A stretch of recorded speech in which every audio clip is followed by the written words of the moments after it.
That time I got reincarnated as a slime. Volume 10. Prologue. Those WHO set things in motion. The boy let out a resigned, exasperated sigh.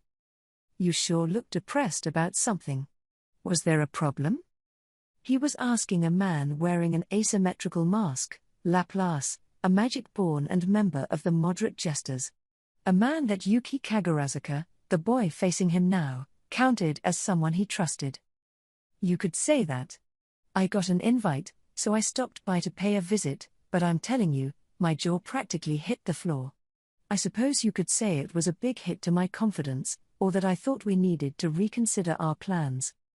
Reconsider our plans? Kazalim, the ex-demon lord now passing herself off as Yuki's secretary, Kagali, repeated the words right back at Laplace. Right, a depressed-looking Yuki replied. I'm thinking we don't want to get on that slime's bad side, if we can help it. So why not retain a close relationship, then? I'm set to explore those ruins before long, so I assumed we would stay on friendly terms for the time being?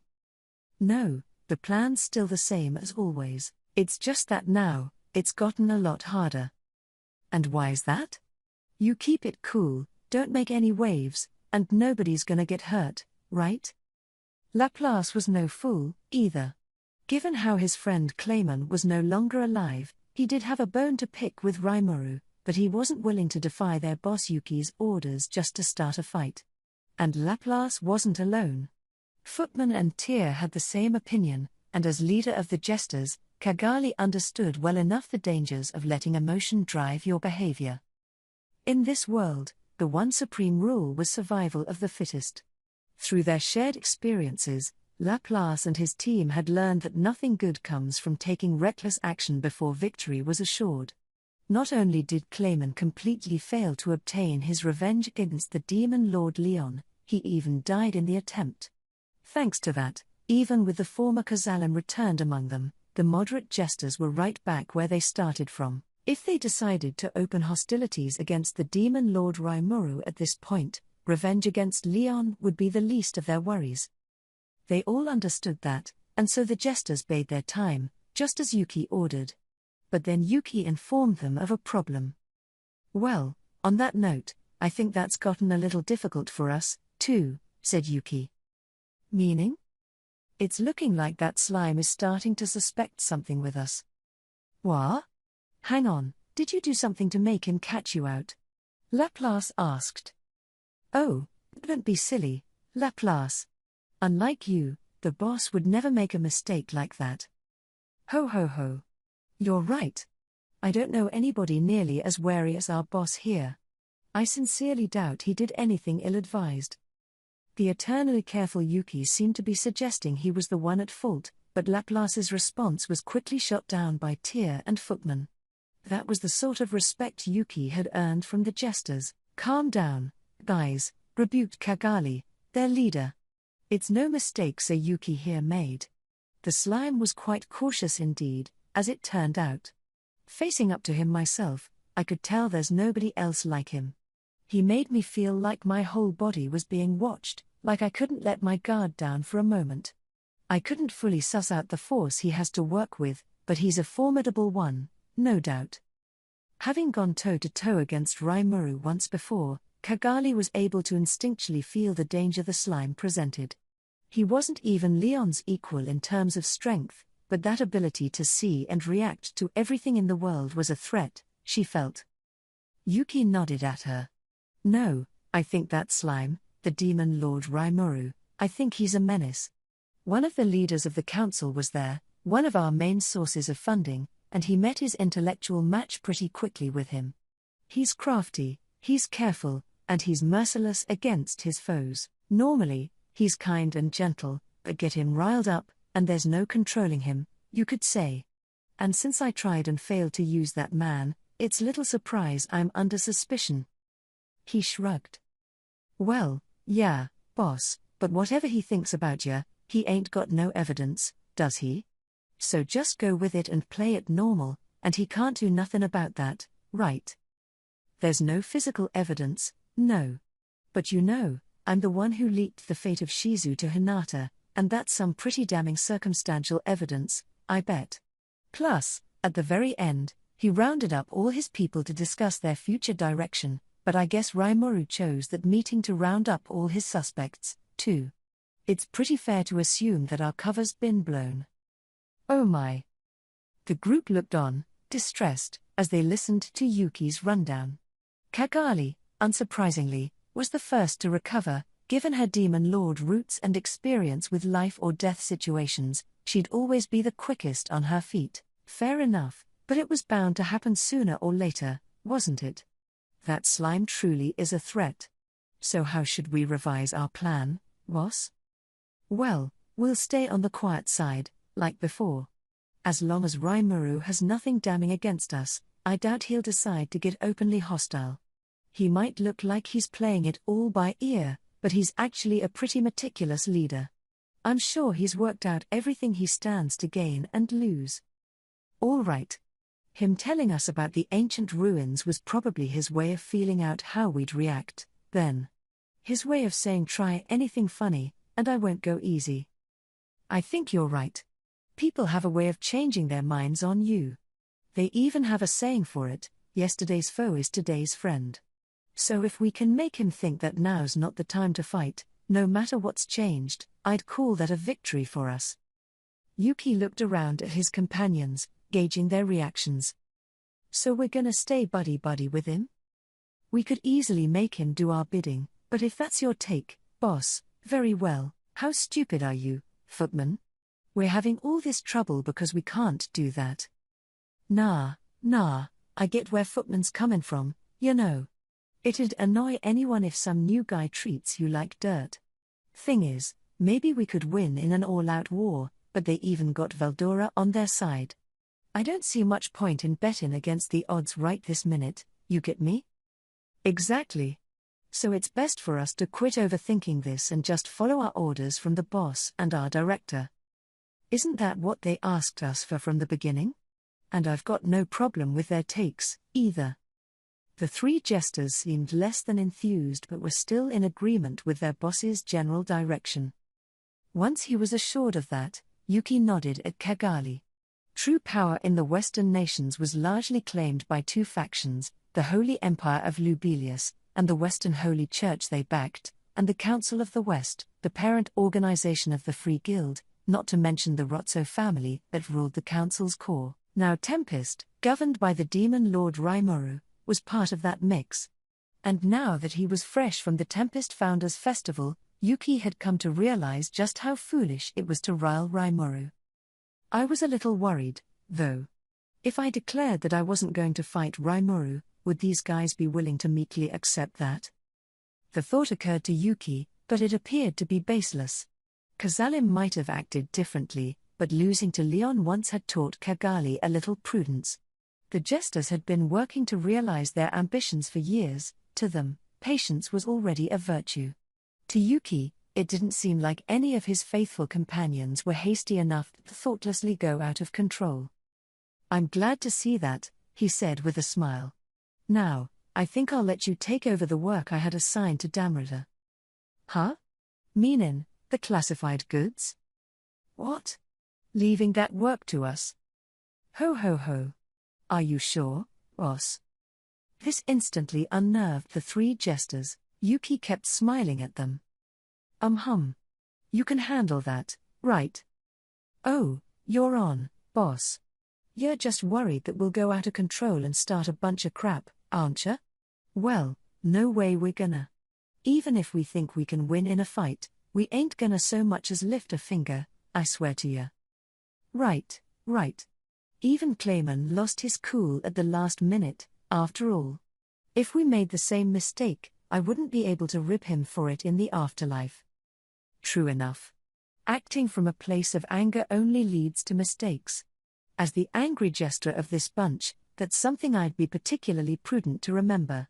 The demon lord Leon swore revenge against him someday, but I think that someday will need to wait. The trio each reassured Yuki with their own choice of words. He gave them a light nod. You've matured more than I thought, Yuki muttered, before recalling something else. By the way, the mention of classified goods reminded me, Rimuru brought the children I took in over to Tempest, didn't he? Ah yes, the ones Shizu Aizawa prevented us from reaching. Right, those. He had a built-in excuse, wanting them to see the festival and all, but thinking about it, he really does suspect me, doesn't he? Which is fine. I just can't get what he said off my mind. He paused for a moment. The children were growing stronger and stronger. That was no doubt because of what the demon Lord Rimuru did to save them. And while he said it was a secret, he let on to Yuki that he wanted the kids to learn more about the spirits within them. He kind of glossed over it the last time I asked, but perhaps they've gotten so strong that there's no glossing over the subject any longer. Well, who knows? I got all excited, thinking he had some kind of scheme in mind for them. But there's no doubt that he's using their elemental spirits to neutralize the magical counts in them. One could never leave their guard down around the demon Lord Rimuru. A scheme, Yuki thought, could easily be in play. He shrugged. True, Kagali said, and Shizu Aizawa was an elementalist capable of wielding high-level flame elemental. So is it possible, then, to use spirits to take the failed heroes that weren't fully summoned correctly and utilize them for their intended purposes? This seemed to ring a bell with the jesters. Oh. Is that what Leon was after? He seems to be collecting Otherworlders from failed summonings. You think he could raise them into fighters? Ah, now I remember. Ifrit used to be in Leon's service, too, wasn't he? Clayman ordered his armies to attack him several times, but Ifrit killed them all off. Ho ho ho. And now he's using the same method to create more elementalists like Shizu. Then perhaps he deserves to receive those classified goods after all. They excitedly talked among themselves. Footman may be right, thought Yuki. But that left a few things unexplained. The classified goods were, in fact, a group of children that had been subjected to failed summonings. Even now, in an undisclosed location, these summonings were taking place again and again, within the Western nations, while Shizu Aizawa was never informed. More attempts, of course, meant more failures, and it was Damrada and his team in the Cerberus group that retrieved them, as they could never be allowed to become public knowledge.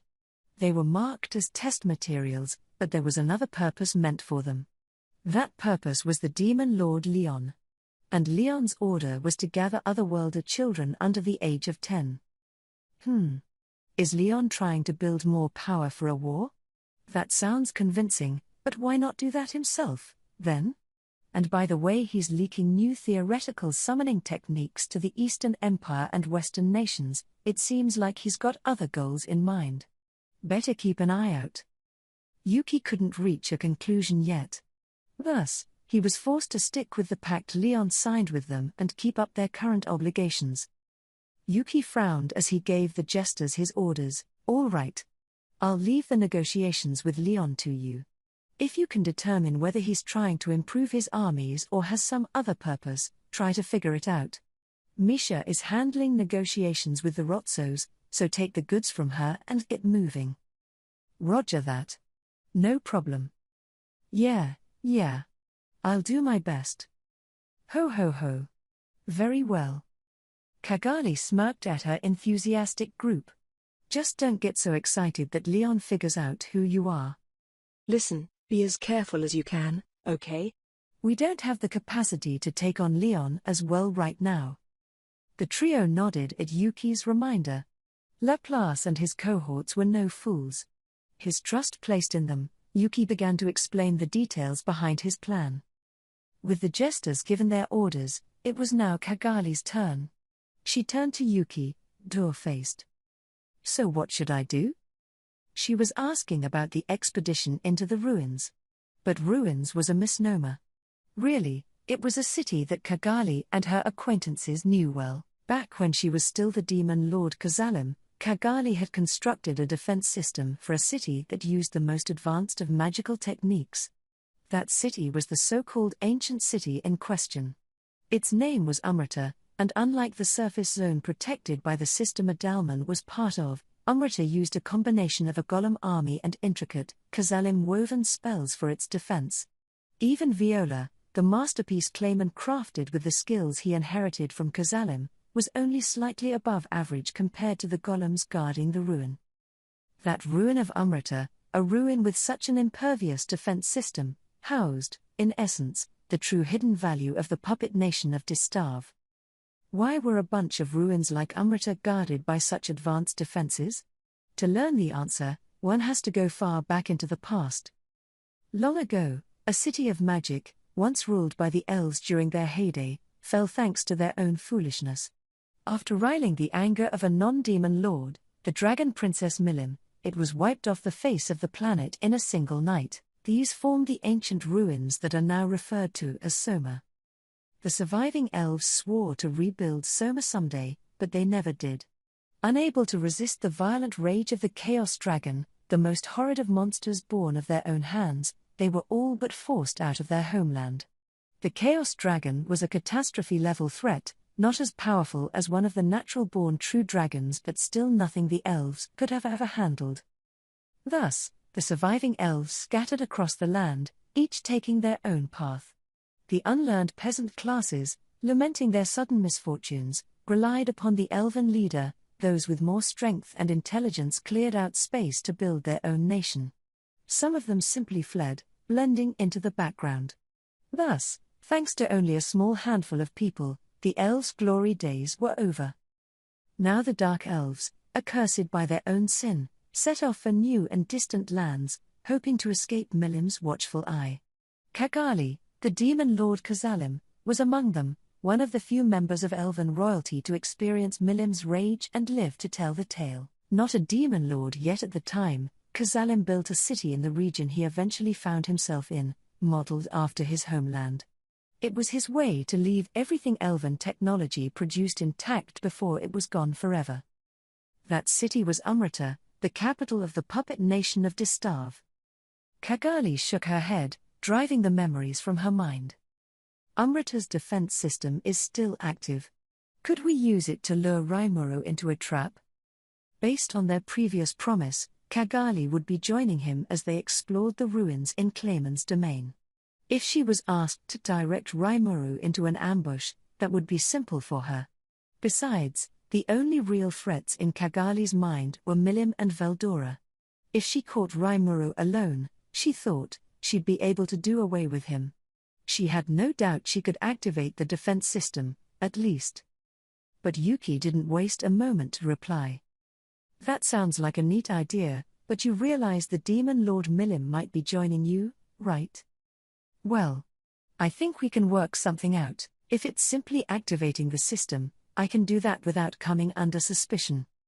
Kagali, or Kazalim, had already had a nation destroyed under her feet. Yuki worried about whether that still traumatized her, but she didn't seem to pay it much mind. She had transformed from an elf to a dark elf, then to a walking dead and demon lord. Any hang-ups she had about Milim had been fully conquered in the midst of that. Did that mean Kagali thought she had a chance against her? No. It wasn't impossible so much as it was suicidal. All right. In that case, have at it. I doubt it'll defeat him, but I was just thinking we need some data on how well Rimuru can actually fight. You think he can handle all that? Oh, no doubt. So please don't do anything that might reveal yourself, all right, Kagali? I know he's suspecting me, but right now, you're neither a friend nor a foe to him. Be careful that you don't give him any kind of information. I know, boss, they smiled at each other. Great. In that case, we'll all go make contact with Misha. And I'll stay here and keep preparing. So what will you do, boss? Me? I'm planning to contact Damrada and expand our bases of operation in the east. That way, if something happens, I can always flee over there. But first. Oh, so you are scheming something, then? You're telling us to lie low, but you're out pulling who knows what? Yuki snickered. Nothing like that, Laplace. It's just, I'm thinking I should play whatever cards I have in my deck. I haven't given up on ruling the West, after all. He grinned, and then, as they sank into the darkness, the Magic-Born quietly began to set their plans in motion. Chapter 1. A brisk labyrinth business. The Tempest Founders Festival had ended in a resounding success. Those hectic days of preparation and festivities were now a good 10 days in the past. Our VIP visitors, as well as the common folk who visited from neighboring countries, were already gone. The same was true of Fuse and the King of Bloomond. They had hurriedly made their departure, promising to discuss matters once they had returned home. Garzel, the Dwarven King, had left in a similar rush to build the science and technology research team he was planning to send my way. Meanwhile, Elmesia, Emperor of Thalion, was nice enough to purchase one of the lodging houses in the swankiest district in town, near our reception hall. She had a teleportation circle installed in one of its rooms, ensuring she could visit any time she wanted. That's the rich for you. When they buy into something, they go all the way. I still remember the superiority-laden smile Elmesia gave the clearly jealous Garzel. Chances are he'll march right back to Dworgen and have their treasury authorize the cash to purchase one of our villas. Maybe I should be thanking Elmesia. Even better, she agreed to continue employing our local people working there, under the same conditions. Rigard was handling all the details, arranging for regular cleaning, meals when Elmesia was staying, and so forth. Of course, next time I pay a visit, I'll do so by transferring my consciousness into a homunculus. That might prevent me from enjoying myself to the fullest, but... Your Excellency, we cannot allow such selfishness. Once again, the mere fact that Elmesia left her nation's boundaries sent shock waves across Thalion. Not that it was any of my business, but in Errol's eyes, it must have been unbearable. Simply mobilizing the Magus, the top-level night forces protecting Elmesia, presented huge national defense concerns, apparently. I see. Would that apply to Ellen, too? Ellen, being Errol's daughter, was elven herself, although her ears were the regular, rounded human sort. No, Ellen can visit in person. Homunculi have their flaws, after all. Spending too long in one can have adverse effects on one's own body. Your Excellency, please do not reveal state secrets such as this. As Elmesia had let me know on the sly, Ellen had been using certain potions to change her appearance and travel the world unhindered. This alarmed Errol enough that he apparently assigned a small army to stay in the background and guard her unnoticed. By the way, it turned out that her companions, Cabal and Guido, were both Magus members, too. Shocking, I know. So after all that whining about deploying the Magus outside the country, he assigns 2 of them to guard his own daughter. Errol's such an overprotective father. Really? But they didn't look like anything impressive to me. When I ran analyze and assess on Cabal and Guido before, they seemed unremarkable in terms of strength. But when I asked about it, Errol just frowned. This is also confidential, but fair enough. Their abilities are actually being restricted by the magical rings on their fingers. Their restraints are lifted only when Ellen is in truly mortal danger. That was kind of a surprise. So Thalion's magical tech was a level beyond what Analyze and Assess told me?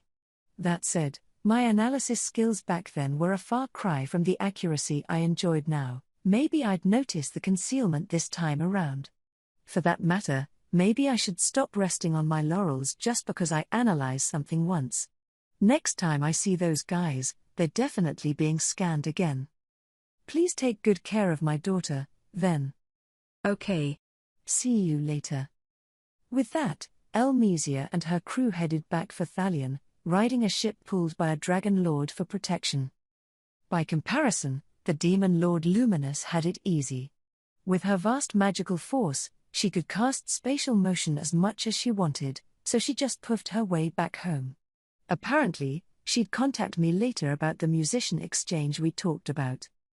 Hinata, meanwhile, was still in town, watching the kids study at our church and helping out with battle training. Right now, we had no really suitable teacher for those children. Hinata had been busy keeping the peace in the Western nations with her paladins, but now we'd be helping out with that, taking over the southern portions, and that opened some time in her schedule. If you like, would you mind helping the kids a little? I'm good with magic and everything, but I'm not so hot at teaching. Sure. This town's been added to my list of warp portal destinations, so I can watch them when I'm free. She gladly accepted the offer, and believe me, I was elated. I never had any intention of giving the children back, really. Now that I had my concerns about Yuki, I figured it'd be better to keep them away from the Kingdom of Inglesia for a bit. That's why I brought them over to Tempest, and luckily, the festival was a good excuse for that. Their school transfer had already been arranged, which was a blessing in disguise, since it was getting hard to provide much guidance for them in Inglesia's academy. Now that I had combined them with their elemental spirits, they had grown to be pretty darn strong. They were too much for any normal teacher, and it was about time they had a real instructor watching them.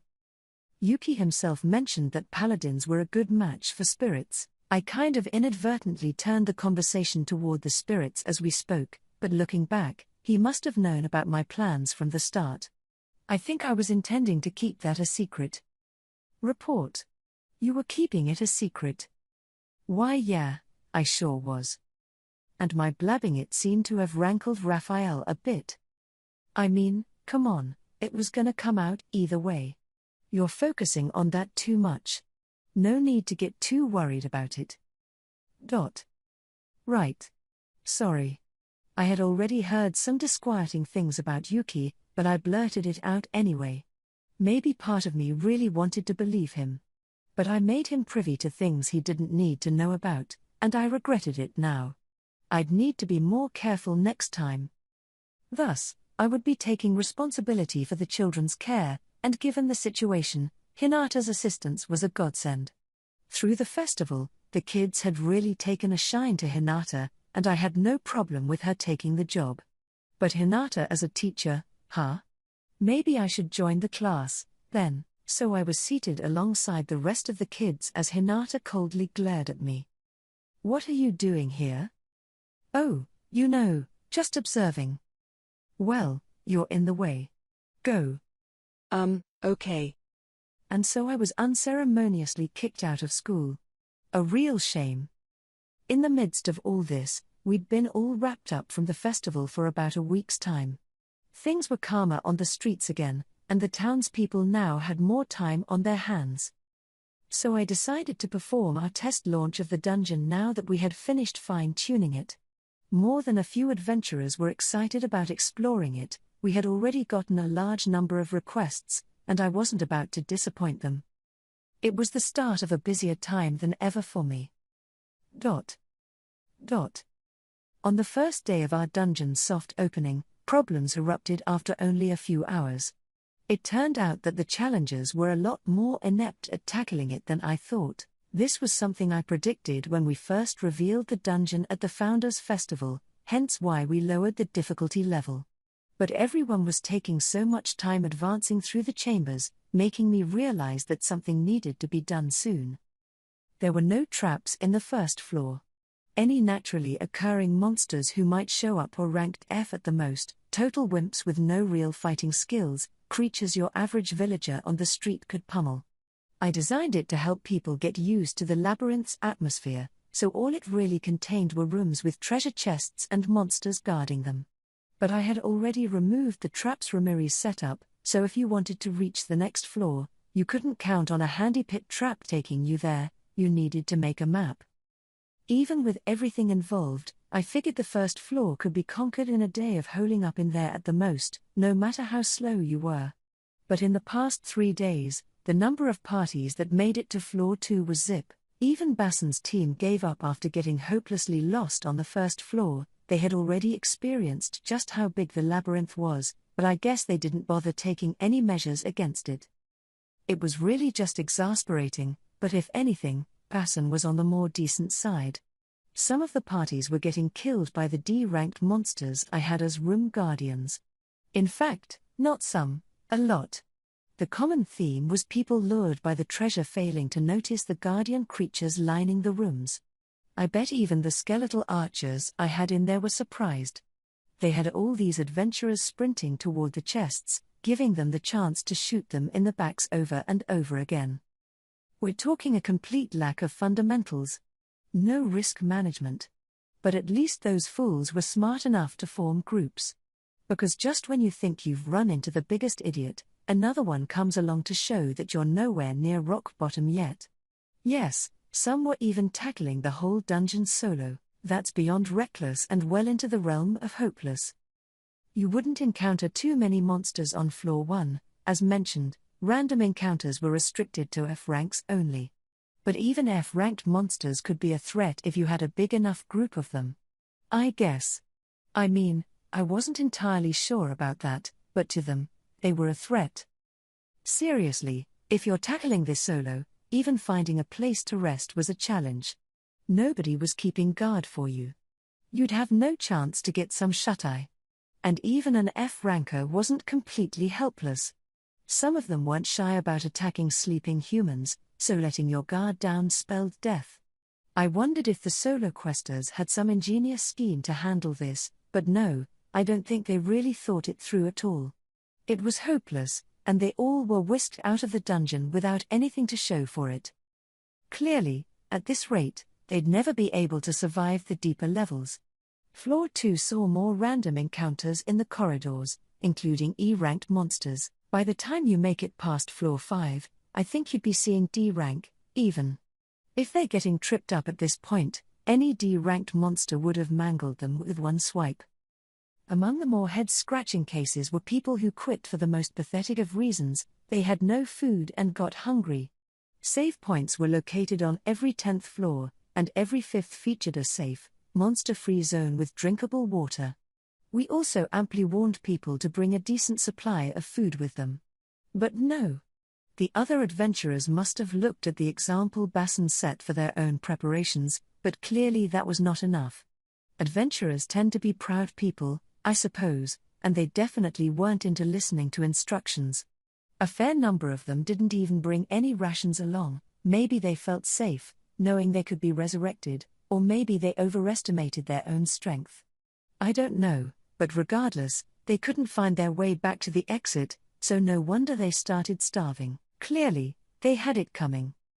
And I mean, I get it. I know people want to retrieve as much as they can from the treasure chests here. But if I was seriously intent on killing my challengers in this labyrinth, I don't think anyone would conquer it in 100 years. Still, most of this first wave of customers were broke bodyguards and mercenaries looking for a quick buck, none of them with much exploration experience. No need to panic yet, I thought, as I watched things unfold for 3 days. But in the end, not a single party made it to floor 5 safe zone. I could barely stand to watch. We made money from their admission fees, at least, so it was no loss for us.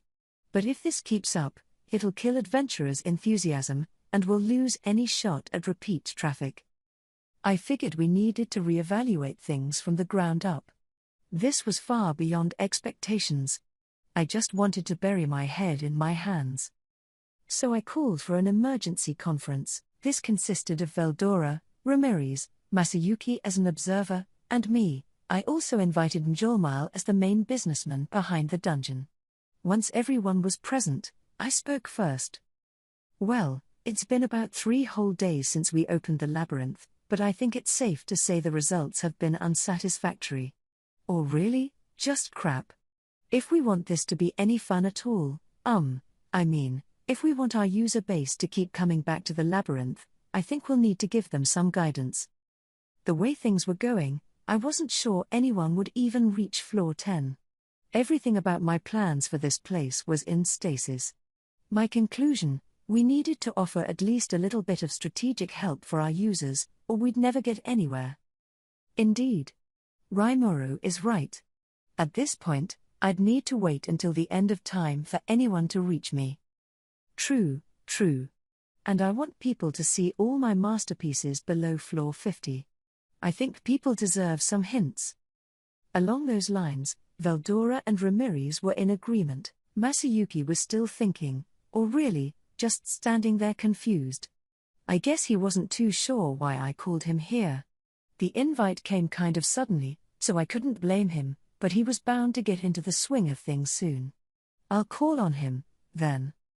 I turned my eyes from him to Njolmile, who looked pretty excited about getting to meet Masayuki the hero. Maybe that's why he so eagerly spoke up once he noticed my gaze. "May I offer my impressions?" Mjolnir asked. "Anything's welcome," I said. "Give me your worst." He nodded. "You mentioned offering hints, but I'd like us to approach that with a soft touch. It's still only been 3 days, and our challenges so far have all been from the lower ranks. We've asked the Free Guild to invite more seasoned adventurers for us, so I think we'll see more rated C and above from here on." "You think that'll work out?" "I do. I have trouble figuring out Sayuki's motivations sometimes, but he's always true to his word. He's been sending magical communication to advertise to Free Guild offices worldwide on our behalf." "Yeah, it'd benefit the guild, too. Anything else?" "Yes, I've been using my own connections with other merchants. We've been reaching out to more talented bodyguards, as well as their friends. According to the feedback I've received, we've had quite a good reaction so far."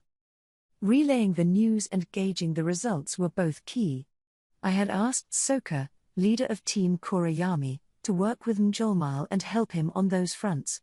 The two of them had led the Labyrinth presentation together. Mjolnir was always good when dealing with people, and they had quickly broken the ice. I was glad to see there was no discrimination involved there. Soka's team was now following Mjolnir's instructions, and actually, CI was as well. At the moment, CI was tracking the movements of Duke Moose and the people around him, but when that didn't occupy him, he was meant to help advertise my nation a little. Now rumors of the dungeon were spreading even to little country towns, places not big enough for a Free Guild post. "So you don't think it'll be too late if we wait for some more talented challengers to travel here from afar?" "Exactly. We've only just kicked this off. In my personal opinion, we shouldn't expect instant results. Better to settle down and focus on our long-term future. And once the noble ranks worldwide begin to invest in us, we can expect to see challengers ranked B and above before long." Mjolnir certainly sounded passionate. Masayuki gave him some appreciative nods, which made him visibly grin. He must have been bursting to show off to the hero. But he did have a point. Maybe all Veldora's and Ramirez's complaining was making me feel a needless sense of urgency. Even Bassan's band was rated B as a team.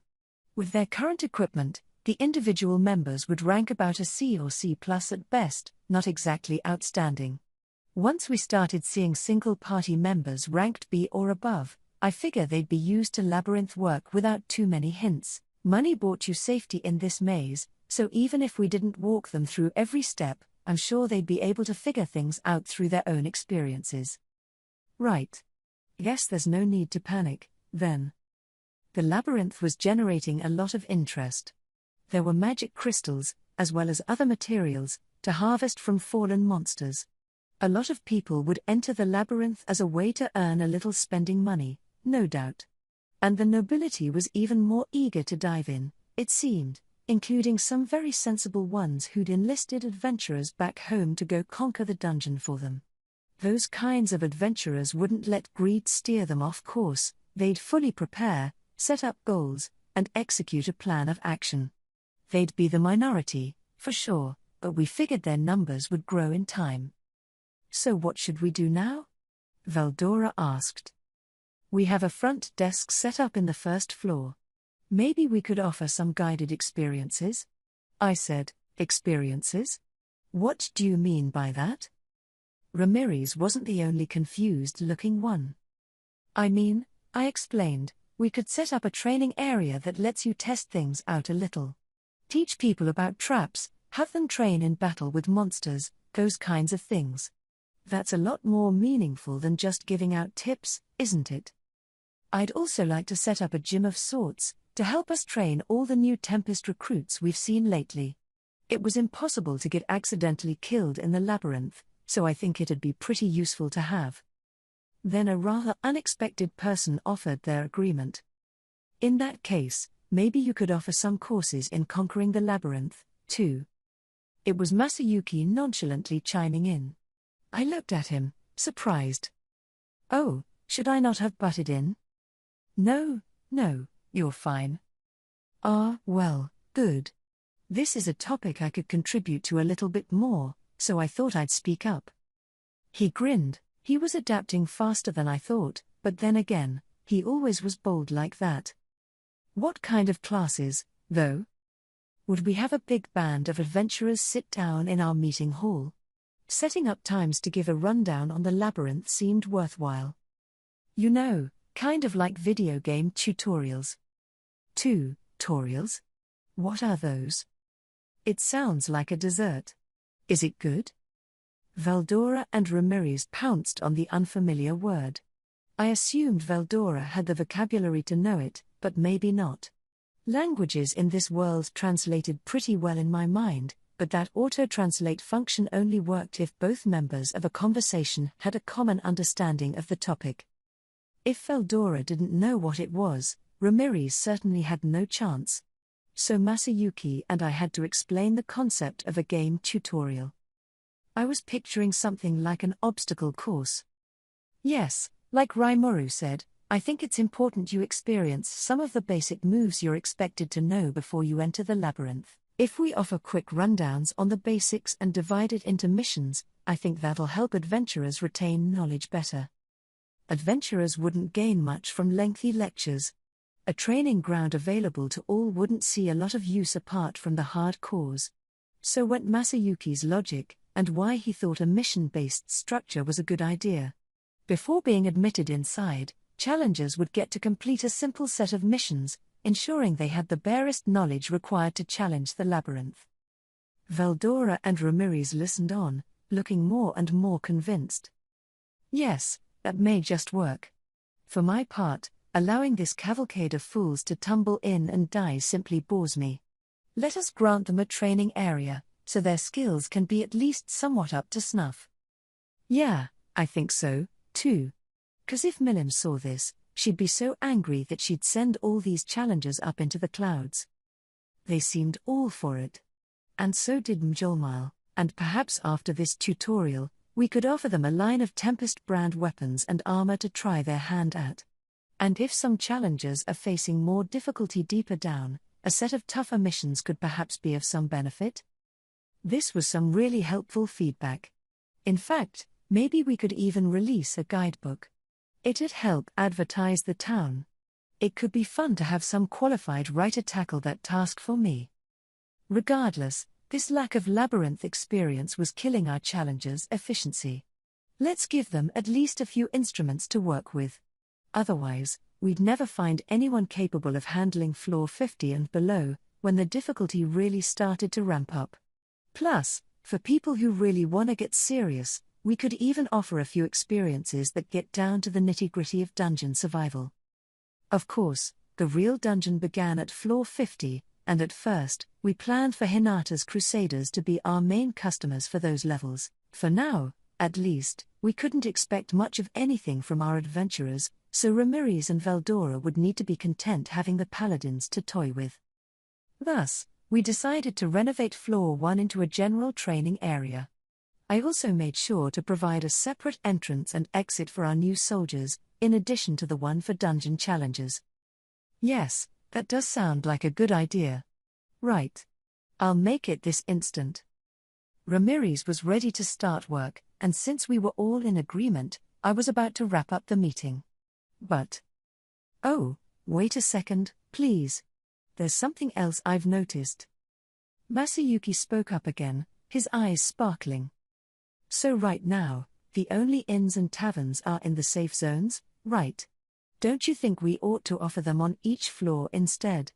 And it's kind of a pain if there's no toilets or anything. If you can connect different spaces together anyway, I think it'd be nice to set up a door near the stairways to each floor or something that leads to these facilities. Some adventurers aren't even bringing a sleeping bag with them, so even if you charged a premium, I think you'd get a lot of customers, you know? What? Is this kid a genius? And toilets, huh?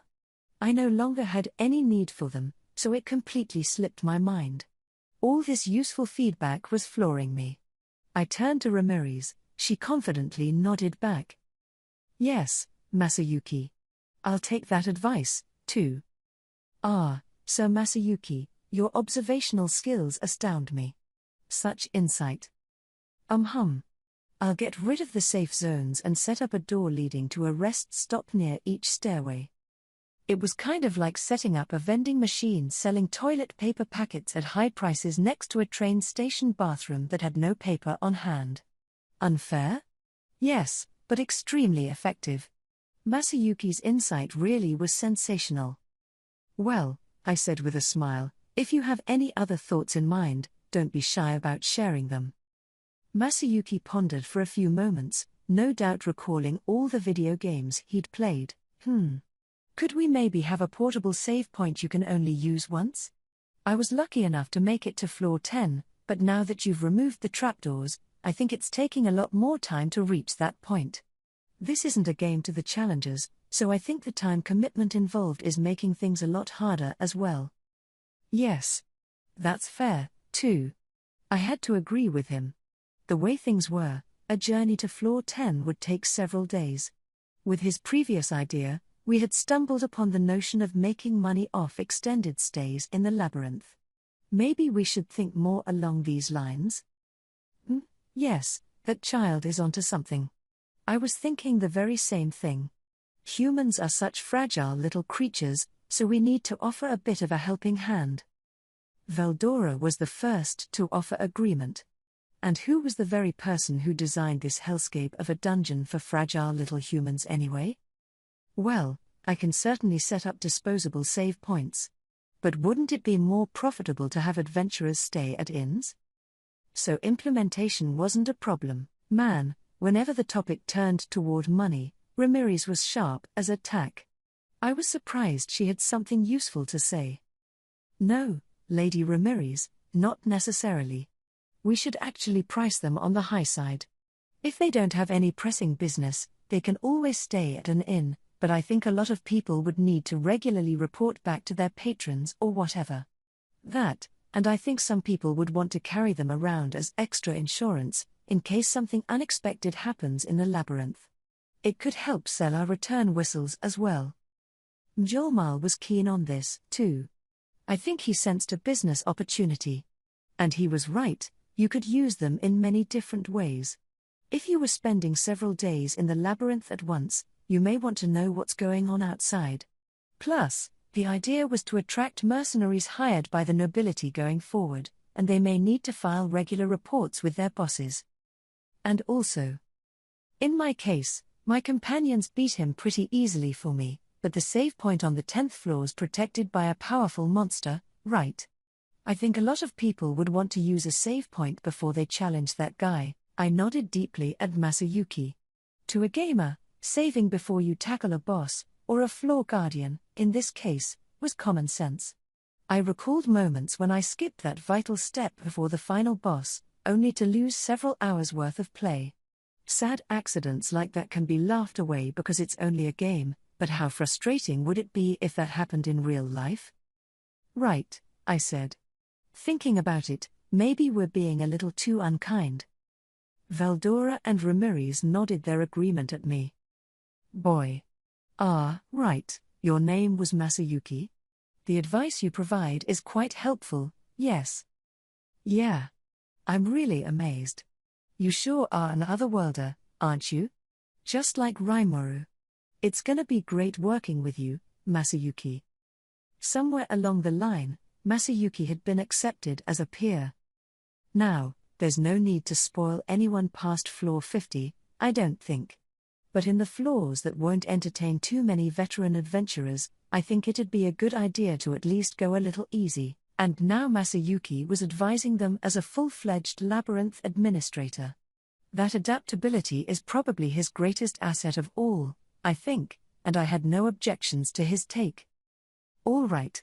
So let's set up a rest stop before the stairway on each floor. When you reach it, you can pay a fee or something to gain access to part of floor 95. And we'll set up an inn and tavern down there? Right. I'm not gonna open up the Elven Lounge to the general public, that's still members only, but we could easily set up something similar for adventurers. And don't forget, we'll charge a premium for it. He.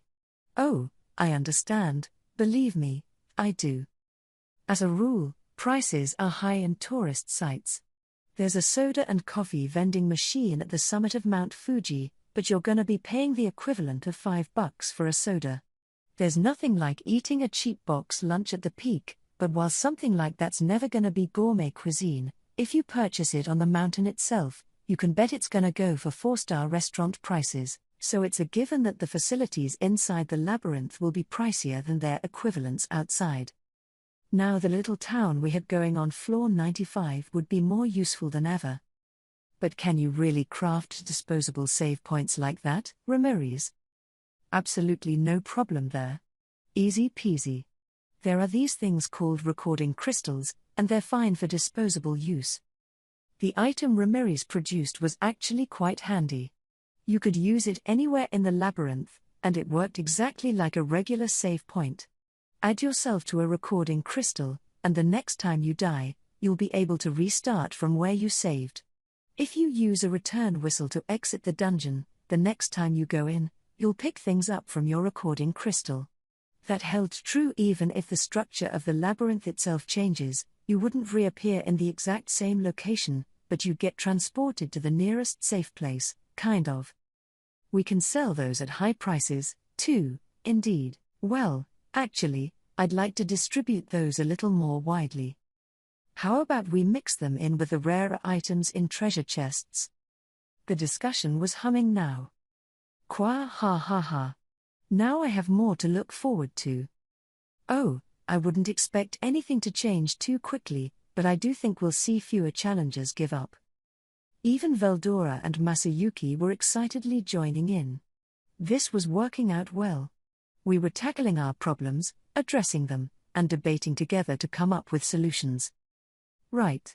That was certainly a worthwhile meeting. Floor 1 would now house a training area to help people learn the ABCs before tackling the dungeon, as well as a place for general announcements. We'd provide virtual missions for visitors to try out, helping them acquire the minimum knowledge necessary to survive. They were free to undertake this training, or not, as the case may be. Forcing the challengers into it wouldn't help much, all the risks fell on their shoulders. Besides, we would also set things up so that you couldn't die in the first floor, either. You never know, we might get some crazy adventurer in here causing problems, and I don't want our staff in any danger. Besides, I wanted people to experience for themselves what death was like in this space. We'd made it so you were instantly revived on the spot, so maybe it'd be a fun place for kids as well. For the more advanced challengers, we'd also prepare a room for battle training against a few different types of monsters. We'd put bracelets on the monsters we captured for the purpose, so they could be revived again and again. That way, people could learn how to fight and polish their battle skills. In addition, there was a large gymnasium-style area for the use of our nation's new soldiers. Maybe, on occasion, it'd be fun to capture a whole bunch of monsters and stage a large-scale group battle in there. Things would begin in earnest starting with floor 2, but from there until floor 4, we got rid of all the insta-death traps and downgraded the rank of the monsters wandering the halls from E to F. The rooms would have just one D-ranked creature, and in the chests they guarded, we'd toss in low potions and other useful labyrinth-conquering tools. Equipment and other high-market items would begin appearing on floor 5. So we worked on adjustments like these, recalibrating the dungeon's overall difficulty. That should help people advance a bit faster starting tomorrow. Video games hold closed beta sessions all the time. After all, maybe launching without a rehearsal wasn't such a great idea. I mean, we did do some testing, but our test party was 6 people from Shion's team Reborn, so the feedback we got wasn't particularly useful. They had no trouble storming all the way down to floor 40, before we had the Tempest Serpent serving as that level's boss wipe them out. Thanks to that, I had the mistaken notion that the labyrinth's difficulty level was just right. The traps and minion-level foes were no sweat to them as they breezed their way downward. Based on Team Reborn's progress, we figured everything was okay. With a little experience, folks would be hitting floor 50 soon, no doubt. We needed to select our testers a little more carefully. Shion personally trained the members of Team Reborn, and I guess they're far more talented than I thought. But we could tackle that later. So does that round out the issues?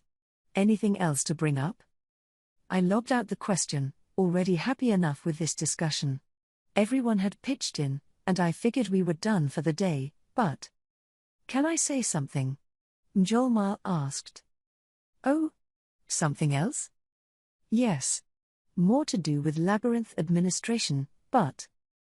yes, something about advertising or revenues. I had my concerns about that as well. It was only day 3, of course, so I wasn't expecting to rake it in yet. But Ramirez's eyes were practically shining at the mention of the topic. It's almost hilarious how money-obsessed of a fairy she is. Ha ha. We've only just started making back our investment, Mjolnir said with a laugh, as if defending himself against her. Then his expression grew more serious. No, I wanted to report to you about our advertising. In order to attract the nobility's attention, I've calculated the amount of the reward purse we should offer. What do you think about 100 gold coins? Oh? And that's gonna be paid in. We'll use 1 stellar gold coin, of course. Glad to see Mjolnir's reading my mind on that. I had learned from our mistake last time, I needed to get our hoard of stellars changed out. And 100 gold coins would be about, what, around $100,000? That's not too little, is it? It was a fortune to your average peasant, but it didn't seem like enough to motivate a noble who's probably swimming in money. Sure, adventurers can pick up magic crystals and rare items along the way, but 100 gold didn't seem quite enough for all the effort, but Mjolnir simply grinned at me. He. I understand your doubts. But I've spread the word that this reward would be given to whoever can make it past floor 50. We'll award it to the first party each month to achieve the feat.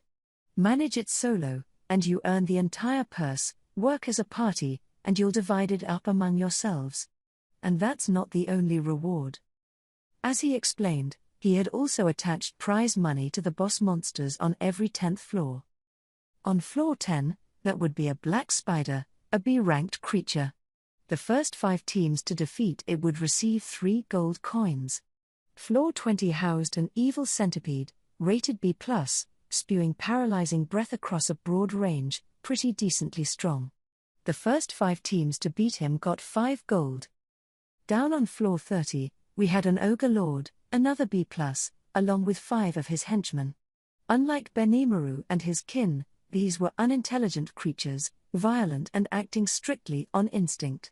Their physical strength was astonishing, though, and they were capable of team warfare to some extent, so tackling them with a fully equipped party was a must. Beating them earned you 10 gold, and again, we'd award it to the first 5 winning parties. After that, things begin to get serious. Floor 40, as planned, housed an A-Tempest serpent, boasting extraordinarily powerful poisonous breath that could instantly annihilate an unsuspecting party. Even an A-ranked adventurer on Gay A's level would have serious trouble defeating it solo. Taking the serpent down was worth 20 gold coins, awarded to the first 3 parties who managed it, but I doubted we'd be giving out that prize too often. Meanwhile, on floor 50, I was planning to have Bovix and Equix take turns serving as floor guardian. They had evolved into magic-born ranked above A, so only a small handful of fighters stood a chance. Make it past that floor, and you earned the big 100 gold prize, a big step up but merited given the difficulty spike. All right. That's actually a pretty well thought out plan. It ought to make for some good advertising, too. Do you think it'll help encourage the nobles to compete with one another? Precisely, my lord. Announcing the prize winners each month will encourage competition. And challengers can only win a prize once, they can't be awarded the same prize multiple times, so we can keep things from getting too competitive. Makes sense. If you could only get it one time, there was no motivation for people to farm bosses strictly for money.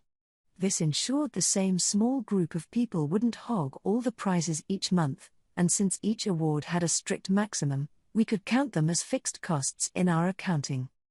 So do you think we can make a profit doing that? That will not be a problem, no. Based on preliminary calculations from the past 3 days, I think we could even afford to increase the prizes a little. Compared to our earnings, it was pocket change, but the prizes would help encourage competition and speculation among challengers without hurting our bottom line. It was a brilliant strategy. Besides, nobody was going to zoom past floor 50 anytime soon, so I figured our payouts would be on the low side for a while to come. In fact, if anything, perhaps we could have Sir Masayuki beat floor 50 and play that up in our advertising. Huh? With your metal, I'm sure it's only a matter of time, Sir Masayuki. Aha. That Mjolmile, always looking for another angle. He seemed to have the plan pretty well worked out. Let's have him keep with it. Ooh, I like that. It'll boost Masayuki's reputation further, even as it advertises our dungeon for us. Let's deploy that once things slow down a little, maybe. That's just what I was thinking as well. How nice to see we are of the same mind, Sir Rimuru, heh heh heh. You're always sharper than me at this, day heh heh. We exchanged self-satisfied smiles. If I could interject. Masayuki looked like he had something to say. I pretended not to hear. But Mjolmile wasn't done there. In fact, he was just getting to his main topic. Now, Sir Rimuru, along those lines, I'm thinking about a potentially even larger project. He flashed an evil grin, champing at the bit to reveal his news. I was starting to like that smile a lot. It was proving reliable. I'm all ears, Molly. Go ahead. I gave him a friendly smile of my own. As I see matters, if we really want to impress the nobility in the local area, I think we should announce that anyone who survives the bottommost floor will earn 100 stellar gold coins. ? Oh ho? What? How much is that in yen? Maybe about 1 billion? And with the cost of living as low as it is here, it might be worth even more. Pretty bold, huh, Molly? He. Such a generous reward should motivate any reluctant challengers to spring into action. They're all bound to hire adventurers to conquer the labyrinth, and that means even more money would be changing hands. The more people gather someplace, the more prosperous it gets. If we can drive people's interest, potential customers who weren't interested before may hop on just so they're not left behind. But that's a lot of money. Ramirez shouted, looking concerned. But the confident Mjolmile wasn't perturbed. And who was the master of this labyrinth again? He gave Veldora a glance as he lodged the almost taunting question. Heh. Qua ha. It is I, Veldora the Storm Dragon, the very precipice of the draconic races. Veldora made no attempt to hide his opinion of himself. Huh? Veldora the Storm Dragon? That name sounds familiar. Masayuki looked a bit pensive about something as Mjolmile villainously nodded. Yes, I'm fully aware of that, Sir Veldora. And I'm also fully aware that not a single soul is capable of felling you in battle. Of course not, Mjolmile, you are truly an intelligent man. Qua ha. Heh. No. I'm simply leveraging what I've learned observing Sir Rimuru. What? Me? As Veldora and Mjolmile shared an echoing laugh, I thought over his proposal.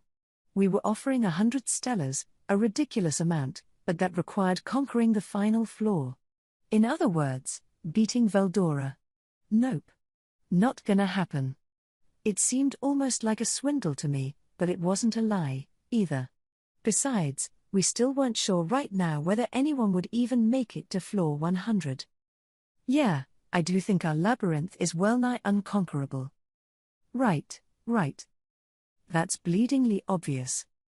Precisely. Floor 50 is one thing, but the difficulty beyond that is simply unimaginable to me. We have literal dragons. Where will you find an adventurer who can slay a dragon? Mjolmile looked a little flawed. The concept even exasperated someone as bold and driven by greed as he. Our labyrinth was well defended, to say the least. I doubt we'd ever have to pay out those 100 stellars. No.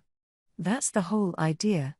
This is just bait for the nobility, so I humbly believe we can be a bit lavish with the figures we throw around.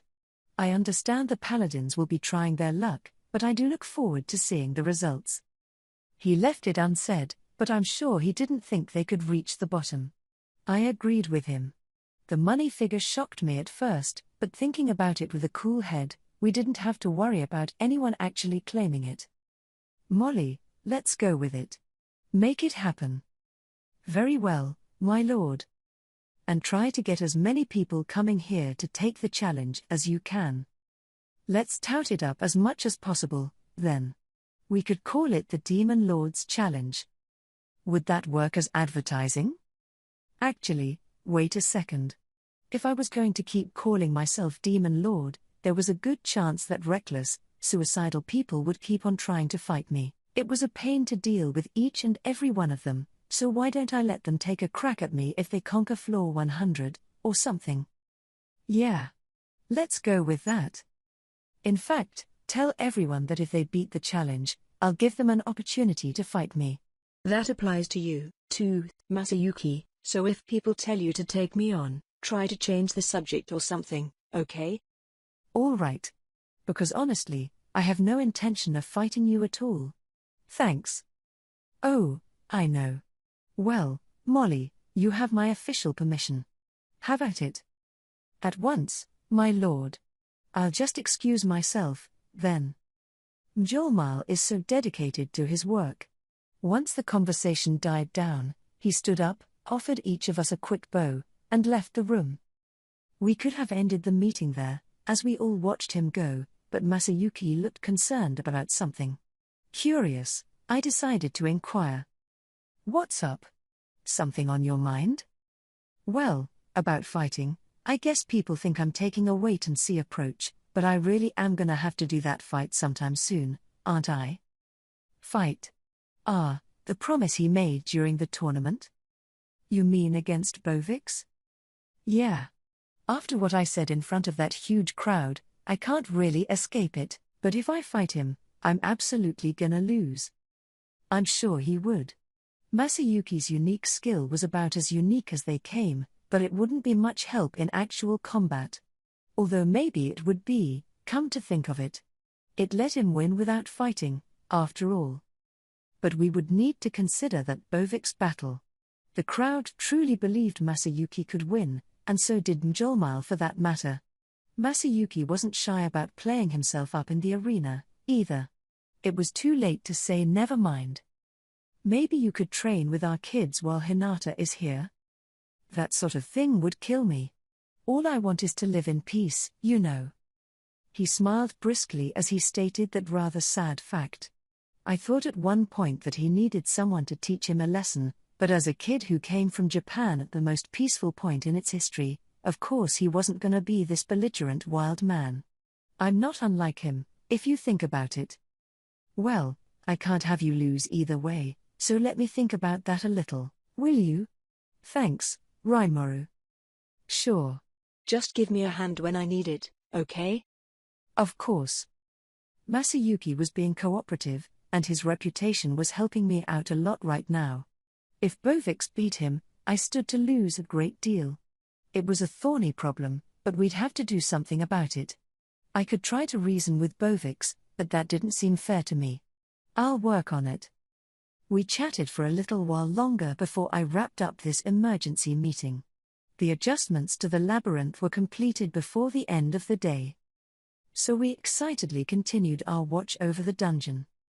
Personally, thanks to the things Masayuki pointed out, I felt like the labyrinth had gotten a lot easier.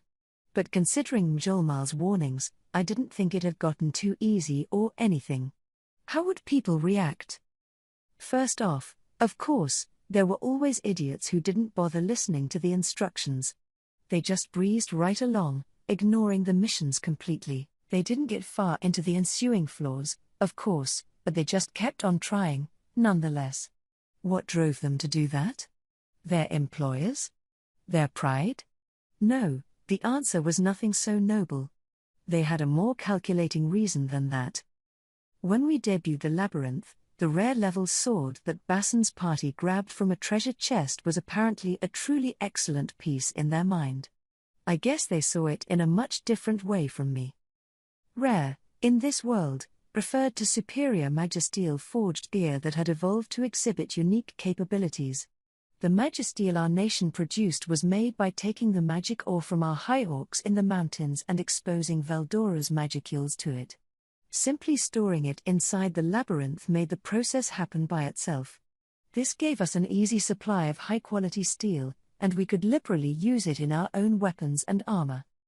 Unlike the gear circulating around the Western nations, we could craft items made out of nothing but pure magisteel. The difference came down to the materials themselves, so even the swords distributed to our regular forces could be classified as special in make, several times better than the equipment most Labyrinth challengers ran around in.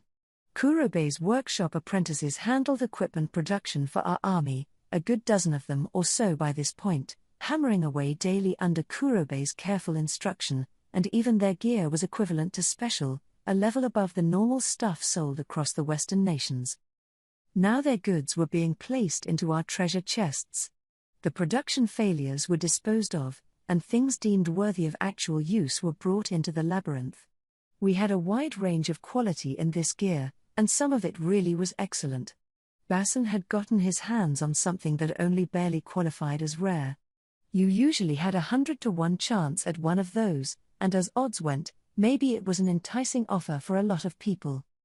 By the way, even items from Kurobei's workshop dismissed as failures could be appraised at the rare level. They may look like quality pieces on the surface, but if Kurobei called it a failure, it was a failure.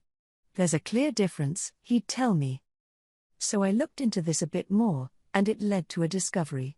Even with gear in the same class, there can be individual differences in capabilities, something Kurobei had picked up on and used to craft his definitions of success and failure.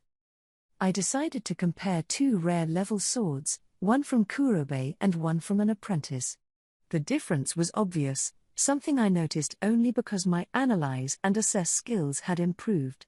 If Kurobei hadn't pointed it out, I'm not sure I would have picked up on it. Different how? Let me give an example. Let's say I made a copy of one of Kurobei's works. The results, of course, would be in the same class, but like I said before, I can't completely copy all its capabilities. They may look the same, but what I produce is still an inferior copy. That's the difference. Maybe this happens because I don't have the blacksmithing skills of Kurobei, but what I can say here is that even weapons come in different levels. Maybe a weapon seller would never notice, to say nothing of an amateur, but I feel like I can tell the difference between these levels now. To someone who stakes their life on these weapons, differences in capability are important. In this world, you never knew when monsters might attack you. High-quality weapons and armor were a kind of lifeline. Kurobei's presentation during the Founders' Festival must have generated a lot of buzz, enough to create a deluge of requests for the goods we'd exhibited. We were still considering how to handle that, but the plan was to make a decision after investigating the market more. The rare equipment dropped by the boss on floor 10 was the best that Kurobei's apprentices could produce right now. They were inferior to Kurobei's own work but still on the upper end of what's generally available worldwide. Adventurers naturally want quality, of course, and I could see why Basson was so delighted. Even normal weapons, after all, could fetch over 10 times the usual price if they were good quality. Once you got into the special realm, that was more like 50 times. Rare? Obtaining one was a matter of luck more than anything. There weren't many around to find, and realistically speaking, money can't buy them. So it made sense that people were clamoring to enter the labyrinth. And Basson and his gang were even advertising for me at the taverns. Heh. Look at this, all of you. A sword just as wonderfully powerful as I am. And so on. The fact that the floor 10 boss dropped rare gear spread like wildfire among the challengers, then the merchants, and then around the free guilds of every nation. In an instant, people hoping to strike it rich were beating a path to our labyrinth, and that's what led to where we are now. I do have to thank Basson's band for all the free advertising, but you can't just run in and grab rare equipment like it's a trip to the convenience store. Thus, The people who refused to take our guidance began to lag behind those who completed our missions before tackling the labyrinth. If you had a little intelligence, you'd know it pays to listen to our instructions, after all, and as more people seriously took up the missions, training on the first floor began in earnest. Now we had challengers taking what they'd learned and fully preparing with it, helping our own budget with the equipment they purchased near the front desk. Then, a few days after we rebalanced the dungeon, we began to see parties reach the 5th floor. Floor 2 was vast but simple, and the traps up to floor 4 were more like jump scares than anything really malicious. So long as you kept an accurate map, making it to floor 5 was actually pretty easy. This seemed acceptable to me. Floor 5 downward was more of a test of ability. The traps got more hazardous, and monsters ranked D and above made their debut, but the treasure chests also held more valuable items. I wanted our customers to really pound those floors, doing their best to conquer them, but alas, it really was a challenge for most. To put it simply, fatigue began to be an issue. Keeping a constant watch for monsters is an easy way to mentally exhaust yourself, I suppose. Many people retreated back to the last stairway to take advantage of our rest space. The inn on floor 95 was doing fabulous business, so that much worked out as planned. Around when our challengers began to strike a presence between floors 5 and 8, we started to see adventurers arrive from the world's free guilds, following the rumors. Some of them were seasoned adventurers bearing contracts from noble sponsors, and before long, the whole town was getting busier. With this second wave livening up the old guard, the race to conquer the floors grew frenetic, and with these serious contenders, we also began to see people try to cheat their way to glory. Yes, people decided to sell maps of the labyrinth in broad daylight. A lot of people, myself included, had no sense of direction, and in a labyrinth, all the strength in the world couldn't help if you kept getting lost. So I could understand the demand, but I really wished people would have formed parties and assigned map-making duties to members instead. So following an announcement posted in and out of the labyrinth, we began to change its inner structure. The challengers were livid, of course, and we got lots of complaints, but I'm a demon lord. I'm not beholden to them. I needed to show them early on that maps were meaningless unless you made your own. If anything, I was being kind to them. If they didn't make their own, they'd find it impossible to adapt if a change to the labyrinth rendered their maps useless. Call it tough love. As a rule, we changed the labyrinth layouts once every 2 or 3 days. Completing a single floor took at least a few hours. There's no way you'd reach the save point on floor 10 in one go. Thanks to that, the layout changes were a pretty big success. The challengers gave up on selling and buying maps, instead taking a more serious approach to the labyrinth. It seemed like some people plunged in right after a layout change to whip up a map to sell anyway, but I decided to let that slide. We were pretty happy about the anti-cheating measures. But we sure couldn't let our guard down. The Free Guild adventurers may have gotten a late start at the labyrinth, but some of them wielded Automap, the elemental magic spell that gave them a skillful advantage in exploration. Free Guild members really were in a class of their own. They were used to fighting monsters, so they were battle-honed and ready for combat. They also knew how to divide tasks among their party members, which I appreciated. Bassan's party was all about fighting, but now we saw groups with each member picked to carry out a particular role: fighters to handle the monsters, explorers to handle traps and mazes, and gatherers with a wealth of knowledge to tap. Balance was the watchword with these parties, and it really struck me how adaptable they all were. So the adventurers quickly completed the training missions and dived into the dungeon. Those with ruin exploration experience were masters at trap removal. They didn't sprint for every treasure chest they saw. Compared to the bodyguards and mercenaries we saw first, they were quite careful, demonstrating an even more professional performance than I imagined. Seeing them execute such a clear understanding of the rules, I started to think we shouldn't have reigned in the dungeon after all. So just a few days after the second wave arrived, someone managed to beat floor 10.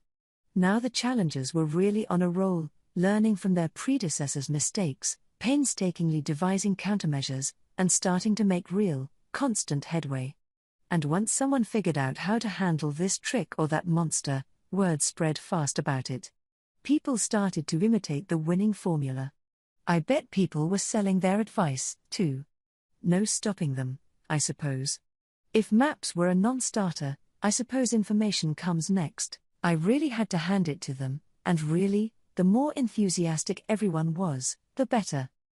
And the town was starting to see the challenger's progress as a kind of spectator sport to enjoy over drinks. The shops, the inns, the taverns, rumors spread everywhere, packed with tales that delighted and thrilled. Among them came word about one party appearing out of nowhere to blaze down the labyrinth at a previously unheard-of speed, a stout and well-balanced group of 10. The first thing they did was add themselves to the save point on floor 10. One of them joined a party who had already made it that far down. He then put his info in the save point, used a return whistle to go back to the entrance, and then headed down with his own party. I was anticipating this and had no issue with it, but the speed they proceeded at astounded me. In just 3 days or so, they had defeated the boss monster on floor 20. They had talent, no doubt, each one ranked around a B individually, but maybe B+ as a group. All 10 of them showed great teamwork, too, so in terms of real strength, I bet they could earn an A-. But if they're going this fast, there had to be some kind of trick behind it. I mean, they kept on selecting the shortest routes through each floor, every time. Understood. Elemental interference detected. An elementalist is utilizing elemental communication. Oh, that? An elementalist is a magician capable of harnessing the power of elemental spirits. One of the tricks up their sleeve is elemental communication, allowing them to listen to the words of those elemental spirits. If they can talk to wind and earth elementals on a deep enough level, it seems, those spirits will guide them down the correct path to the stairs, and since an elementalist could tap that, a twisty maze of passages was no sweat to them. Those dirty elementalists. But sadly, this was fully within the rules. After all, there's no guarantee the spirit you tap into will always give you the correct path. Besides, there were precious few elementalists in the world, so I didn't even consider that kind of workaround. As far as I was concerned, this was a perfectly valid approach, one I shouldn't bother trying to counteract. If anything, I should praise them for coming up with it. The party's rapid advance continued anon. Part of our procedure was that whenever a party conquered a new floor, it was announced across town. Thanks to that, the party members quickly became household names.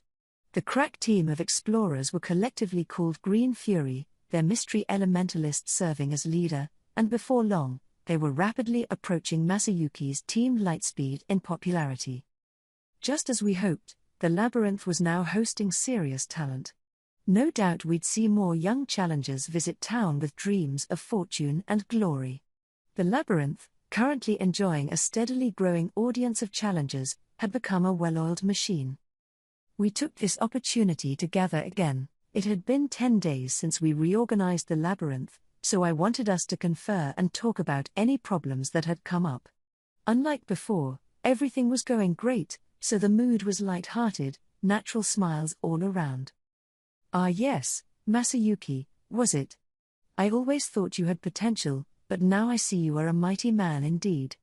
Veldora seemed very chipper today, and the moment we were all together, he was heaping Masayuki with praise.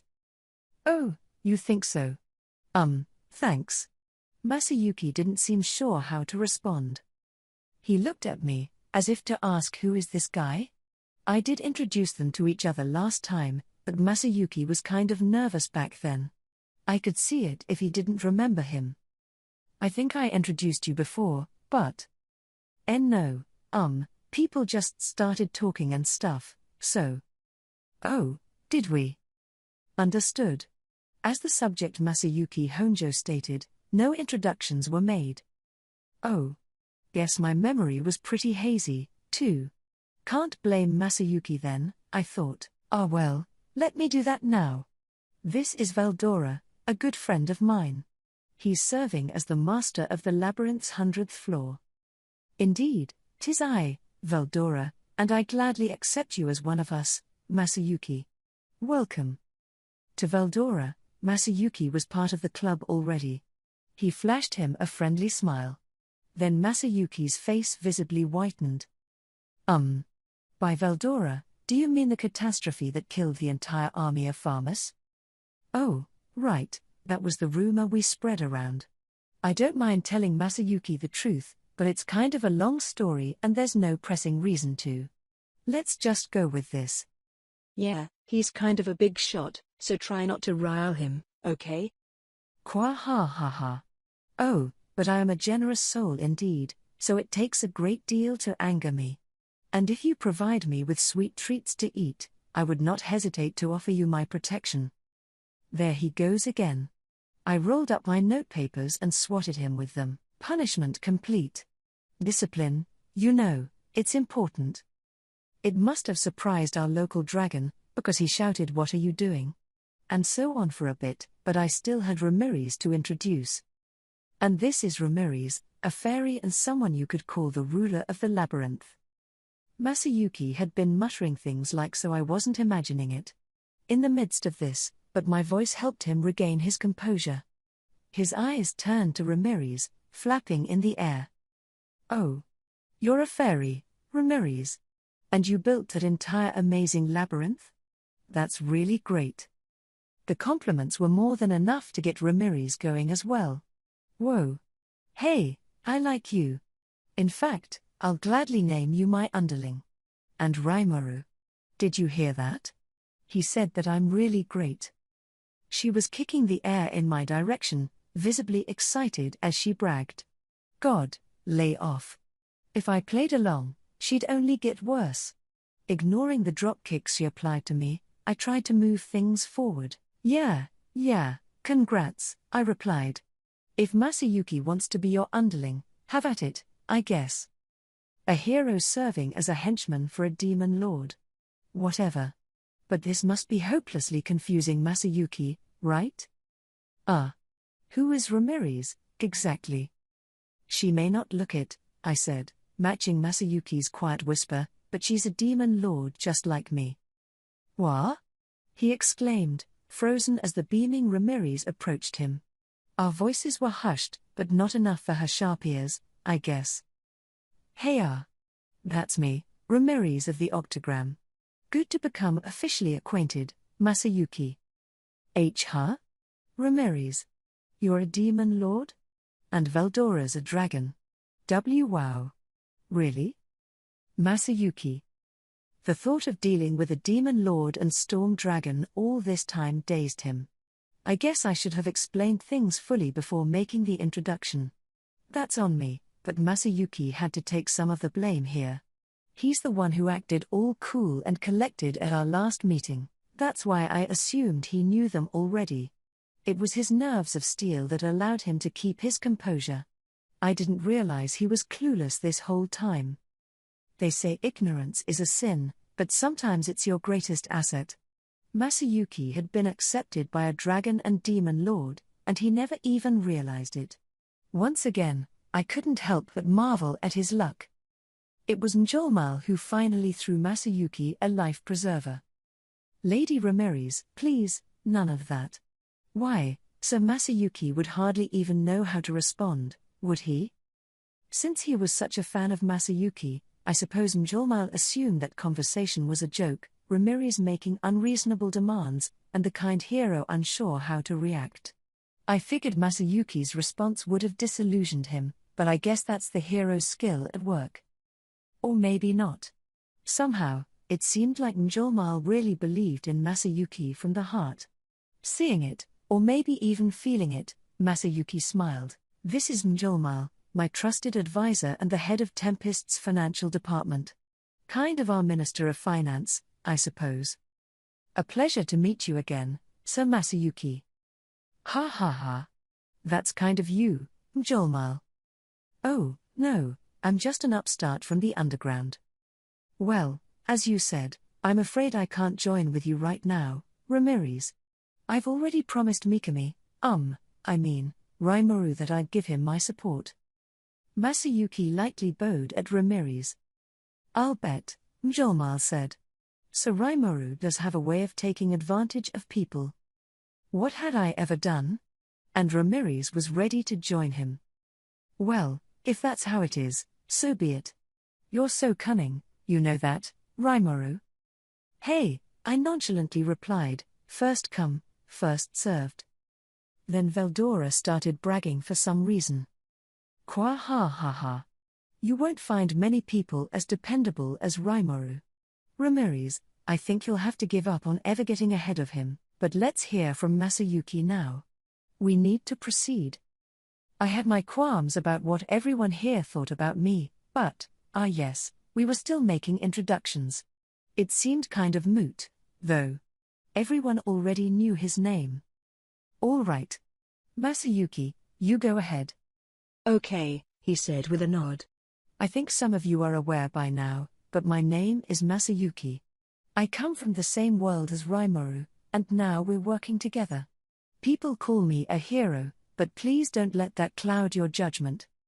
He gave his introduction facing all the others, back straight.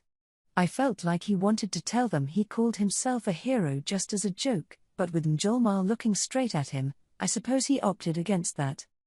Highly adaptable as always, he was already back to his usual composed self. Defiant, you could say. They may have met last time, but he was capable of being all smiles with Veldora and Ramirez, which took guts. He really was someone special. Maybe it wasn't his unique skill chosen one having its effect on the people around him, maybe a lot of it was just his own personality. I didn't think there was any way he could wield this much influence with a unique skill alone. That, I thought as we wrapped up the introductions, we could try verifying later on. We were all seated. Our last meeting was something of an emergency confab, but this time, things were less urgent. We were all at ease. I have to say, Masayuki, you sure are something. We owe all our success to you. Ramirez started excitedly shouting the moment she was seated.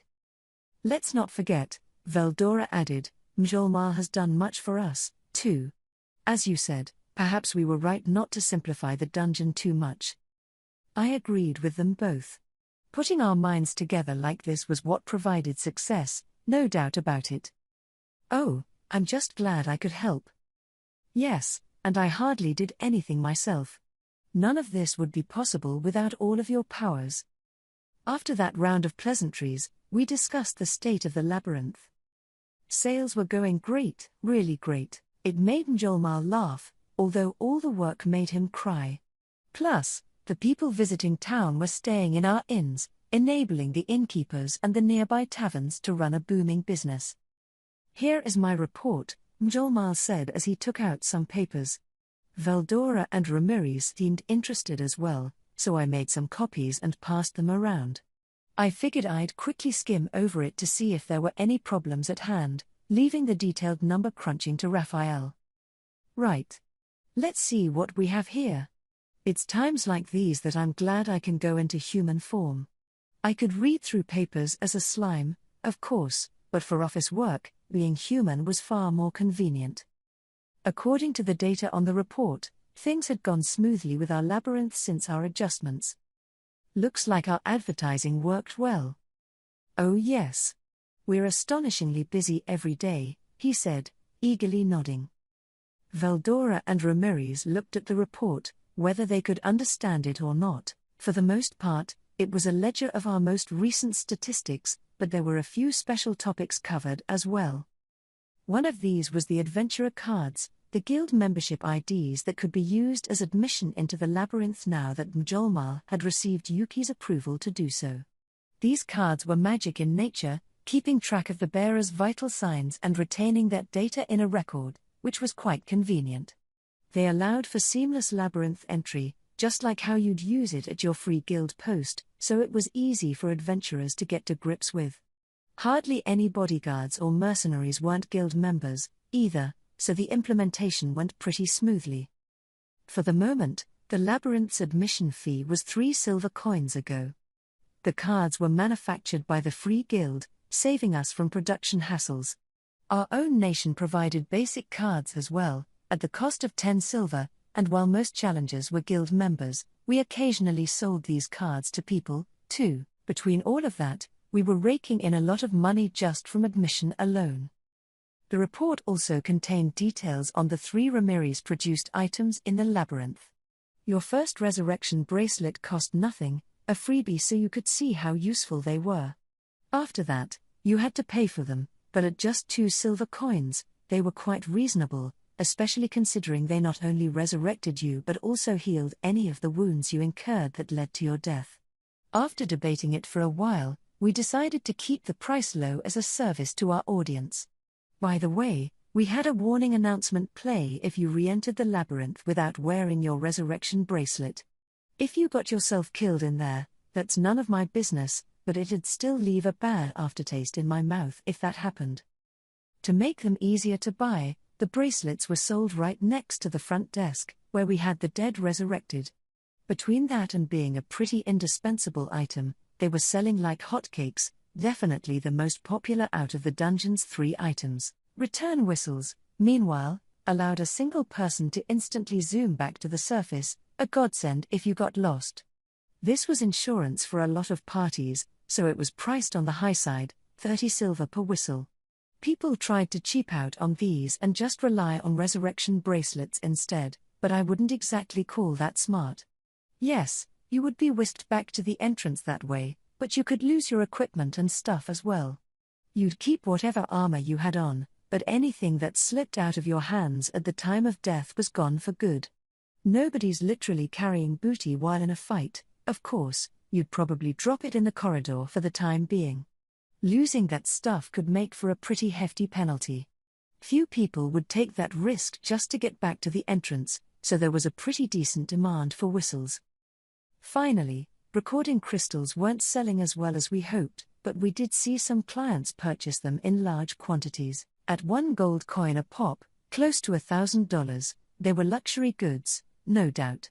And why not? They let you basically turn back time whenever, and wherever, you wanted. And since a lot of people would be focusing strictly on the bosses, letting them go for cheap seemed kind of dangerous for us, so we priced them sky high instead. Still, I thought there was a demand for them. In the deeper levels, the difficulty really ramped up from floor to floor. The save points on every 10th floor could very well seem like a trip across the continent. Thus, I figured it'd be a while before we profited from them, but even in these shallower levels, some people were still using them. We were also experimenting with renting weapons and armor out to people, but that hadn't turned a profit yet. These were Kurobe crafted goods, pretty decent quality, and since many people rented them after dying and losing their main weapon, the feedback from them was excellent. With the right word of mouth, I think we could see demand rise soon. So by and large, things were going well, but just because we were succeeding now didn't mean we could let our guard down. Right now, we needed to be more prudent than ever before. The party at the forefront of the dungeon was continuing to do well, going deeper and deeper without anyone dropping out. They were drumming up enthusiasm among the other challengers, too, people who kept coming back after messing up. That improved our sales, a cycle we needed to keep going. If we can convince people that it's worth coming back again and again, then even our initial goal of at least 1,000 admissions per day seems surprisingly attainable. So, looking at Molly's report, I'd say we're a pretty resounding success right now. But we can't rest on our laurels. If you've noticed anything, don't be afraid to speak up. I wanted everyone to be at attention as I got the ball rolling. Ramirez was the first to react. Me. All right. Ramirez. You know the elementalist using elemental communication? Boy, I sure never thought about relying on the spirits for info like that. But I can interfere with that, if you want. What do you think? Interfere, huh? I did want to put some obstacles in their way, but it seemed kind of like a coward move to me. The approach this party took was completely orthodox, so getting all evil with them felt like we'd be going against the spirit of the rules. This isn't a war, or a competition or the like. But it's not like the spirits are being forced into it, are they? No. If they're providing that much support, clearly the elementalist must have a great relationship with them. Better not interfere, then. I'm not into that kind of thing. Roger. I figured you'd say that, Rimuru. Ramirez was quick to back down. I suppose she wasn't much for it but thought it best to bring it up anyway. No, it is not good to lie. But, Ramirez, why not create an elemental free zone? That elemental communication, it works by listening to the smaller spirits that have taken root in the area, no? And it can't work if the spirits aren't there, yes? Oops, that's some surprising stuff coming from Veldora. He's normally so useless to me, but sometimes even he says something intelligent. Rimuru, why do you look so surprised? And he's sharp, too. Oh, no, I'm just impressed as always with you, Veldora, I said, a little shaken. That's a really good opinion. Yes, is it not? My vast expertise has saved the day once more. Qua ha ha ha. Good thing he's so gullible. Well, Ramirez. Sure, I can do that. I'll just ask the spirits to relocate for me. Without any conscious spirits in the vicinity, elemental communication can't do anything at all. I guess that could work. Maybe, thanks to Veldora's proposal, we could do something about elementalists after all. Great. Let's do that. See, this is exactly why I think brainstorming like this is a great idea. Yes, quite so. You see, my vast wisdom is. Okay, next. Anyone have any other observations? I couldn't let Veldora get further carried away. Time to move on. It wound up being Masayuki who spoke next. Do you think defeated monsters could drop items for the explorers? Monsters leaving items behind, common in video games but kind of enigmatic from a real-life perspective. And our monsters already left crafting material and magic crystals. Wasn't that enough? Why do we need to do that? Veldora asked. Masayuki's answer was simple. Huh? Well, I mean, healing potions are, surprisingly expensive. High-ranked adventurers use them all the time because they can afford to shell out for them, but most people would rather run away from a battle than risk getting hurt. That, and if you die in the labyrinth, you're resurrected without any of your injuries, so a lot of people just nope out of there instead of using any of their potions. So I'm just thinking, why not have monsters drop low potions or something when killed, so that everybody has access to them? It was a valid point. Our nation's potions served as advertising, and their usefulness to us was starting to expand, but they didn't come very cheap, no. In fact, sales were starting to stagnate a bit because of the price. Within Tempest, low potions cost 4 silver coins, high potions were 35, and full potions, while not offered for direct sale, would probably need to be priced at over 500 silver, or 5 gold coins, if we did offer them. Meanwhile, the cheapest inn in our city cost 3 silver a night without meals and 5 with a bath and dinner. A nicer room, used by passing merchants and the like, averaged around 10 silver plus meals. On the other hand, a D-ranked adventurer earned, on average, about 15 silver coins after a day of work in the labyrinth, maybe 20, if they worked in a party for more efficiency. That was good, for now, enough to live day by day on, but not enough to prepare for any kind of emergency. The treatment they'd need if they were sick or badly hurt, or any kind of social safety net, really, would be out of the question. Plus, they needed to maintain their weapons, buying new ones if they broke and saving up for better quality goods. In short, low-ranked monster hunters lived a hard-scrabble life. If they wanted a better one, their only choice was to polish their skills. And in a life like that, 4 silver coins was a painful investment to make. They need to put money aside for admission, of course, and I sure get it if a potion just isn't in the budget for them, and yeah, I know they're gunning for a treasure chest with a major find inside, but it's not like whatever they discover will make them filthy rich. That's common in games, yeah. I understand what you mean, Masayuki, but the monsters are naturally generated within the labyrinth, so I think it'll be hard to have them carry items.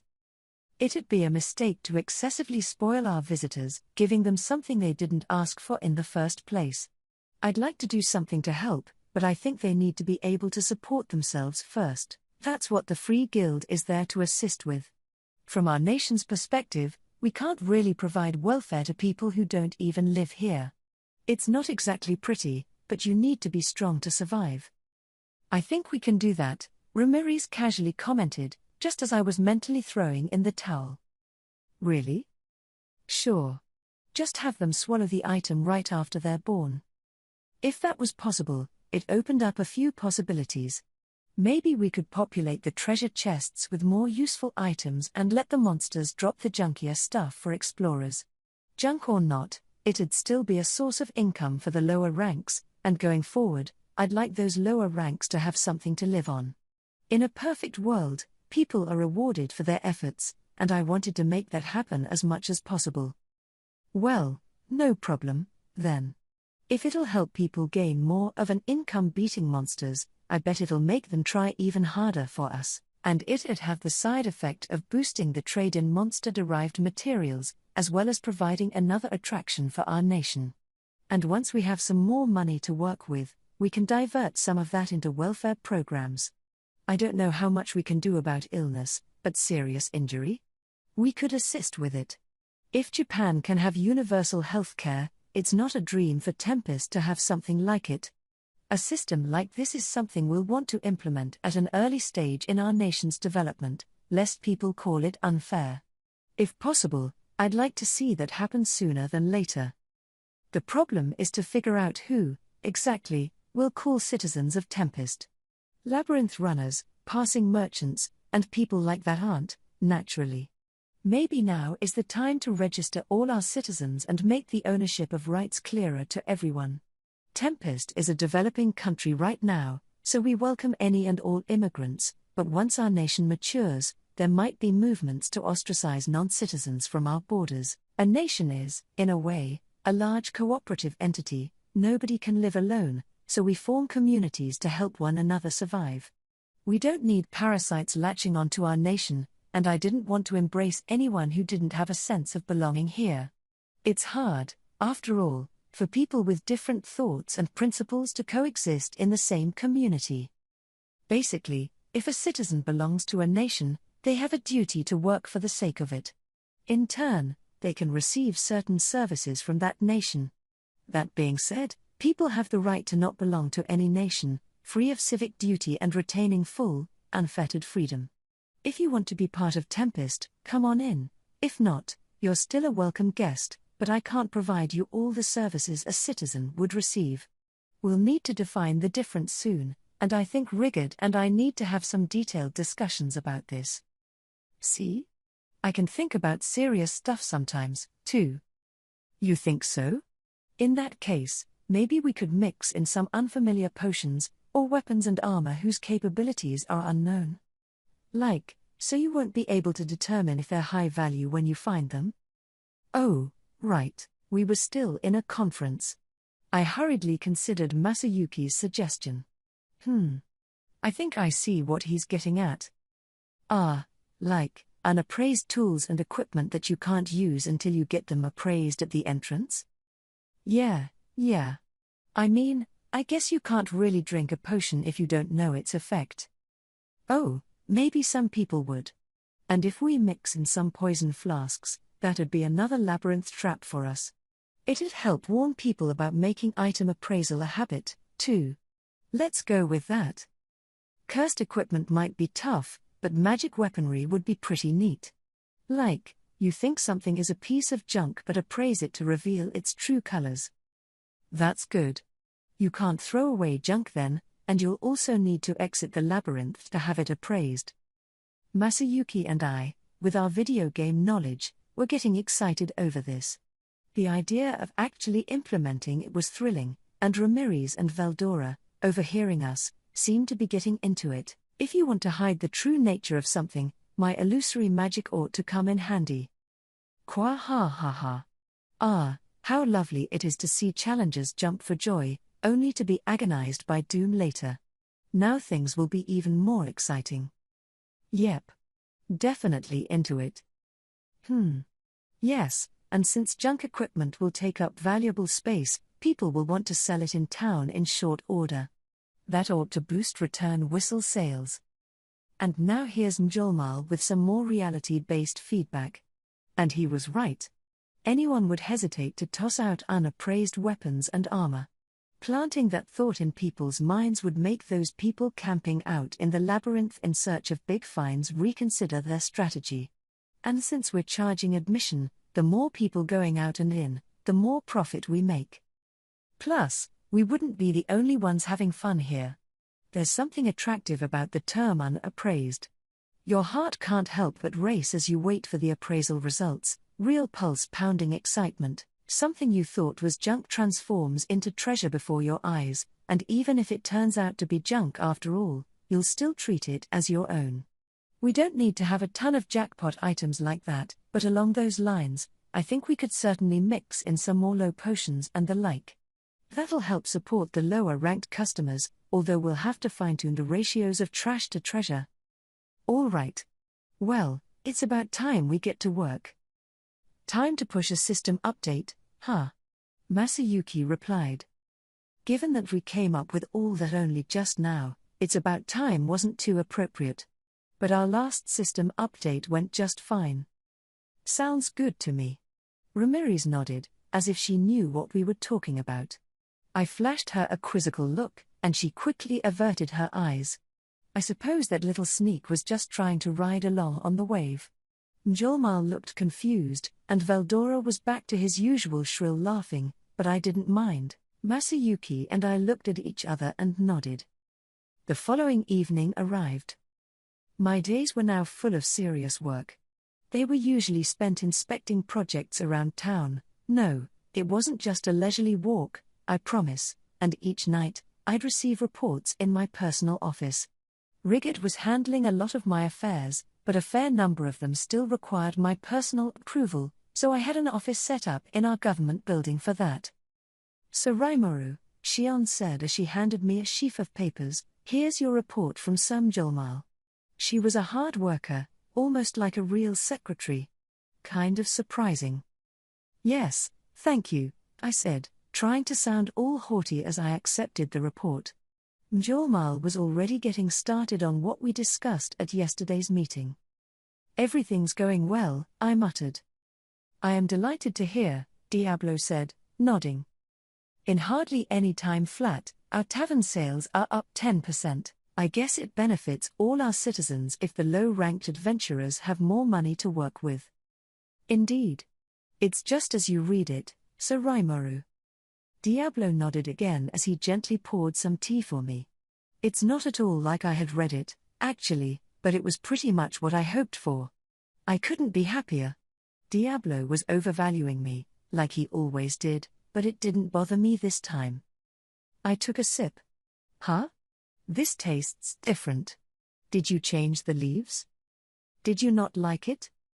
"No, it's good, but..."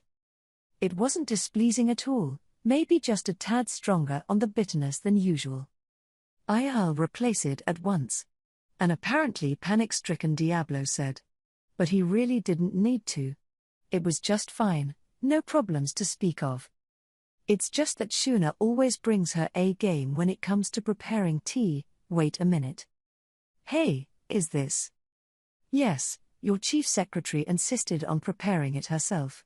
I tasted it to ensure it wasn't poisonous." Okay?" That's a surprise, seeing Shion prepare tea this good. The even greater surprise, though, was Diablo actually cooperating with her. "I never thought you'd go with Shion on that." Poison doesn't work on me anyway, so I assumed Diablo was simply taste testing it, but that made it even more of a surprise. "I had no other choice," he replied with a smile. Sir Benimaru was balking at being her taster every day. It was my first experience ever feeling ill, a chance I'm glad to have had. I really don't think that's a necessary experience, but this time, I definitely needed to thank him. Shion looked really happy, after all. She's really grown, huh? Once upon a time, her home-cooked cuisine was more hazardous to your health than the deadliest of poisons, but now here she is getting tea just right. No magic or skills or anything. Her violin performance during the festival was another surprise. I'm being wowed all the time lately. It truly felt like an emotional moment to me. "Diablo, thank you." No. And Shion? Well done. You did great. Why, yes. Thank you very much. Next time, I think I'll have Shion pour my refills. It was a little overly bitter, but I was happy. Then I recalled that I had never delivered Diablo his promised reward. By the way, I still owe you a reward, don't I? You did an excellent job with the Farmus invasion, and here I've been giving you menial labor ever since you got back. No, it's my hope to be of service of you, Sir Rimuru. Well, yeah, but I had given Hakuro some vacation time. He was off happily training somewhere with his daughter Mumiji. Gobta, I took to our special elf-run club down on floor 95. He didn't quite deserve a membership card yet, but I intended to dangle that as a carrot for his future endeavors. Of course, he was still off God knows where with Milliam at the moment. Veldora grumbled a bit about wanting to toughen him up, too, but I hope he doesn't. That's just being cruel by that point. For Gable, I had a new research facility built, beyond the door that Veldora guarded on floor 100. He'd be the head of this laboratory, with Vesta as his second in command. Gable would be overseeing what had grown into a pretty large research team, so it was a fairly big promotion. So along those lines, I had given what I thought were appropriate rewards to everyone. Not doing anything for Diablo, someone who worked so hard by my side, was out of the question. In that case, Diablo said as I thought this over, there is something I would like your permission for. He always had the greatest knack for reading a room like that. Go ahead. Say it. Very well. I was thinking that I would like someone working under me to handle my more miscellaneous duties. Oh, like making tea? I knew he wasn't a fan of that. I couldn't blame him. Why would a demon as powerful as Diablo willingly brew tea for a slime? Even I thought that was a bit bonkers. No, not that, Sir Rimuru. Taking care of your personal affairs is one of my most vital responsibilities. I am talking about miscellaneous tasks like raising nations to the ground, someone I could perhaps send in my place to handle that. I, personally, will always be by your side, Sir Rimuru. He smiled as he said it. Come on. That's real work, not miscellaneous tasks. But to Diablo, I guess taking care of me was more important than waging wars. I really don't get what's in his mind sometimes. I see. But I can't have someone with that kind of power working under you. Someone with the intelligence and muscle to take down an entire country? It'd have to be someone like Benimaru or Ci. I wanted to make Diablo's wish come true, but this was asking a little too much. However, it turns out I was jumping to conclusions. No, I have no intention at all of standing above Sir Benimaru or anything of the sort. There are some old acquaintances of mine I am considering, so I thought I would invite him. So he wanted to hire some people? I didn't have any problem with that. That sounds fine by me, but will you need some money? I imagined he would, which is why I asked, but Diablo smiled and shook his head. No, I doubt they would be interested in money. In place of that, however, they will need some manner of vessel to serve as their physical bodies. Now I get it. If this is an acquaintance of Diablo's, it's probably gonna be another demon. All right. Is it okay if it's something like what I gave to Beretta? If Diablo insisted on a human corpse, we were gonna have problems. Things were a bit different now from when I first summoned him. Yes, I'll ensure they don't complain. Then fine. Ramirez was just bugging me, in fact, about providing physical bodies for Thrainey's sisters as well. I said yes, since they could help us run the labyrinth. Maybe I should craft a few extra bodies while I'm at it, just in case. That's fine by me, then, but is that the only payment they'll want? That is not a problem, but I think that the protégés I am considering each have a staff of their own as well. I was thinking about bringing them on, too. Is that all right? As breathlessly confident as always, I see. It's like he never once considered the thought of being turned down. I can't pay them, but would they care? If you can provide them with physical bodies, they will gladly serve you, Sir Rimuru. He was so sure of it. And if he was, I had nothing to say. But there is one thing I better ask. So how many people are you expecting to serve you? By his manner of speech, I was picturing a small handful, but I needed to know how many bodies I should prepare to make. Well, I was thinking perhaps several hundred, 1,000 at most. That's a lot. 1,000 at most? And they're all demons? What kind of doomsday army was he trying to build? What, are you trying to have a war by yourself? No, I'd hardly expect them to battle me. Even if they did, I doubt it would be a hard fight for me. And so deadpan about it, too. Where does all that confidence of his come from? Are you gonna be okay, though? Yes, perhaps there is no need for such a large number. Very well. I will carefully choose among them and dispose of the unnecessary. No, I didn't mean that. I'm asking if you're gonna be okay. Diablo gave me one of his happy smiles. There will not be a problem, he declared. Well, now it just seemed ridiculous to worry about him. For all I knew, Diablo may very well be stronger than me. If he says it's not a problem, there was no point in me protesting. All right. I'll prepare 1,000 vessels for you. You will, Sir Rimuru? Sure. I need to reward you anyway. So try not to get yourself hurt doing this, all right? I didn't think I needed to worry, but I went ahead and said it anyway. Diablo bowed at me, overcome with emotion. Very well, then, it pains me to say this, Sir Rimuru, but I hope you will forgive my absence for a period of time as I prepare. Part of me just wanted to say yeah to him. You can leave things to me for now. Get going.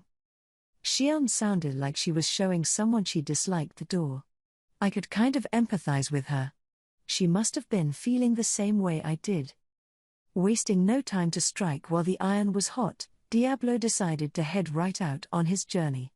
To be honest, I was a little anxious about having Shion be my only secretary, but, hell, Shuna was there for emergencies, and I doubted anything too hairy would happen.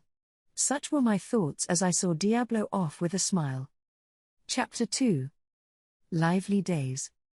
A few days after our previous meeting, a party finally made it past floor 30. This was Masayuki's team, and just as he had worked out with Njolmal, they were making their way down the dungeon at a steady clip. It was fixed, I'll freely admit that, but what the general public didn't know wouldn't hurt them. Besides, with his chosen one skill, Masayuki can make some pretty big screw-ups and still look squeaky clean to everyone around him. I couldn't ask for a better advertising partner. So we held a big announcement inside the labyrinth that the Orc Lord guarding floor 30, as well as his 5 henchmen, had been slain. The results were electrifying. Cheers erupted from the inns and taverns people gathered at. Masayuki. Masayuki. You could hear it all across town, and Masayuki reacted to the chants with a casual smile. His expression was stiff, to say the least, but to the crowds, it must have looked like a radiant smile. Once again, Masayuki's fame and popularity had risen to the stars. Some shops even held Masayuki the Hero 30 floor commemoration sales. With all the excitement, and all the merchants whose eyes sparkled at the potential profits, things were, to say the least, lively. Now we were holding another meeting in the conference room we had built in the labyrinth. The populace loves you more than ever, don't they, hero? Rimuru, can you not pick on me, please? It's hard. I thought my choice of greeting would be a fun way to break the ice, but he really did seem overwhelmed. Truly an excellent performance. Magnificent. Stirring. Njolmal couldn't help but join in. He really meant it, too, making Masayuki snicker a little. Now I see. If this is how everyone reacted to him, I could understand how that would get tiring. I really didn't do much of anything, though. Oh, there you go again. You're such a modest champion, Sir Masayuki. I doubted Masayuki was being modest at all. An ogre lord ranks a B+ as a monster, and its henchmen would all be B level, too. One B-ranked monster could threaten the existence of a small village, and here we had a small group of such monsters, so beating floor 30 requires serious talent, but Masayuki's team emerged from that battle without any major issues. The mithril armor I gave Jinrei did a lot to boost his defense, so the party's strategy involved keeping the monster's attention squarely on him, an effective one, as it turned out. The rest of the party was pretty decent, too, focusing their attacks to unlock some pretty powerful magic. Bernie's elemental magic, Juwu's spirit magic, and Masayuki's chosen one-based buff effect all worked together to raise their abilities to their peaks. Masayuki said he didn't do anything, but, really, he played a huge role just standing there. Still. Not that it's for me to say, but we couldn't ask for much better advertising. Having rare equipment from a distinct series show up in the chests is quite attractive to a lot of people. Right? I came up with that one. Equipment that unlocked special effects if you completed the whole set. That was an idea I discussed with Kurobe, and the memory of that discussion inspired him to make a test set, the so-called Ogre series. The gold box inside Floor 30's boss room awards you with one random item from that set, which was really a diabolical way of going about it. There were 5 weapons, an axe, sword, bow, saber, and knife, and 5 pieces of armor, the helm, breastplate, gauntlets, gaiters, and boots. No shield included. What you got was completely down to luck. You were guaranteed an Ogre series item, but you didn't even know whether you'd get a weapon or a piece of armor. Plus, keep in mind, there was no guarantee you'd see a series piece drop. The gold box the boss guarded was programmed to drop rare items 2% of the time. Even if you beat the Ogre Lord once an hour, that box would still only contain 24 items a day. You'd be lucky to see a rare drop every other day, at that rate. It's the perfect drop rate, in fact, to encourage the gambler side of people's psyches.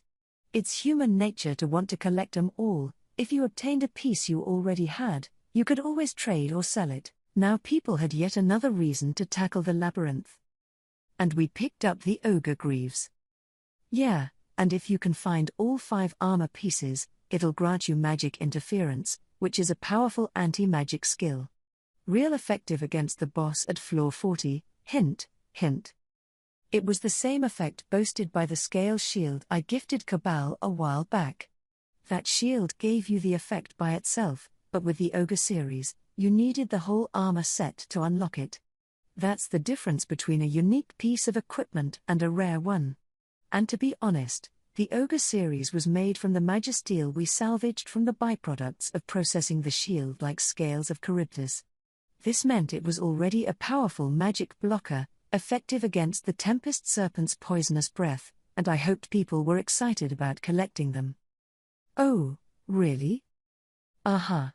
So the tactic I'm hoping people adopt going forward is to collect the whole set before taking on the next boss. With Masayuki's team conquering floor 30, we had now formally announced the Ogre series. It wouldn't be long before the information spread worldwide, and I'm sure it'd energize even more would-be challengers to try their own hand at the labyrinth. Parties were allowed to be up to 10 people in the dungeon. No matter how strong a group of monsters you found in there, if you had a party of adventurers ranked B or higher, there was nothing they had zero chance defeating. It'd be a trial and error process ahead for them, I'm sure, but if they think of it as training for group battles against monsters, I think it'd be good experience for them. I definitely want them to build up their equipment for the floors beyond. Besides, everything was going to plan. We didn't miss a thing. That's your idea, huh? So you think we need to complete the series? Well, that's a good question. The mithril armor I gave Jinrei is a rare piece as well. It's got no special traits, but it provides better defense than the Ogre breastplate. You could just keep pushing and beat the Tempest Serpent that way, maybe. The serpent was a tough foe, but there'd be only one of it. Tackle it with a party, and your strategy would probably involve keeping a decoy healed while the rest of the gang fought. That would be Jinrei with this group, and I figured he'd be up to the task. All right. In that case, we'll keep going down. Gotcha. Good luck, okay? Because you're the best pitchman we got. Jinrei and the others are a lot more enthusiastic about this than I am, But yeah. I think having monsters drop items is kinda adding to the fun, too. It's always exciting to discover a chest, but the simple idea of having monsters drop items turned out to be absolutely the correct thing to do.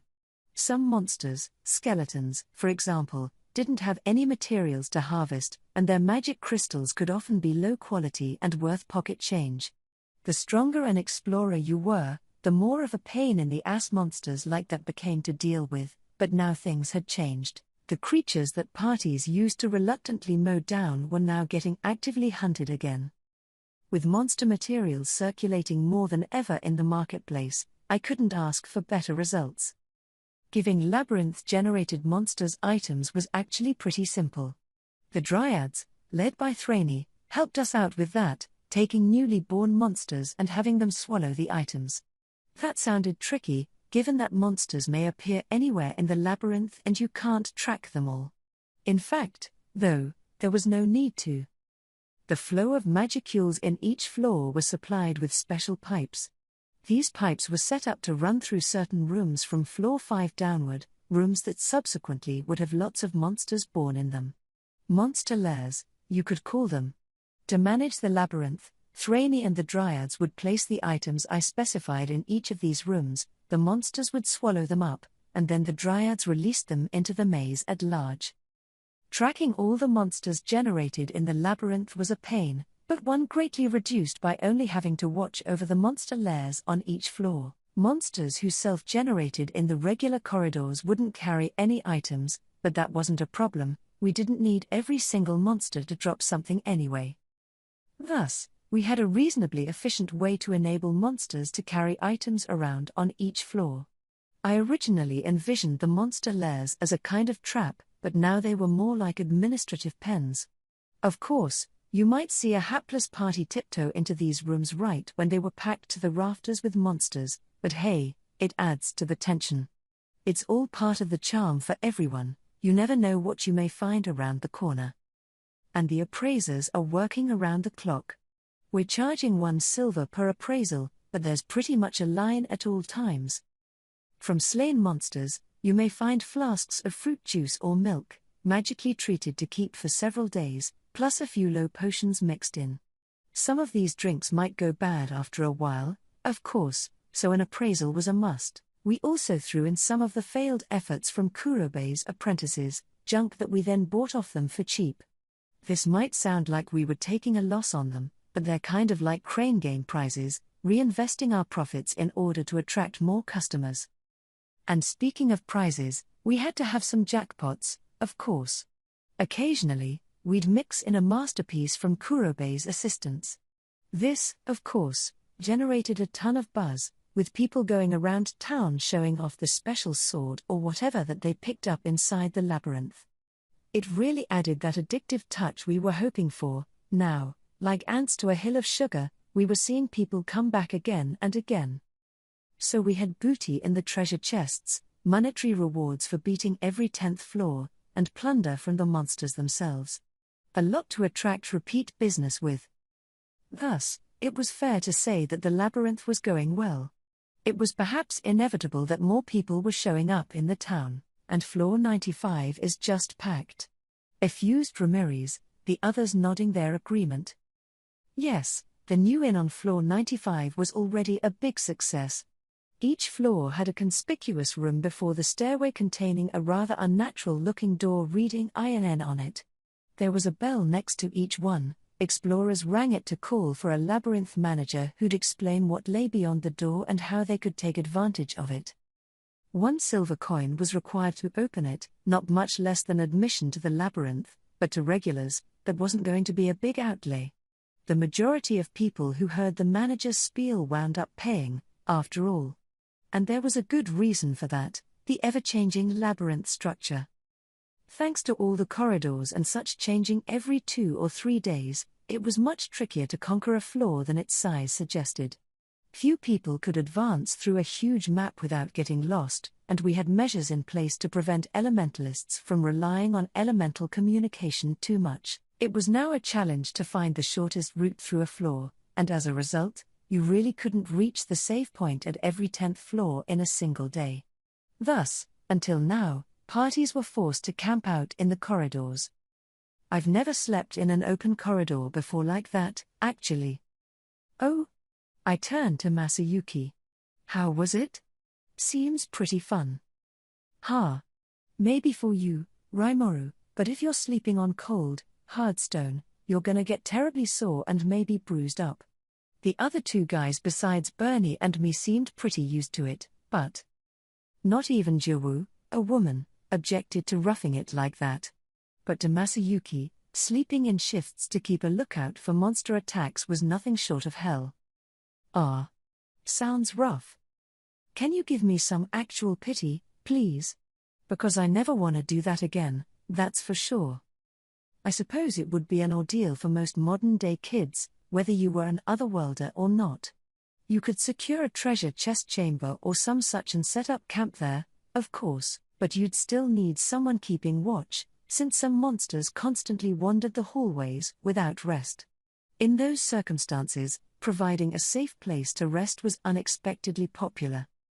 There was also the question of what to do with the equipment you found inside. Discarding it would be a waste, since, as we planned it, there may just be a rare find among things that might seem like junk at first. But between your sleeping kit, a few days' worth of food, and backup equipment, you had only so much room to spare. When space is of the essence, food is often the first thing to go. If you ran out of stores, you'd have little choice but to retreat, although some monsters left behind edible goods when defeated. Water could be procured with magic, so a lot of people made do with the barest minimum of sustenance. If you were at the end of your rope, you could always die and get transported back with your resurrection bracelet, that cost you your items, but it beats struggling with starvation. Along those lines, people were starting to reconsider the merits of the return whistles. Since they let you return to the surface with all your items, more and more people were starting to purchase them. Thus, a consequence of the Labyrinth's new emphasis on dropped items was that people tended to carry less food around than before. So what if we had an inn available down there? If you're well enough to reach a stairway, the inn was there for you, obviating the need for food or a sleep sack and making your pack a lot lighter. Yes, if an inn were available, a lot of people would naturally want to take advantage.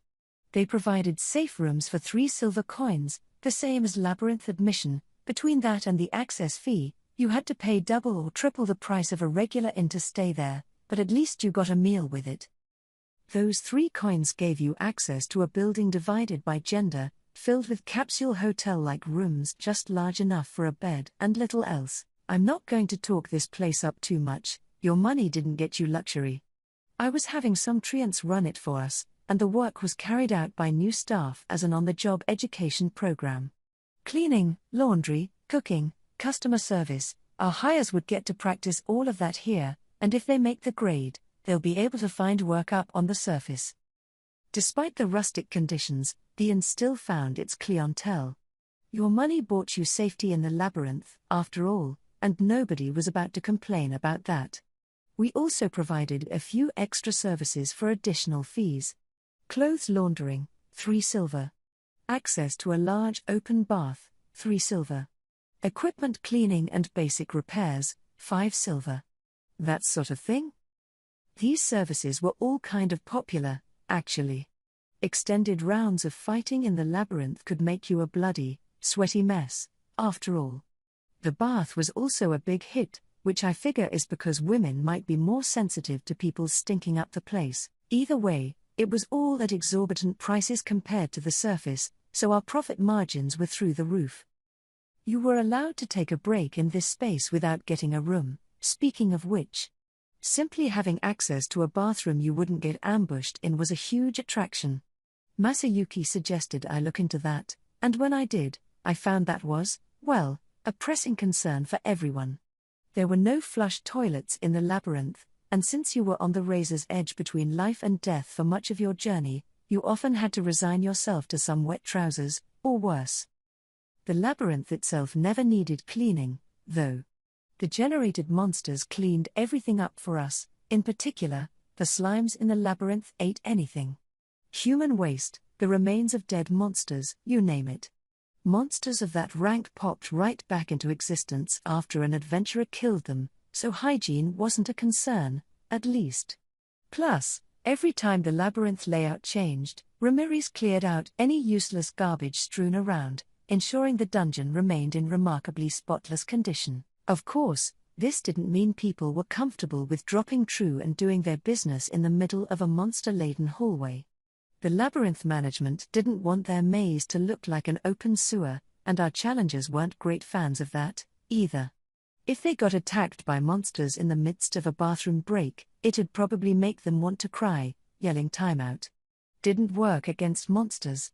You'd need someone keeping watch for you, for number 1 as well as number 2, and I know I'm speaking for at least some of you when I say that going to the bathroom in an open hallway while encircled by your friends is the perfect formula for performance anxiety. Maybe a quick whiz would work, well, maybe not. If a monster caught you with your fly down and you had to fight like that. Or, even worse, you put it back in and had to piss your pants during the battle, ugh. I don't even want to imagine it. You'd probably just want to march right back home, but then you'd have to go tromping around the city of Rimuru with a huge urine stain on your pants, like you lost a bet or something. A man might be able to cope with this, I can hardly imagine how a woman would handle it. For some, death might be better than the humiliation. And considering that lots of adventuring parties were mixed gender, toilet-related practicalities were another incentive for people to use our inn. By the way, some people tried to solve this problem with magic. Certain household magic spells like clean wash and health management can help you maintain normal bodily functions inside the labyrinth. Health management, in particular, allows you to manage the times at which your body needs to eliminate. There were certain limits, of course, but you could use that spell to hold it in for around 3 days without issue. Unless you were the type of maniac who didn't care if he sprayed his waist all over during battle, this was a must-have spell for adventuring. Still, health management didn't work forever. If you were gonna wander around the maze for extended periods of time, relying strictly on magic was risky. Thus, it came to pass that even sorcerers and the like saw fit to call upon the inn's services. So labyrinth management was all systems go for now. Mjolnir couldn't have looked more pleased with himself. "It's going along perfectly well," he said. "We're seeing a rising trend in our profits. Even subtracting the expenses incurred with the item drops we're distributing, I'm beyond satisfied with our margins. I'm looking at around 10% right now, from our original investment. My goal is 20%, and if we can attract more customers, I think we can make that happen." So about what we figured, overall. And since I was having him report the items we provide at their sale prices instead of our own costs, we were actually making more profit. That, and we weren't paying a salary to the townspeople involved with the work, so all of that was going straight into our coffers. It seems like we could start investing more into it. If we do, it'll be a while longer before we see government-scale profits, but I think we could get in the black before an extended amount of time. If profit was all I cared about, we could just sell what we created at high prices. But as a nation, that wasn't enough to survive. There were people in town involved in many kinds of work. We needed to make sure it was divided up appropriately, so they could do their best at their jobs. That's why I thought it was important to set up an environment where everyone's satisfied with their work. As the ruler of this nation, it was job one for me to provide work, or really, a purpose in life, for everyone who lived in it. Yeah, but I feel bad about them working for free. Well, Mjolnir said with a grin, if you factored the average salary in Bloomond into our figures, we have more than enough of a budget to pay that to our employees. Whether they'll accept it is another question. To a merchant like him, free labor must have been unthinkable. I could understand that. You didn't exactly need to ponder the subject deeply to see the problem. We were providing food, clothing, and shelter, and everyone seemed happy enough with that, but it didn't seem like a good work environment at all like this. I did want to compensate them all somehow, in time, but Raphael was doing a perfect job of managing them, so nobody had lodged any complaints about their treatment. Nonetheless, I decided I'd better bring this up with Rigard and my other officials shortly. But even as my subjects happily worked for nothing, one of my other acquaintances was much more faithful to her own greed. By the way, is my payment gonna be all right? Ramirez nervously gulped as she asked the question. All this talk must have made her think I was gonna stiff her. She didn't have to worry, I keep my promises. So I signaled to Mjolmal, who then nodded with a smile of his own. You have every reason to expect it, he proclaimed, trying to sound as important as possible. I think we can pay you quite a figure, in fact. Ramirez gave that a satisfied grin. This is it, she exclaimed. Huh? What is? My era, the era of Ramirez has finally arrived. Had it? Because I wasn't so sure, but Thraney, bringing some tea in, warmly smiled at Ramirez as she guffawed at this. I always thought Thraney was overprotective of her, love can be smothering like that, but I wasn't about to get involved in their affairs. Do I receive any of this payment? Oh, now Veldora's interested in money? That's the last thing I need, but we do owe him one. I gave another nod to Mjolmal. Yes, of course, we have a payment prepared for you as well. Would you be satisfied with the same amount Lady Ramirez is set to receive? Mjolmal and I had worked this out in advance.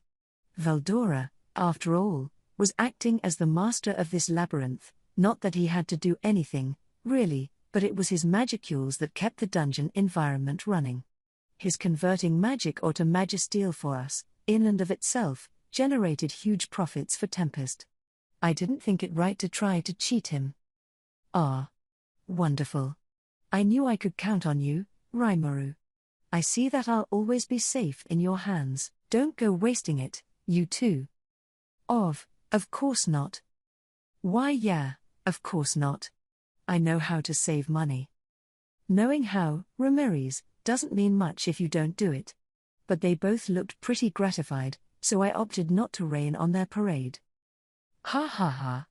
Of course, they're free to squander at least a little of it. Money, after all, is something you save because you know how much fun it is to use.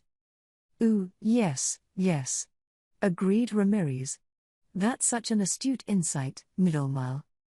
Molly, if you coddle Ramirez like that, she's gonna run with it. Thraney is a great example of how not to handle her.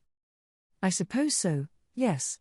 And I have experience working at that takoyaki stand.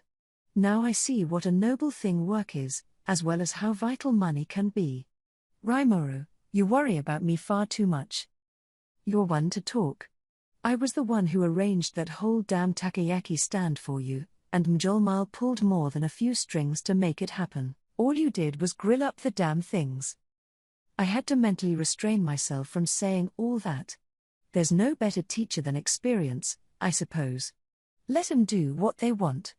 Even if it blows up in their faces, as long as they learn something from it, we're good. So, Mjolmal, how are things looking outside the labyrinth? I asked. I knew things were moving fast around town, but how were things really going? I was curious. Mjolmal smirked at me. Brisk indeed. That's the only word for it. The festival is long over, but really, we haven't seen any major drop in our population.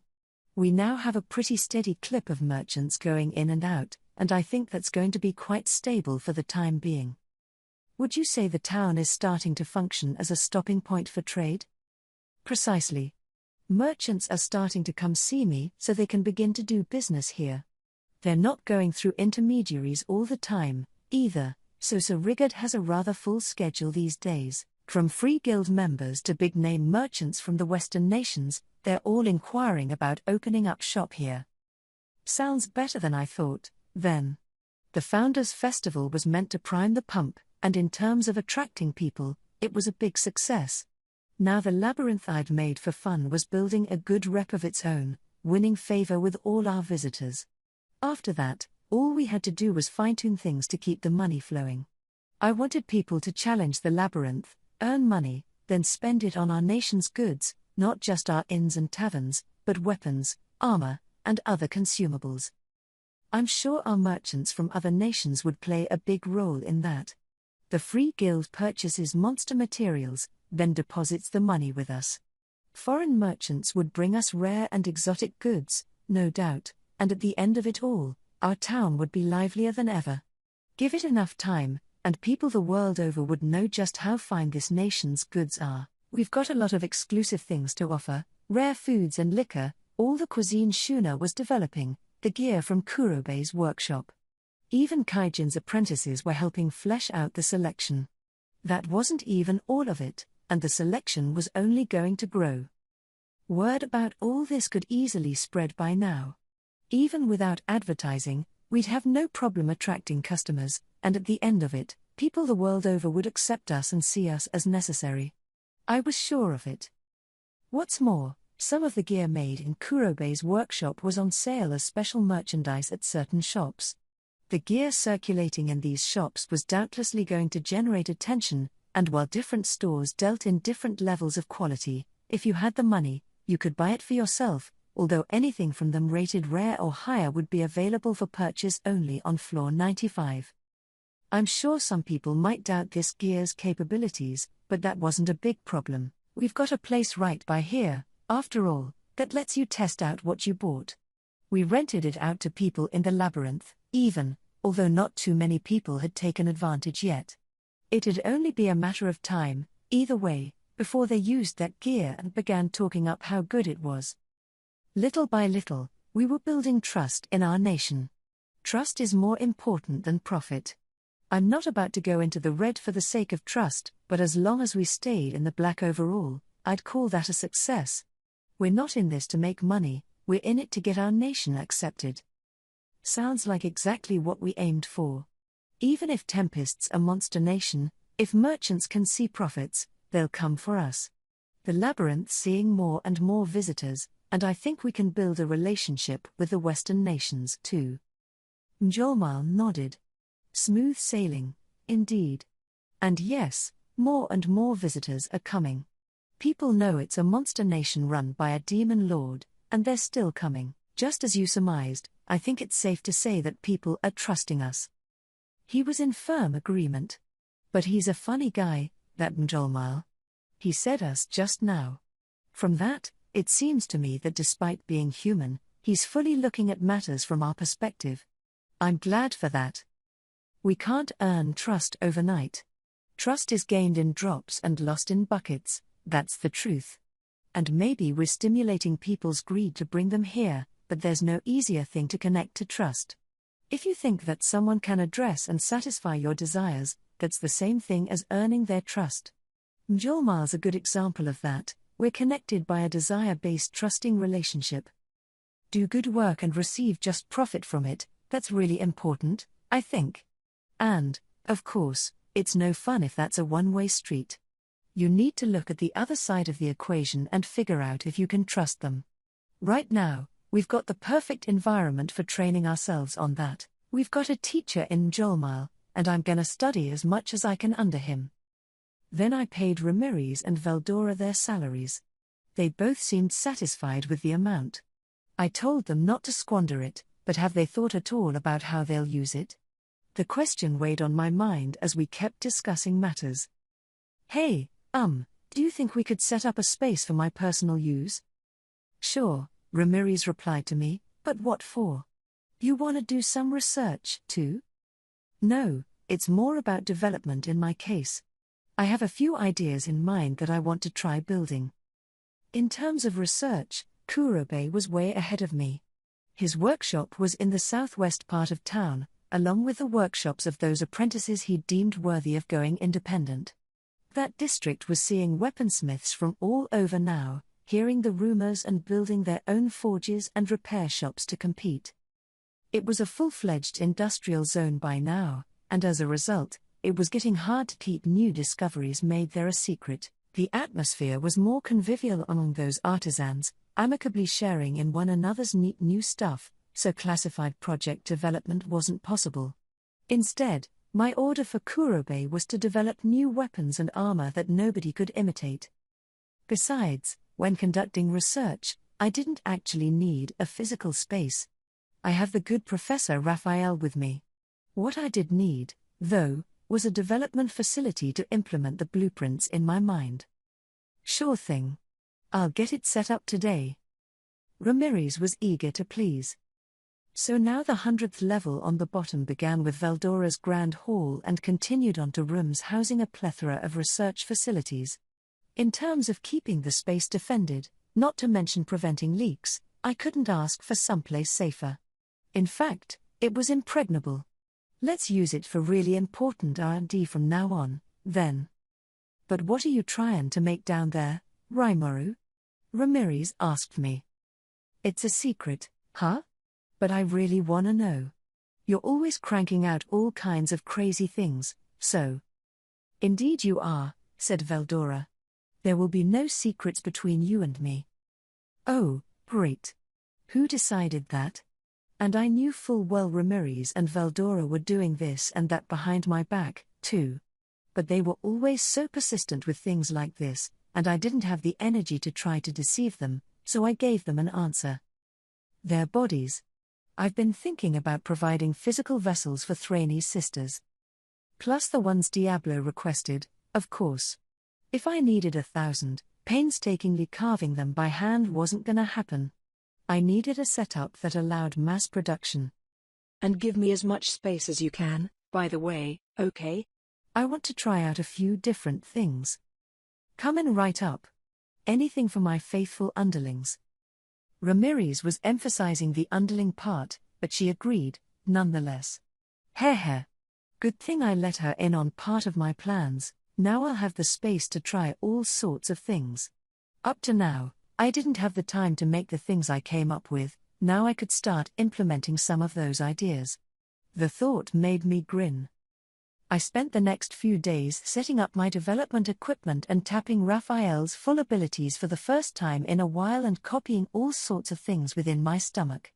Any tech I wanted to pass on to future generations couldn't rely on this, of course, but I didn't intend to share it with anyone anyway, so all inhibitions were out the window.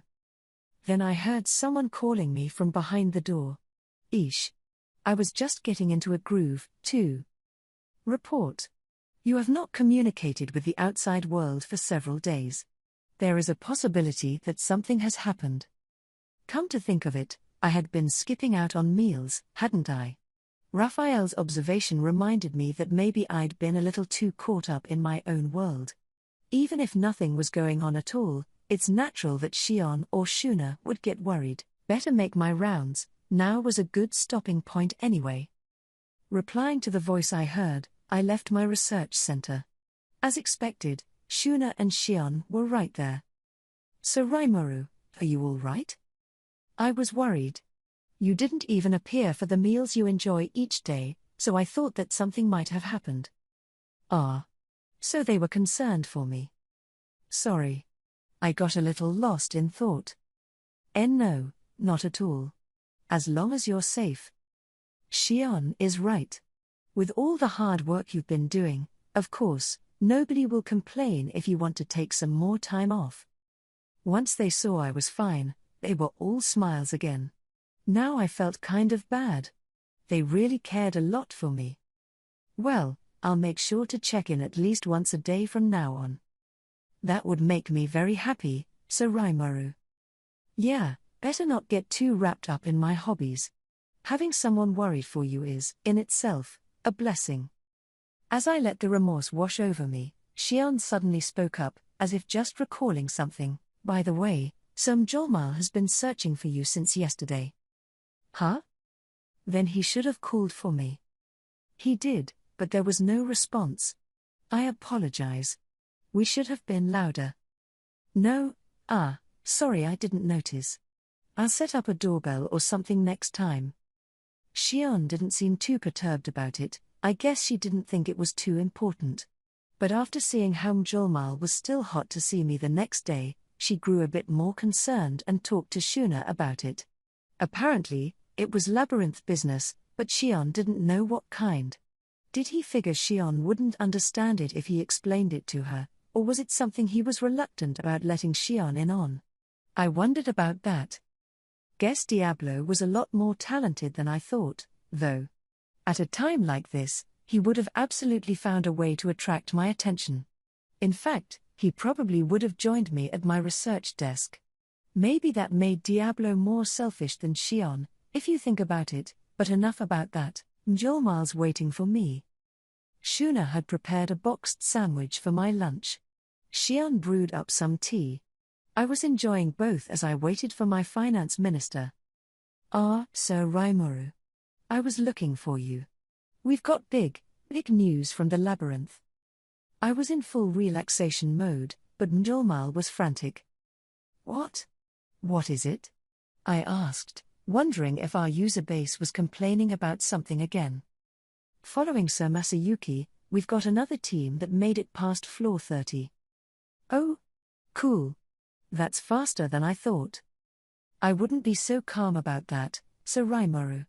They're practically sprinting their way down. In fact, they're almost at floor 40 already." Oh. Yeah, maybe I shouldn't be so casual about this. But I didn't see what was worth getting in such a panic about. What Mjolmal said next convinced me otherwise. "And their methods are, well, they're making a science out of skirting the labyrinth's rules, for example." He then began to explain. And he was right. I hadn't predicted this at all. As he put it, this party had come upon fairly ingenious ways of using Ramirez's labyrinth items. First, they activated a recording crystal in front of the boss monster on floor 20. One crystal works for an entire party, so even if the boss wiped them out, they could revive themselves at the location they set for themselves. That was within expected bounds. So far, so good. But then, apparently, they would use a return whistle to warp out of the labyrinth. And then the party would split up, with each member going on to form their own party, always with 10 people, the maximum. So then, all those people. Precisely. It's no longer a party so much as a small army. What was once a 10-person team was now 10 parties, a total of 100 people, each of them ranging between C+ and B+ as individuals. Apparently, they all wore a uniform of sorts, an overcoat with a shared design and a certain emblem sewn on it. They stood in line, no doubt unnerving the people around them as they marched in formation into the labyrinth, and that was the force they brought straight to the floor 30 boss. The rules stated that only one party could engage a boss at once, but here were 10 of them challenging the same boss, standing in line to wait their turn. The Orc Lord and his 5 henchmen were powerful adversaries, but this army was no slouch either, and after a heated battle, they finally took the boss out with the third party of the group. I feel like we talked about something similar just recently. Indeed we did. This is Team Green Fury themselves. Ah, there you go. Judging by the matching overcoats, this must have been a set of people working for one noble or another. The sheer budget they must have had for recording crystals made me shiver. Time is money and all that, but those cost 1 gold coin a pop, and they were tossing them all over the place. Do we know which patron they belong to? I had Lady Soka look into that. Apparently, they're all part of the Sons of the Veldt, a pretty well-known mercenary outfit. She believes their benefactor hails from Inglesia. The Sons of the Veldt? I'd never heard of them. But it was a surprise to hear that one of the core members of the Western nations had their eyes on our labyrinth. I seem to remember one of their affiliate families participating in the Founders' Festival, but no one from any of the main noble lines, I don't think. Maybe they got a late start, or maybe they had some other intention? Well, how to put it? It feels kind of like they're paying their way in, which doesn't leave a great impression, but it's not a violation of the rules. Annoyingly, we had no reason to clamp down on them. I understood Mjolmal's alarm, but at this point, there wasn't much we could do about it. Our profits are rising, yes. Lodging a complaint about it might be unreasonable at this point in time, but if this keeps up, the floors you spent so much time filling with traps are going to be conquered in the blink of an eye, it seems like. So Mjolmal was going nuts looking for me because he thought someone would beat the whole labyrinth while I was holed up in here? Yes, I made you worry, huh? Well, it'll be all right.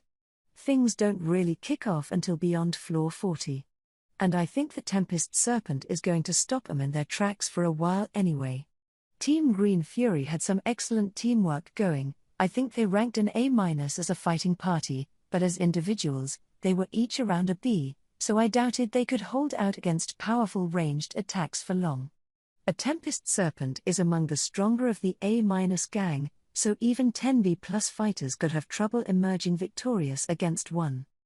Indeed, but judging by what Lady Ramirez and Lord Veldora tell me, we have reason to believe the leader of Green Fury is misrepresenting their actual skills. Huh? True, I can't really run analyze and assess on someone in a video, like. Report. Accurate magicule counts cannot be calculated via analyze and assess on a motion picture of battle. Right, Raphael warned me as much. I just used that video footage to assign a rating based off how the Free Guild ranks its monsters, so I couldn't really say with any accuracy exactly how powerful that party is. After all, I was only ranked a B+ by the guild, even though I'm definitely an S in actual skill. Ranks can differ from talent like that sometimes. And if someone was deliberately concealing their skill, we needed to consider addressing that. I think I better hear from Veldora and the gang about this. Certainly. I've already reached out to them, so let's pay them a visit. That's Mjolmal for you. By the time he rounded me up, he already had everyone else on call. I nodded and stood up from my seat. We were back in the Labyrinth's conference room, the usual gang. You are late, Rimuru. Veldora scolded me. Yeah. Look at what happened. You're the leader, start acting like it. Ramirez added. I'm the leader? That's news to me. But that didn't matter right now. So how's it looking? I asked. It's looking grim, replied Ramirez.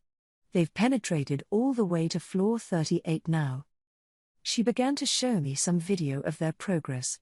She seemed pretty flustered, restless even, as she went over the footage, projected inside a little transparent box, with me. The effect was kind of like seeing 3D miniatures move around by themselves. Too bad I couldn't analyze and assess this directly. Suggestion. If I receive permission to interact with the subject Ramirez's intrinsic skill Macecraft, it will be possible to collect more accurate, detailed information. Ooh. A rare proposal from Raphael. It seemed worth trying. Let's ask. Ramirez, I have a favor to ask, if that's okay with you. Huh? Why all the formality? Actually, I was hoping to intervene into your Macecraft skill, but what do you think? Intervene? What are you gonna do, exactly? What was I gonna do? I wasn't too sure myself. Well, intervene. I wanted to collect more information about this labyrinth, sort of thing. I made most of that up, attempting to gloss over the truth with her. Report. That is generally the truth. Damn, I'm good. For once, I actually understood Professor Raphael's explanation. I mean, that's fine and all, but you sure you can manage that? Why are you worried about me? It's just, there's a lot of information to go through.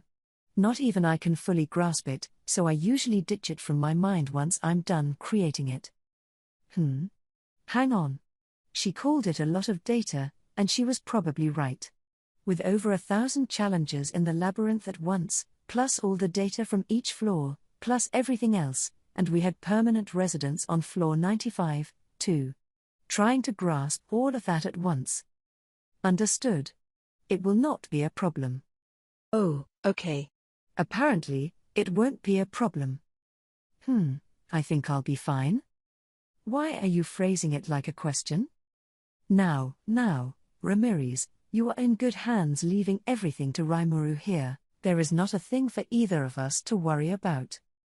I was all anxious, but Veldora was kind enough to browbeat Ramirez into trusting me. Well, all right. I'll give you the right to intrude into my Macecraft skill, then. Ramirez touched me, and with that, I instantly had access to the labyrinth. Report. Connected to the subject Ramirez's intrinsic skill Macecraft. Now collecting information. The seemingly impatient Raphael sprang into action. The moment it did, Maybe I felt a whole bunch of data run across my brain?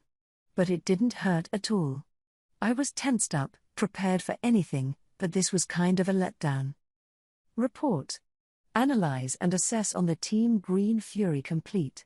Their leader is over the A rank, but my appraisal of the others does not differ greatly from before. In a moment, Raphael found the info I needed. Talk about reliable. Then I noticed the analyze and assess was still running. Did something catch its attention? Understood, analyzing all battles that have taken place within the labyrinth. So quit bothering me, I thought I heard it say. Which made sense. There's no way an average bum like me would understand the professor's thoughts. I'm sure it was plotting something grandiose again, but I'll leave it be for now. So back to our meeting. I see. Did you learn something, Rimuru? That was fast. It didn't work, did it? Ramirez, to say nothing of Veldora, gave me a doubtful look. I'm sure they had trouble believing me, as much as that annoyed me. You know, I said, bragging a little, this guy's an A+ or so. I brought up some other footage from Ramirez, blowing up the view to make it easier to see. Huh? This surprised the whole room, Ramirez more than anyone else. Rimuru? Why are you using my skills so well? Ha ha ha. Well, you gave me the right to intervene, so I guess that's why. You're kidding me. Even I can only show footage from a set position. I need to personally know someone before I can track them on here. Apparently, Ramirez could only access footage that had already passed through her Labyrinth managers. I could see why. Wrangling all this data in depth was a dizzying task.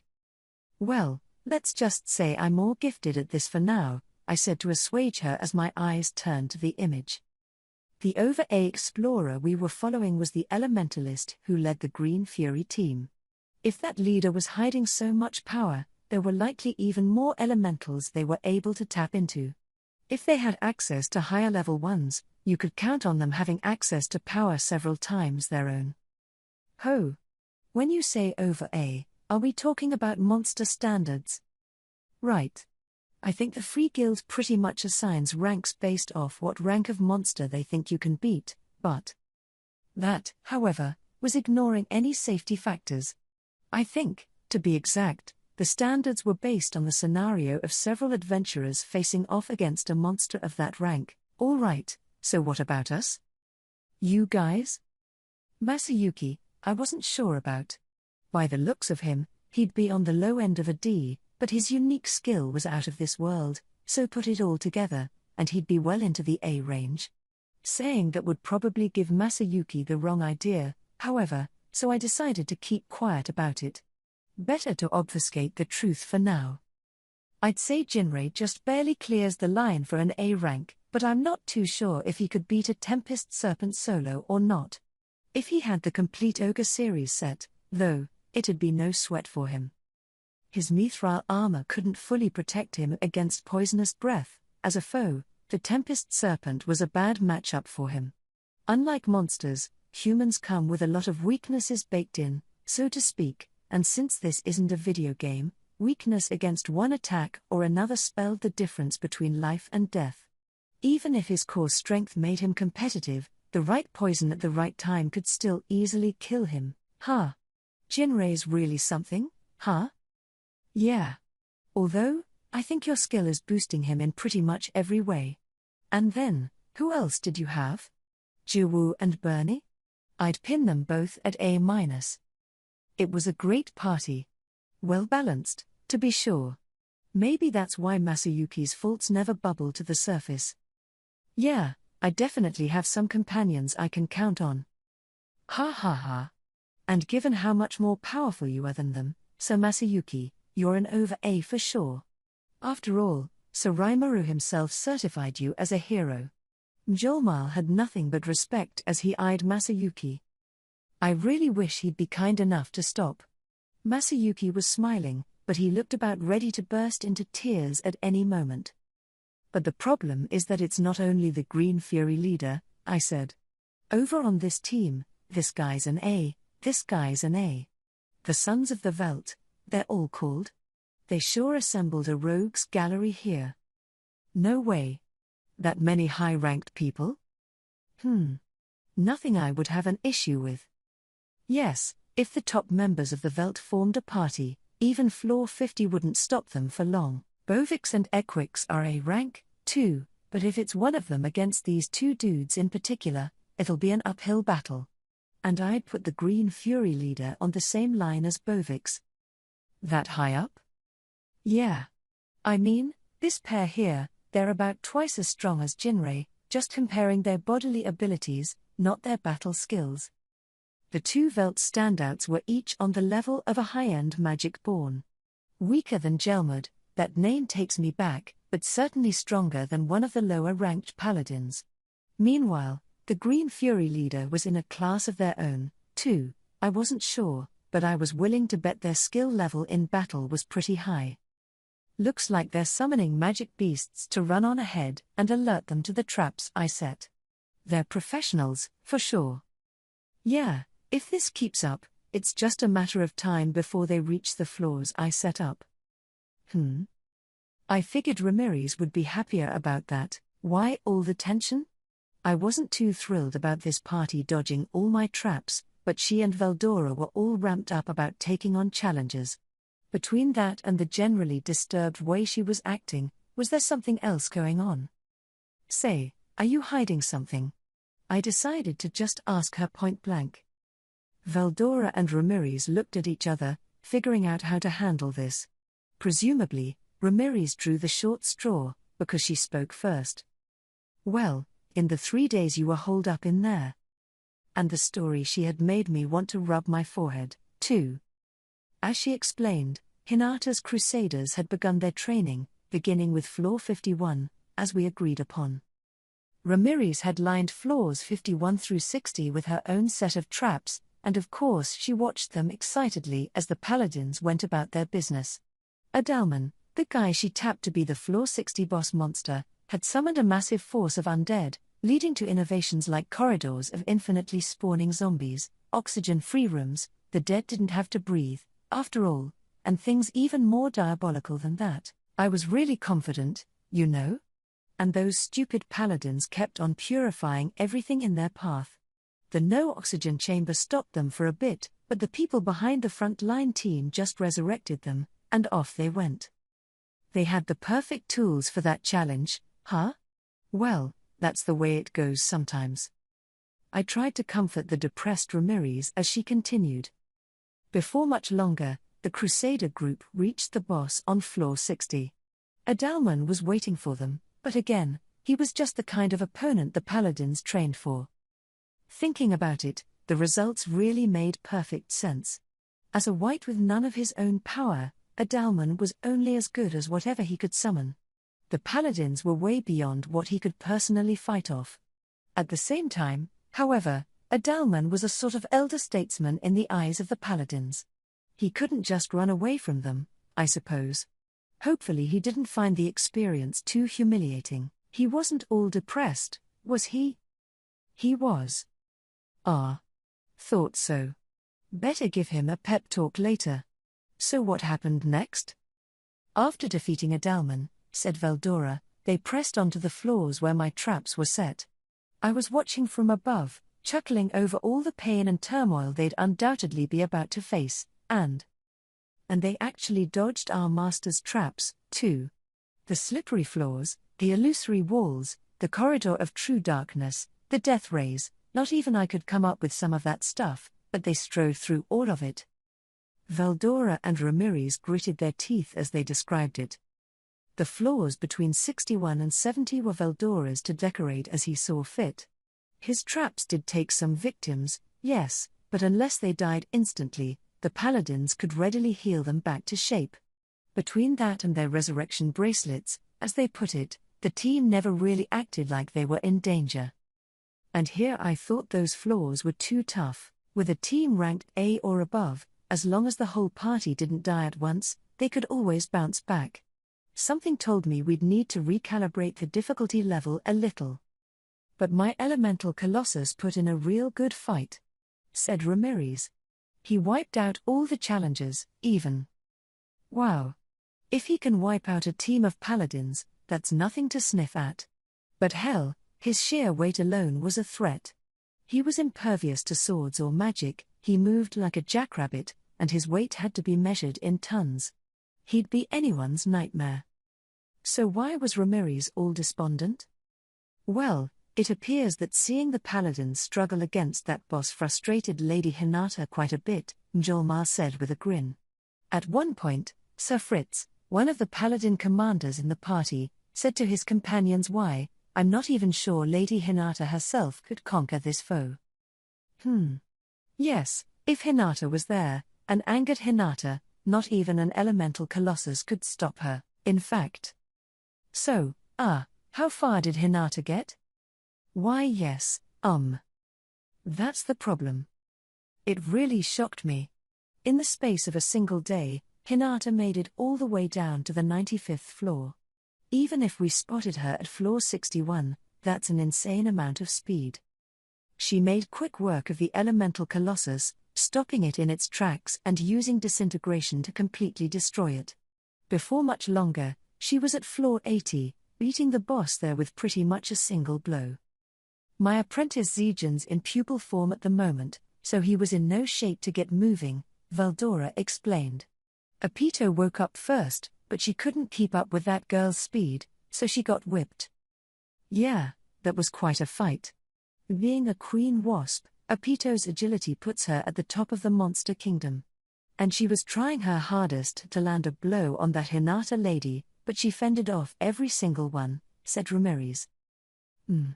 Yeah, if it's Hinata involved, I could kinda see that. She's a strong one. How I even managed to beat her was still a mystery to me. And then she kept on going. Floors 81 through 89 are each ruled by one of Kumara's followers, but she knocked them out, one by one. Right, and Kumara's still too young, so I let Beretta serve as the boss of floor 90, but Hinata beat him. It looked to me like Beretta had gotten stronger, but I guess he tangoed with the wrong lady, I said. It's incredible, replied Ramirez. I can't believe people don't call Hinata a hero. And with that, Hinata called it a day and settled down in her elegant suite on the 95th floor. She had spent yesterday conquering floors 96 to 99, the dragon floors crafted by Milim that was supposed to be the toughest we had to offer. The raging earth floor, the earthquakes are one thing, but the gravity traps are murder on you, continued Ramirez. It's about 5 times normal gravity in there, so you'd think she'd have trouble moving around, but neither lightning from the heavens, nor bone-chilling cold, nor searing heat seemed to work against Hinata, so then it was finally time for my appearance. Whoa, really, Valdora? You fought her? I did. I take all comers. As the last boss, I will flee from no challenger. And what happened? This was Valdora, of course he wouldn't run. But I needed to know the results. Valdora was stronger than me, so I couldn't imagine that he lost, but the question was how Hinata decided to approach this. Oh, I won, of course. But she was rather strong, I will admit. Her sword skills reminded me a tad of the hero who banished me, but her fighting style was quite the opposite. Ho? Whether Valdora's victory was a foregone conclusion or not, I was kind of sad I missed the fight. I really wish someone thought to record it. Understood. Unfortunately, all battle records appear to have been deleted. Yeah. But damn.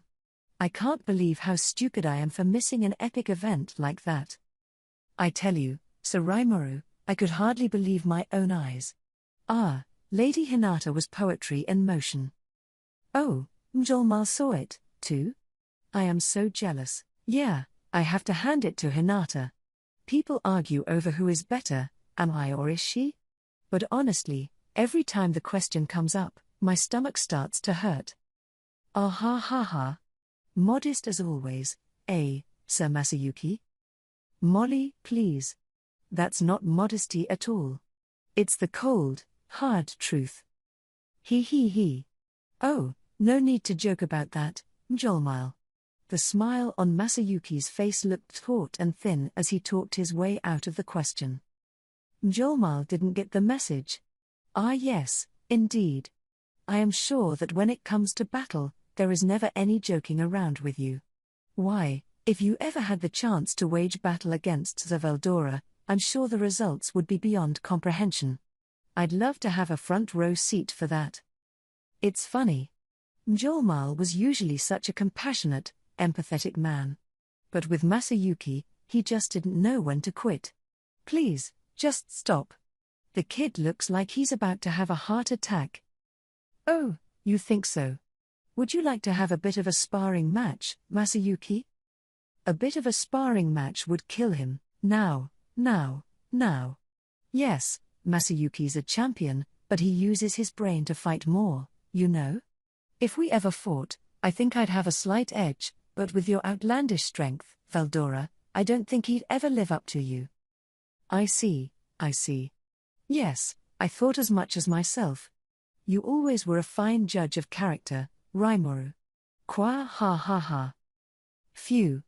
That oughta do it. Praise him, and it immediately lifts his spirits. Anyway, back to the topic. For now, I needed to hear Veldora's story to the end. I glanced at him, and he nodded back. Yes. You see, the hero who sealed me away never made a single wasteful motion in her attacks. By comparison, that woman Hinata seemed to take a more varied approach, searching for something that could work against me. They were both cool-headed as fighters, never exposing themselves, but Hinata's style seemed full of needless strikes and movements to me. As he described it, Hinata executed a wide range of attacks, every kind of magic, amulet, and artifact she could think of, she deployed them all. Simple physical attacks don't work on Veldora, so I imagine she was experimenting to see what, if anything, would. But pretty much nothing she threw at him had any effect. That final attack of hers was a fine one, though. It even damaged me, albeit a very small, tiny amount. It reminded me of the hero's absolute severance skill, to some extent. He was talking about Meltslash, Hinata's ace in the hole and a finishing move that took advantage of her sword Moonlight.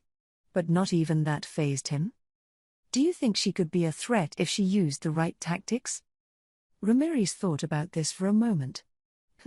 I think she's stronger than Clayman or the other, lesser demon lords, that's for sure.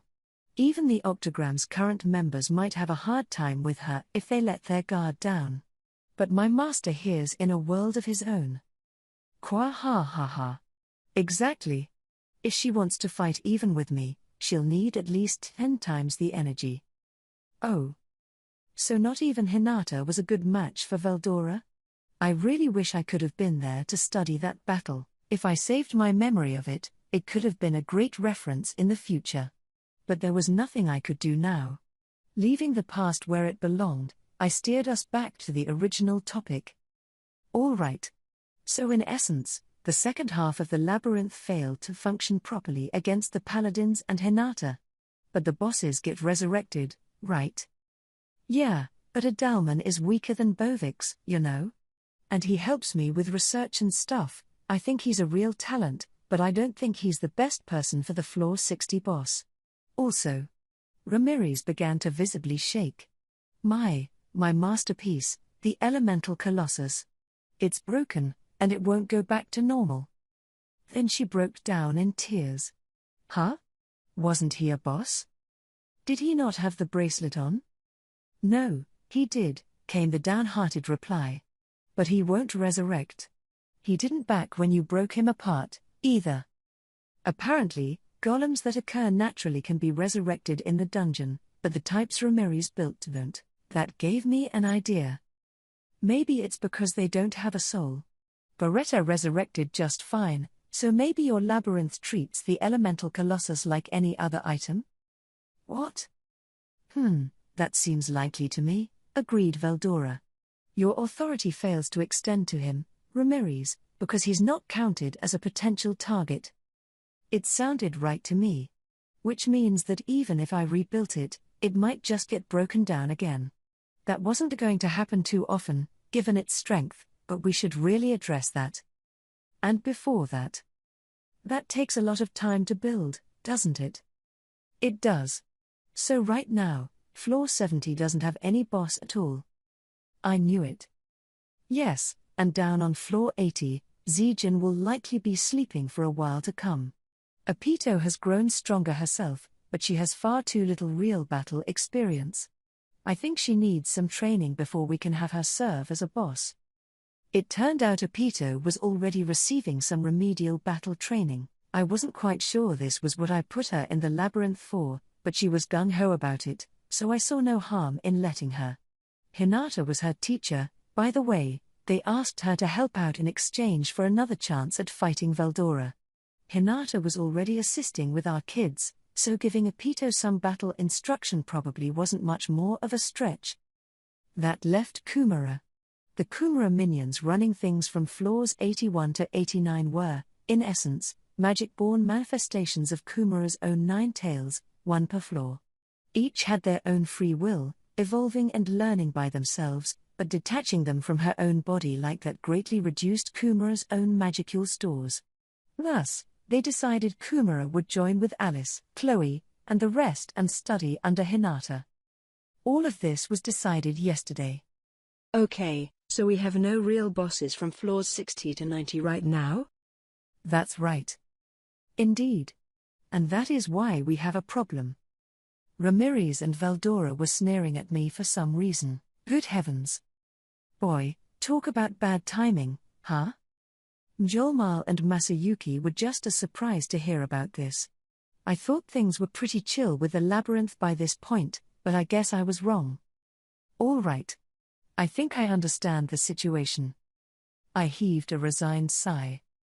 So now I had a stack of problems to deal with at once, but at least we knew exactly what needed to be addressed from floor 51 on down. Plus, the traps I laid out were still in fine shape. I suppose it'll only be a matter of time before someone slays the Tempest Serpent, but there's no need to panic. Ah, that's the confident Rimuru I know. You have a plan? Hee. I thought so. I knew there was nothing to worry about with you around.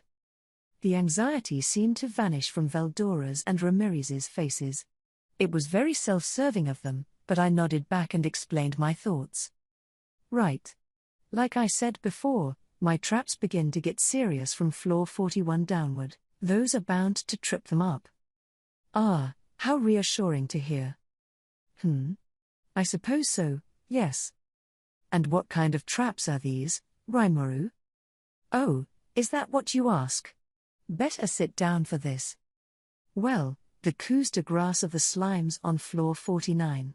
Once you make it past a certain hallway, you're cut off from the rest of the floor and confronted with a huge pile of slimes. Bad ones, let me add. This swarm of slimes would merge together to form truly gigantic slimes, almost 10 feet in diameter. The escape routes in front of and behind it were cut off, effectively stranding the poor victims. Physical attacks, slices, blows, heavy impacts, didn't work on it, and in a closed corridor, not much magic was safe to use. Anything that exploded was likely to blow up in your face, so that was off the table. These slimes didn't have much attack force, no, but they'll maneuver to cover you from both sides, the classic pincer strategy. If you can picture edging closer and closer to the wall behind you as one of them advances, you can probably see how much of a threat they could be. Kwa ha ha ha. Victory is ours. Yeah. It's in the bag for us now. Not so fast, you two. I didn't stop there.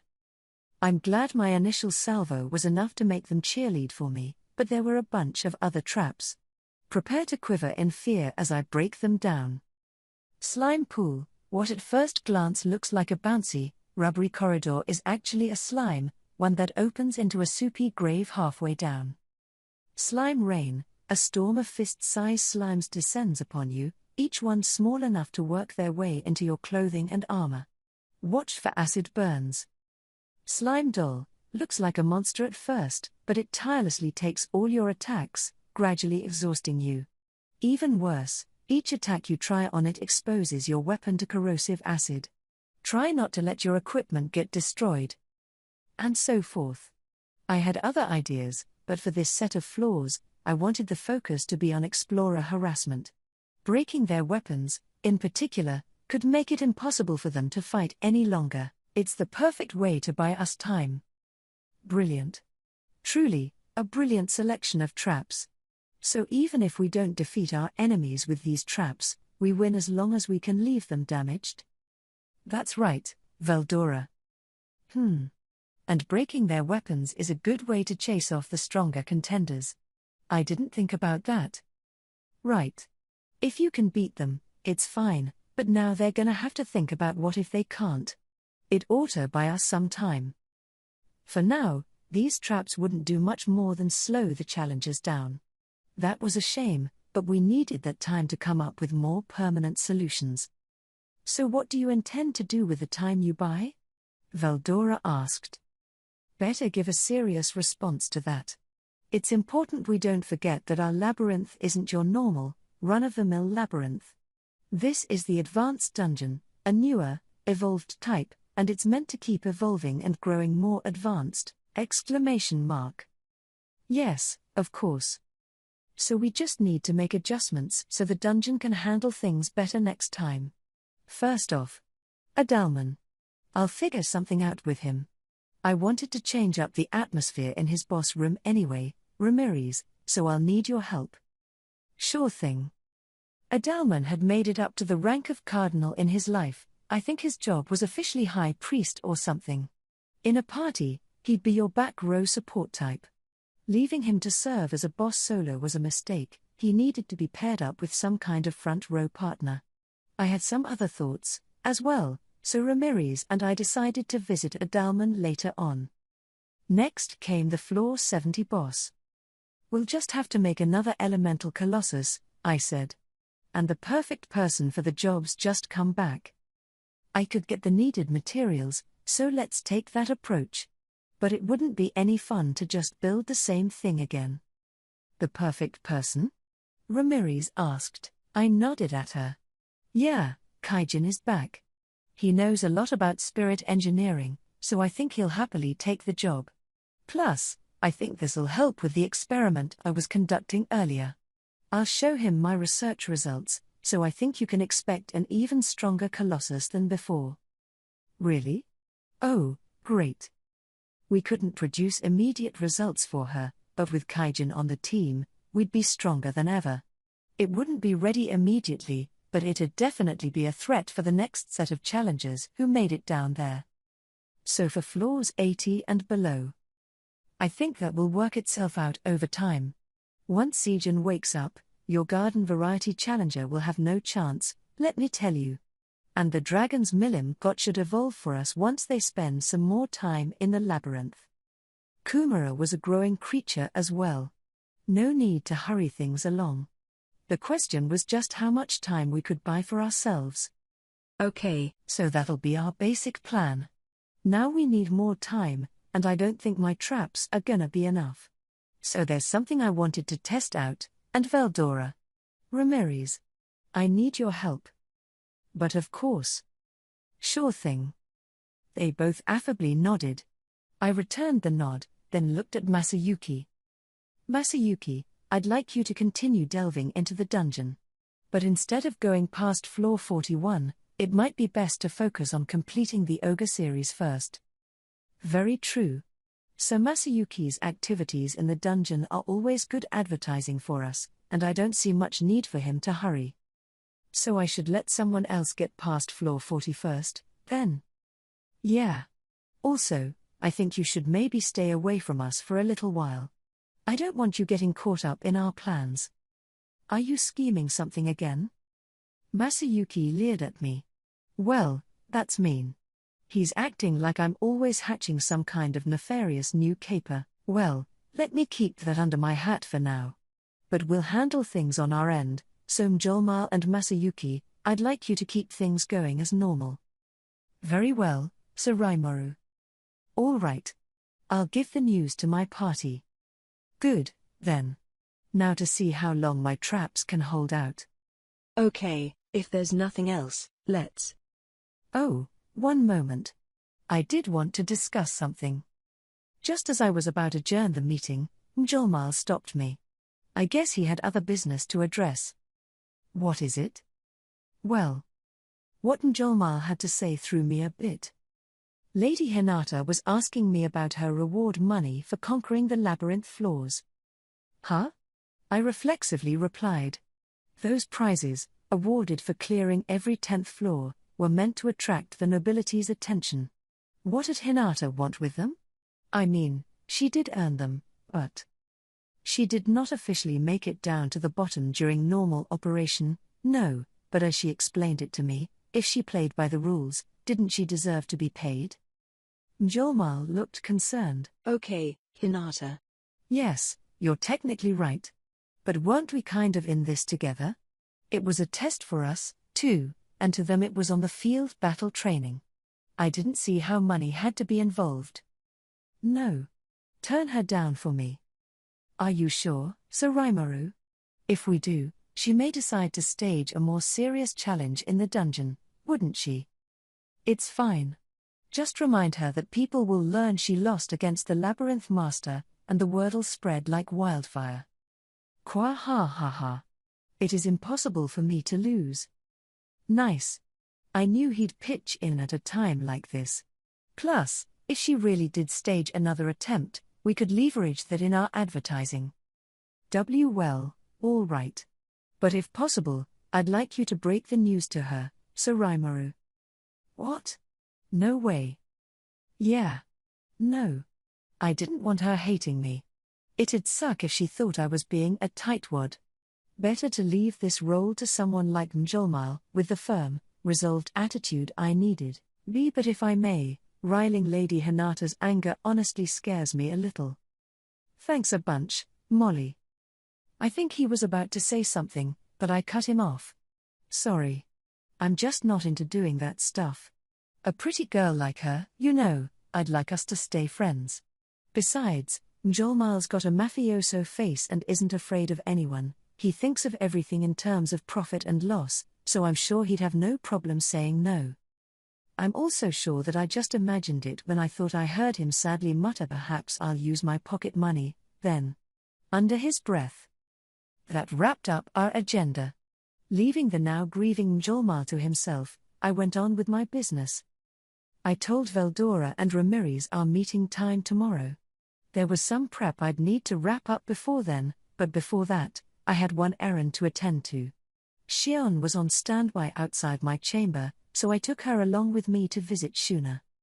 Shuna was overseeing dinner preparations when we saw her, giving out instructions to her staff. There were more people in the kitchen now, the air alive with conversation between an assortment of species. The skill Shuna demonstrated by organizing them all showed her strength as a leader. I hated to interrupt her for my personal business, but we were battling against time here, so she'd have to forgive me. Hey, Shuna.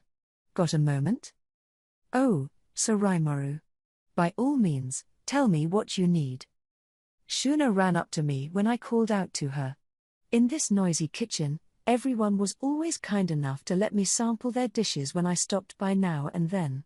I tried to offer a quick comment for everything I tasted, but I was in a rush, so our impromptu tasting had to wait. Sorry, guys, but I need Shuna's help with something today. I'll be able to take my time in here next time, okay? Certainly. Stop by whenever. Wait till you see what we've been working on now. The enthusiasm was palpable. I guess me complimenting someone on their food was a kind of status symbol around here. Next time ought to be real fun. Okay, Gobichi, can you run things for a while? Yes, Lady Shuna. Ready and able. Gobichi was second only to Shuna in cookery by now. He was the head chef whenever Shuna was gone, so we were in good hands. Right, see you later, I said, waving at the disappointed kitchen staff. We were on our way to floor 60, Adalman's lair. Oh, thanks for that sandwich, by the way. It was good. Shuna smiled as we walked along. I'm so glad you liked it. Allow me to make a box lunch for you next time, Sir Rimuru. Shion was quick to volunteer. I considered my options before replying. Yeah, you're certainly improving by leaps and bounds. Could you maybe work with Shuna on one sometime? I thought I was safe trusting Shion by this point, but a little insurance never hurt. Shuna's presence should keep Shion from going crazy in the kitchen. Perhaps tomorrow then, Lady Shuna? Hee. All right, Shion, let's begin with something simple first. It was a pleasant exchange. Their musical performance had been in perfect sync, too, actually. I'm glad they were getting along. So we chatted along those lines as we reached the 60th floor. Adalman, I'm coming in. Ah, it's you, Sir Rimuru. Truly, recent events have filled me with anguish. I am fully prepared to accept any punishment you deem fit for my inferior self. He immediately fell to his knees when I said his name. His penchant for exaggeration was as healthy as always, but I was used to it by now. Nah, as far as that goes, it's our fault for misreading this. You're not a good fit for combat against paladins. I don't think you could have avoided that defeat. No, even now, I lament just how spiritless I was in battle. Losing to such inexperienced fighters. I approached the battle as if I was still a white king, but I lost after my magic failed to trigger. Right now, Adalman was nothing more than a powerless white, a white with some pretty advanced magic knowledge and battle experience, sure, but species-wise, he was just a low-level monster. There wasn't much magic he could fully harness, and the only creatures he could summon were equally low-level undead. Monsters had the capacity to evolve via the magicules in the Labyrinth, but that took time. Adalman's minions wouldn't be evolving for a while to come, but what I was about to do would help him power up much more quickly. One of the most important things you can do is know the extent of your powers. Do you mind if I ask you a question? Yes. Anything. How much holy magic can you wield at the moment? Holy magic was, in essence, forced stemming from faith. You didn't need to gather up magicules from the atmosphere, and it wasn't affected by the magic strength within you. If you had the right knowledge and enough spell casting time, you could weave powerful magic without exerting a great deal of energy. What it did require, though, was a pact forged with a god. A god, for the purposes of this kind of magic, was an existence who could wield the spiritual particles that were the building blocks for magicules. It wasn't dependent on the caster believing in this or that god, or some other divine concept in this world. A god was just anyone who could directly interact with spiritual particles. In Luminism, for example, Luminous was a god for this reason. Adalman was a devout Luminist, and becoming a monster hadn't shaken his faith at all. That's why he could cast disintegration as a white king, I suppose. Now, however, he was worshipping me as a god instead of Luminous, and we couldn't forge a pact of faith with each other. I figured holy magic was thus out of the question, maybe. These days, not very much, I am afraid. Even lower-ranked magic is inaccessible to me. I thought so. Holy magic, in essence, worked the same way as spirit magic. A pact was involved, and you were borrowing force from a higher power to cast your spells. Not even Hinata could cast holy magic without borrowing Luminous's powers. If the human race didn't align itself with a god like Luminous, they'd lose access to one of the most effective ways to handle monsters. It'd be ironic if it weren't so scary to think about.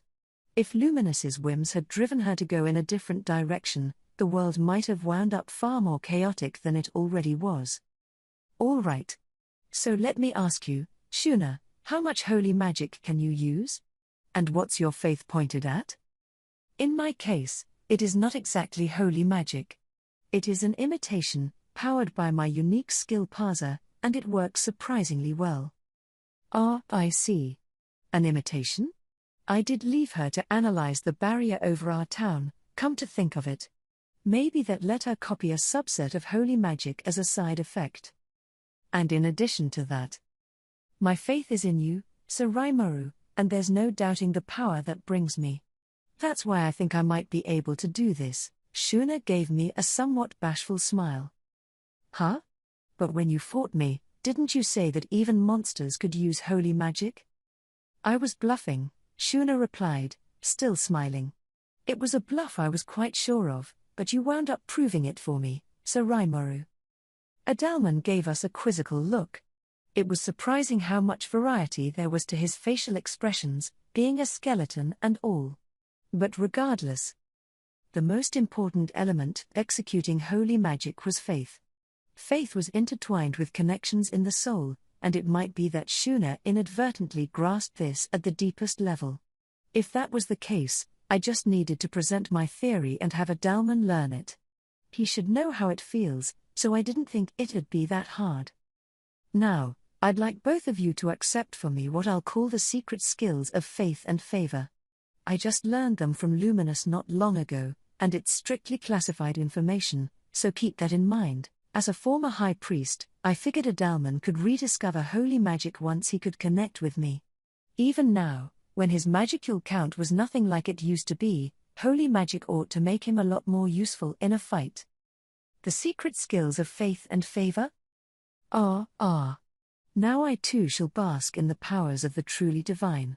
He was even more stifling than usual today, but I put up with it. Sir Rimuru, do you mind if I ask a question? I hadn't thought about it until now, but for the first time in a while, I was being carried by Shion, in slime form, of course. I didn't want that to stop, it was comfortable, after all. This holy magic talk would fly straight over her head, I was sure, but I had to be confident she could keep it secret. Don't tell anyone, all right? I said to her. Of course, came the energetic reply. I was happy enough with that, so I went over the basics of my plan with Shuna. I see. So I can learn holy magic as well if I can believe in you? Right, I think so. It's something you can research in your free time anyway. Maybe talk about it with Adalman and stuff. All right. I look forward to seeing how much of it I can learn. Shuna was picking this up fast. With her parser skill, maybe learning disintegration wasn't a pipe dream, even. As for Adalman. Oh. I am swelling, overflowing with power. He was pretty excited. Holy cannon. With a red light sparking up from deep within his eye sockets, Adalman pointed a hand forward and screamed. A concentrated ball of energy flew out from his palm, a bolt of holy cannon, a full-fledged holy spell. A powerful one, too, and one he had generated all by himself. Oh, Sir Rimuru, my god. He prostrated himself before me in worship. I wish he wouldn't. It kind of made my spine prickle. Great, that worked, huh? Now keep practicing so you can start casting some higher-level magic. And if something comes up, you can always turn to Shuna for advice. I was clearly trying to hurry things along. Shuna, understanding my intentions, lightly nodded. So you want me to be his advisor since you dislike dealing with him yourself? I heard that question loud and clear, but pretending I didn't was probably the best move here. If she could just assume I'm an insensitive clod who doesn't understand anything for myself, that'd be great. I promise I will live up to your lofty expectations, Sir Rimuru. Adalman, meanwhile, was energized like never before. I decided now was a good time to give him another important piece of advice. Now, as a wight, if you cast a holy spell, doesn't that damage you? There were two types of holy magic, one neutral type that worked with spiritual particles, and another of the holy type that cancelled out magicules. Holy cannon was the latter type, and as a monster, I figured that would cause him damage. Ha ha ha. A little pain is nothing that would faze me.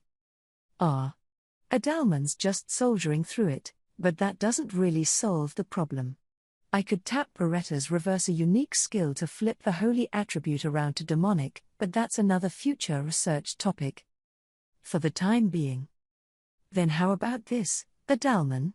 Still enveloped in Shion's chest, I sent a beam of light into the air. Oh. I removed the holy attribute and powered it up a bit. It's called Holy Ray, and it's my own creation. Holy Ray is a neutral attack, neither holy nor demonic in nature. As long as you didn't screw it up, it would never damage the caster. However, it was a trickier spell to cast. In other words, it required the user to have more faith in me. It was meant for a single target, and in terms of spontaneous force, it was better than my Megiddo spell. It launched quickly and emitted a bright light, but it was actually a long string of concentrated, spinning spiritual particles. As a piercing attack, it wasn't as powerful as disintegration, but took much less time to cast. Wonderful. Truly a wonderful spell. Adalman was beside himself with joy. If he could master this spell, it might help him get used to manipulating spiritual particles in general. Then he'd be able to launch bigger beams with tons more lethality. This was one of the spells Raphael developed based on my requests, and for Adalman at the moment, this was the most ideal weapon I could give him. I'll be glad to discuss magic with you at any time, so don't be afraid to contact me. Shuna had already kindly accepted my request. That was, to say the least, a relief. All right. Keep up your training, then, and try your best to learn holy magic that won't damage you. I wanted that to be a focus. It would complicate fighting otherwise. Raising a hand to quiet down the jubilant Adalman, I then tackled our next problem. So right now, you don't have too many ways to attack. We can help you gradually build up an arsenal, but before that, there's something quick we can do. How do you mean? Well, you're more of a back row fighter by nature, right? I would say my role more often was to provide rear support, yes. When I was a White King, I'd often use summoning magic to bring forth an army of undead, overwhelming foes with my sheer numbers. I'm sure he did.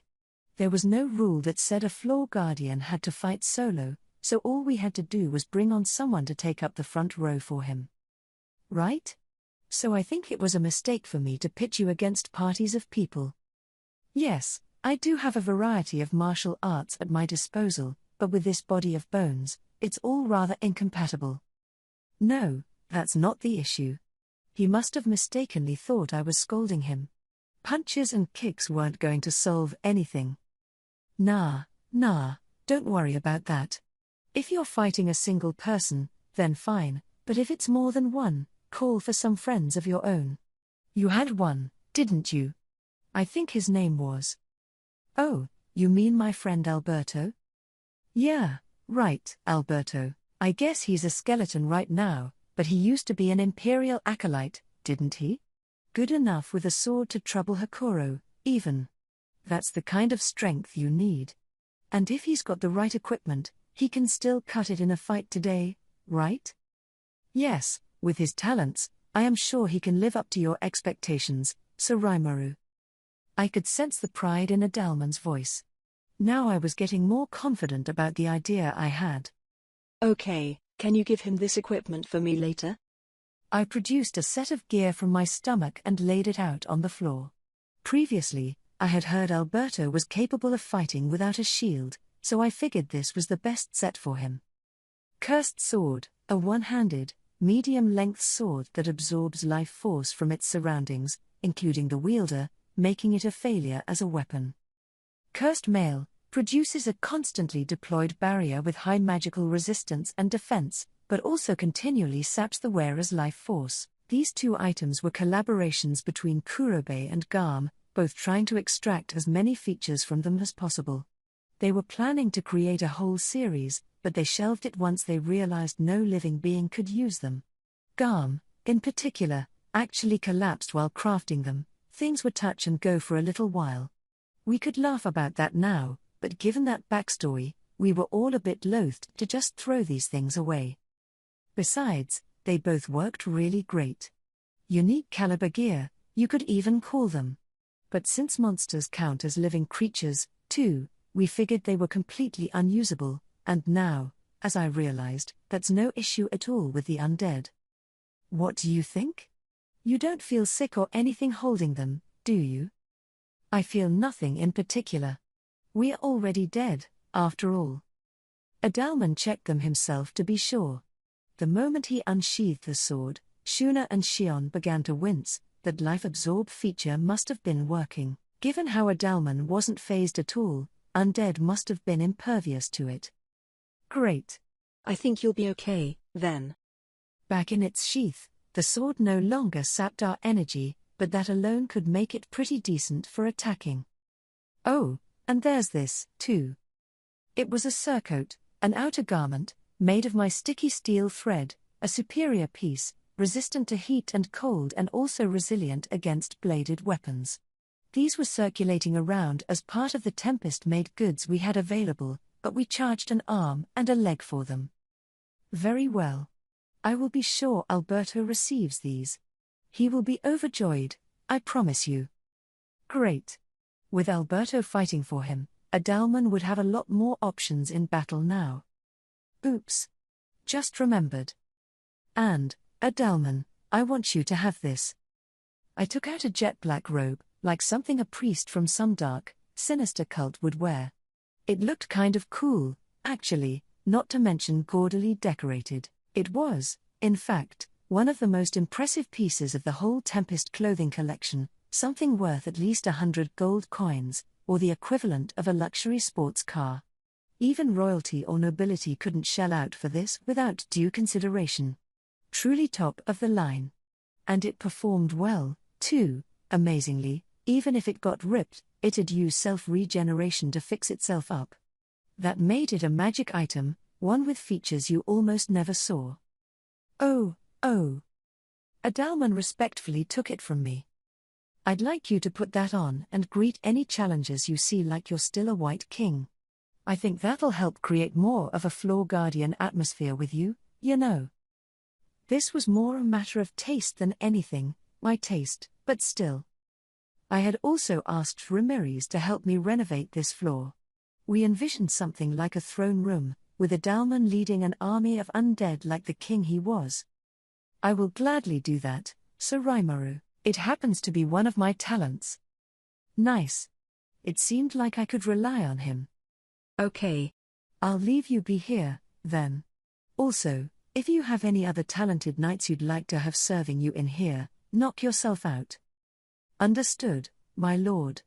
If I could check with you on one thing. What is it? Well, I would like to bring one of my pets here with me, but could I ask for your permission? A pet? Didn't seem like an issue. Well, sure, if that's all it is. You can use whatever pets you want in battle, actually, just try not to have them outnumber the parties attacking you. Yes, my lord. I have been granted this land by my god, and I promise you that I, Adalman, will protect it with all the ability I can muster. Overreacting again. I let it slide. It wasn't worth commenting on. Okay. We're gonna be renovating this space to look like a throne room tonight, so feel free to choose whoever you want to serve you. If you have any questions, ask Shuna or Ramirez. Yes, my lord. May the words of Sir Rimuru propel you forward. Shion had to butt in there. I really wish she didn't, but she seemed happy with herself, so I didn't pursue it. The next day, we all came together at the appointed hour. He. Adalman's floor is just perfect now. The moment she caught sight of me, Ramirez started bragging. As she had reported, she completed the throne room the previous evening. Thanks much. The rest, I think we can leave to Adalman. Are you sure? Well, he'll perform better than he did yesterday anyway. If he's fighting an A-ranker, he's gonna have trouble, but he'll at least be able to expose his opponent's skills for us. The longer Adalman held out, the more serious his foes would get. That's where Raphael would step in, analyzing the battle and figuring out how we should best respond, valuable info we could leverage in the next floor. Despite everything I said to Adalman, it really wasn't any big deal if he lost. Besides, depending on the decisions we made right now, both he and, for that matter, Bovix may be idle for a long time to come. We needed to address every facet of this. So, time to start implementing. What are you doing? I heard all about it. My dragons got pummeled? Now that's the last person I wanted to see, Milim, storming into the conference room and looking absolutely livid. In her hand was Gobta, looking like a dirty old rag. He was being dragged along, but it looked like he was still breathing. I could hear him muttering hair. I did it. I sure did. I finished it all. Over and over to himself, too, so I guess he was conscious. Milim's training must have really done a number on him, but he didn't look any stronger to me, just kind of, okay, a lot more, beat up. Was he all right? Milim nodded at me, oblivious to my concern. Ah yes. Yes, Gobta performed brilliantly. I didn't think he'd ever beat Hell Mode. She did look pretty satisfied, and judging by the praise from Milim, Gobta must have performed a truly monumental feat. In that case, it is time to teach him my Veldora-style death stance.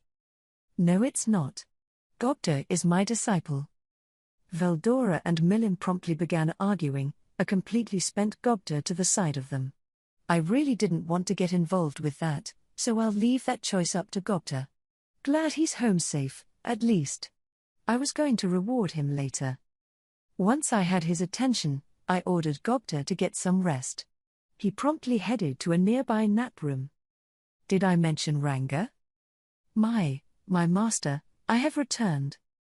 He was wobbly as he padded toward me, voice hoarse. Gobta looked bad, and Ranga was about the same. Pretty intense training, I guess. I reflexively gave him a pat on the head. He squinted appreciatively. Good job. You can rest in my shadow now. He jumped right in the moment I said it. By the way, once he had recovered enough, I asked Gobta what they were up to. It turned out that his training was nothing but on the field battle, back-to-back fighting against monsters either at his level or slightly above it. Once he and Ranga were in perfect sync with each other, they moved on to a never-ending string of battles against people like Carillion and Midray. As Milim apparently put it to him, no matter how hard you try, you're never gonna house more magicules within your body. But don't worry.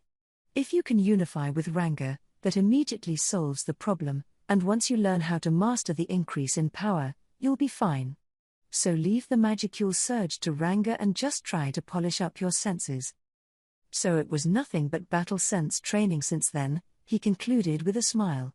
He had also learned the extra skill Sage, which let him speed up his thoughts. I was pretty impressed.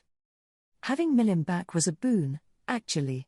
After leaving Adalman, I had been making the necessary preparations all night, just barely wrapping everything up in time. Promptly, I took out one of the items I had completed. Veldora, Ramirez, and Milim each gave it curious stares as I held it in my hand. Pay attention, everyone.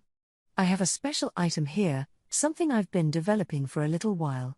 Personally, I think it's groundbreaking. It'll help us solve the problems we're facing in the Labyrinth, and it'll also add some more fun to all our lives. I gave all three one of their own. I didn't expect Milim in today, but I was planning to invite her over once I had something practical to share, so hers was all set to go. The idea for this came from the homunculus Archduke Errol used earlier. I figured that having access to temporary bodies would let you do some pretty neat stuff. What's this? Never seen this before. Do I eat it? To me, it looks like a vessel for the soul, or the like. Milim, Ramirez, and Veldora seemed equally curious. No, Ramirez, it wasn't food. Did she think everything I brought over for her was food? Oh, well, Veldora was fairly close to the right answer. These items were quasi-compartments for souls. When transferring your consciousness to a homunculus, a corridor is established between it and your soul using some magic. I had analyzed and assessed the core components of that magic, revising them for my own needs. This was what I gave to Thraini, a vessel for her chaos core. I called it a pseudo-soul. Veldora's almost got it. This device imitates a soul vessel. I can't provide a soul itself, so instead, I tried to create a substitute that mimics one. Ho! Why did you do that? Veldora, maybe pleased he got it right, tried to sound as intelligent as possible. There was no need for me to put on airs, I could go ahead and just state my aims, but before that, I wanted to surprise them a little. After all the effort I spent on this, I thought I deserved a bit of fun. Hey, not so fast, not so fast. I'll explain everything to you, okay? But next up, I've also got this. Take it and try to imagine a monster in your mind. Anyone is fine.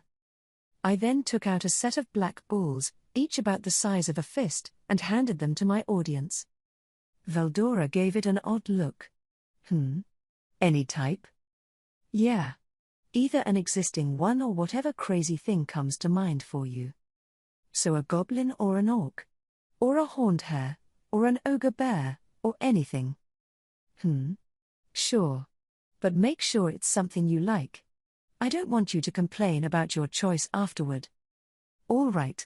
A monster, then? Do these create monsters who you'll repel labyrinth challenges with?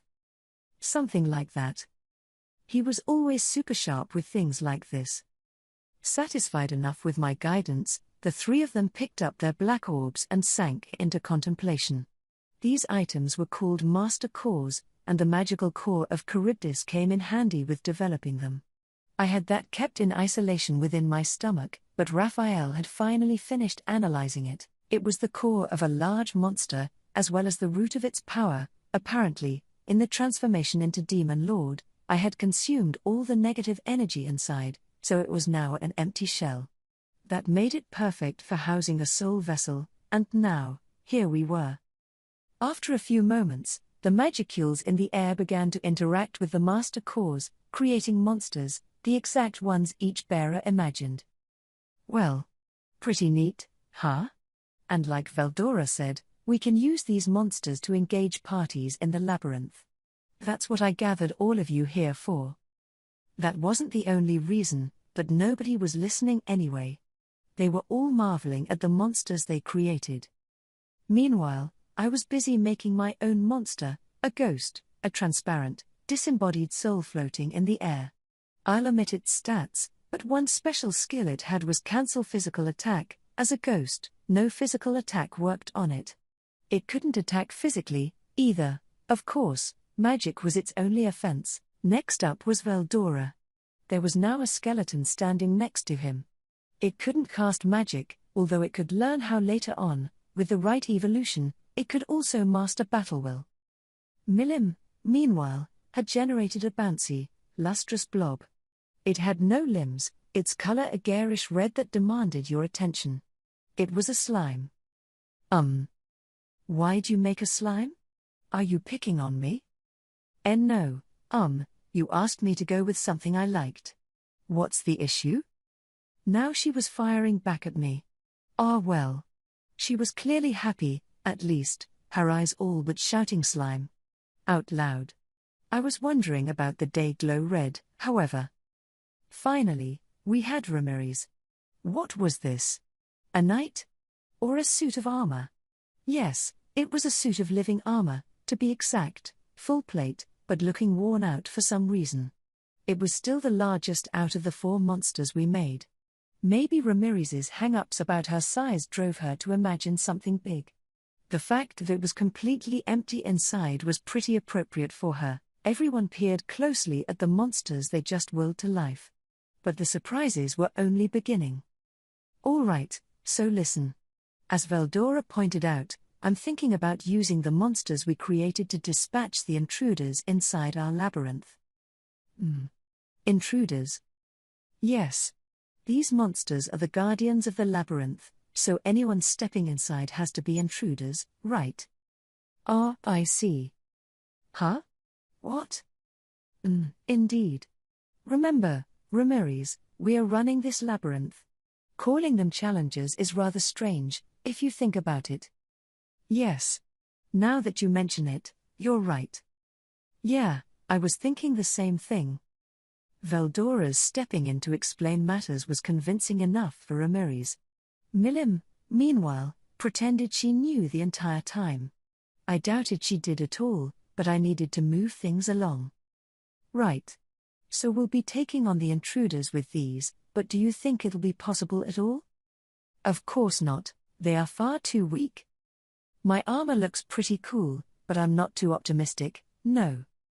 Rimuru, I'm disappointed in you. You know I'm too smart a girl to expect anything from these. Heh heh heh. Just as I thought, they were spouting off whatever popped into their minds. Why were Ramirez and Milliman acting so haughty with me? That set me off a bit, but I needed to act my age here. Well, the story doesn't end when you create them. The real show begins now, so I'd like all of you to sit down and relax, okay? Now, what I'd like you to do is point your pseudo-souls at your monster and chant possess. Out loud. There were some incredulous looks, but they all settled into their seats for me. We had some pretty comfy chairs in this conference room, the cushioning was excellent. Then, all at once. Possess. The moment we all said it together, the pseudo-souls in our hands lit up as they were absorbed into the monsters, fusing with the master cores inside them. This resulted in a complete avatar core, and when it was done, my consciousness blacked out. In another moment, my view had changed. My magic sense, something I had on at all times, immediately shrank down its range, drastically affecting my vision. I had my 5 simulated senses now, so it was still far better than my first few days in this world, but the other 3 had never experienced anything like that, so it must have been a bear to deal with. I looked around as I thought about this. In my hazy vision, I could see a skeleton stretching out its legs, a slime zooming around at surprising speed, and a suit of living armor methodically toddling around like a classic wind-up robot. All 3 of them had successfully possessed their monster. Even now, I could feel myself getting used to this. It felt far more natural than anticipated, like it was my own body. A body that was far less capable than my own, however, so it was hard to move around. But once you figured out how you moved, it got easier to predict how your body would react to your will. You didn't need long at all to move it exactly as intended. The same was true for the other 3. This is great. After a few minutes of testing out their new bodies, they all shouted in unison. Isn't it? What do you think of my research, huh? Amazing. Truly amazing, Rimuru. Veldora cried. That's classic Rimuru, isn't it? No wonder I thought you were such a great guy. Ramirez agreed. I knew it all along, said Milim. I've always believed in you. They were hopelessly wrapped around my finger. But hey, glad they're happy. Well, looks like we've got a resounding success. And now that you've all jumped into those monsters, I don't think I need to explain what we have to do I? Heh heh heh, Veldora chuckled. Such a silly question. So instead of having the monsters do our bidding, we take matters into our own hands? What a creative idea, Rimuru. Exactly. I replied, although, I wish I could have tried conquering the labyrinth in this form. So this is what a video game is like? I've heard about this. What? Is that true, Veldora? Said Milim. Master.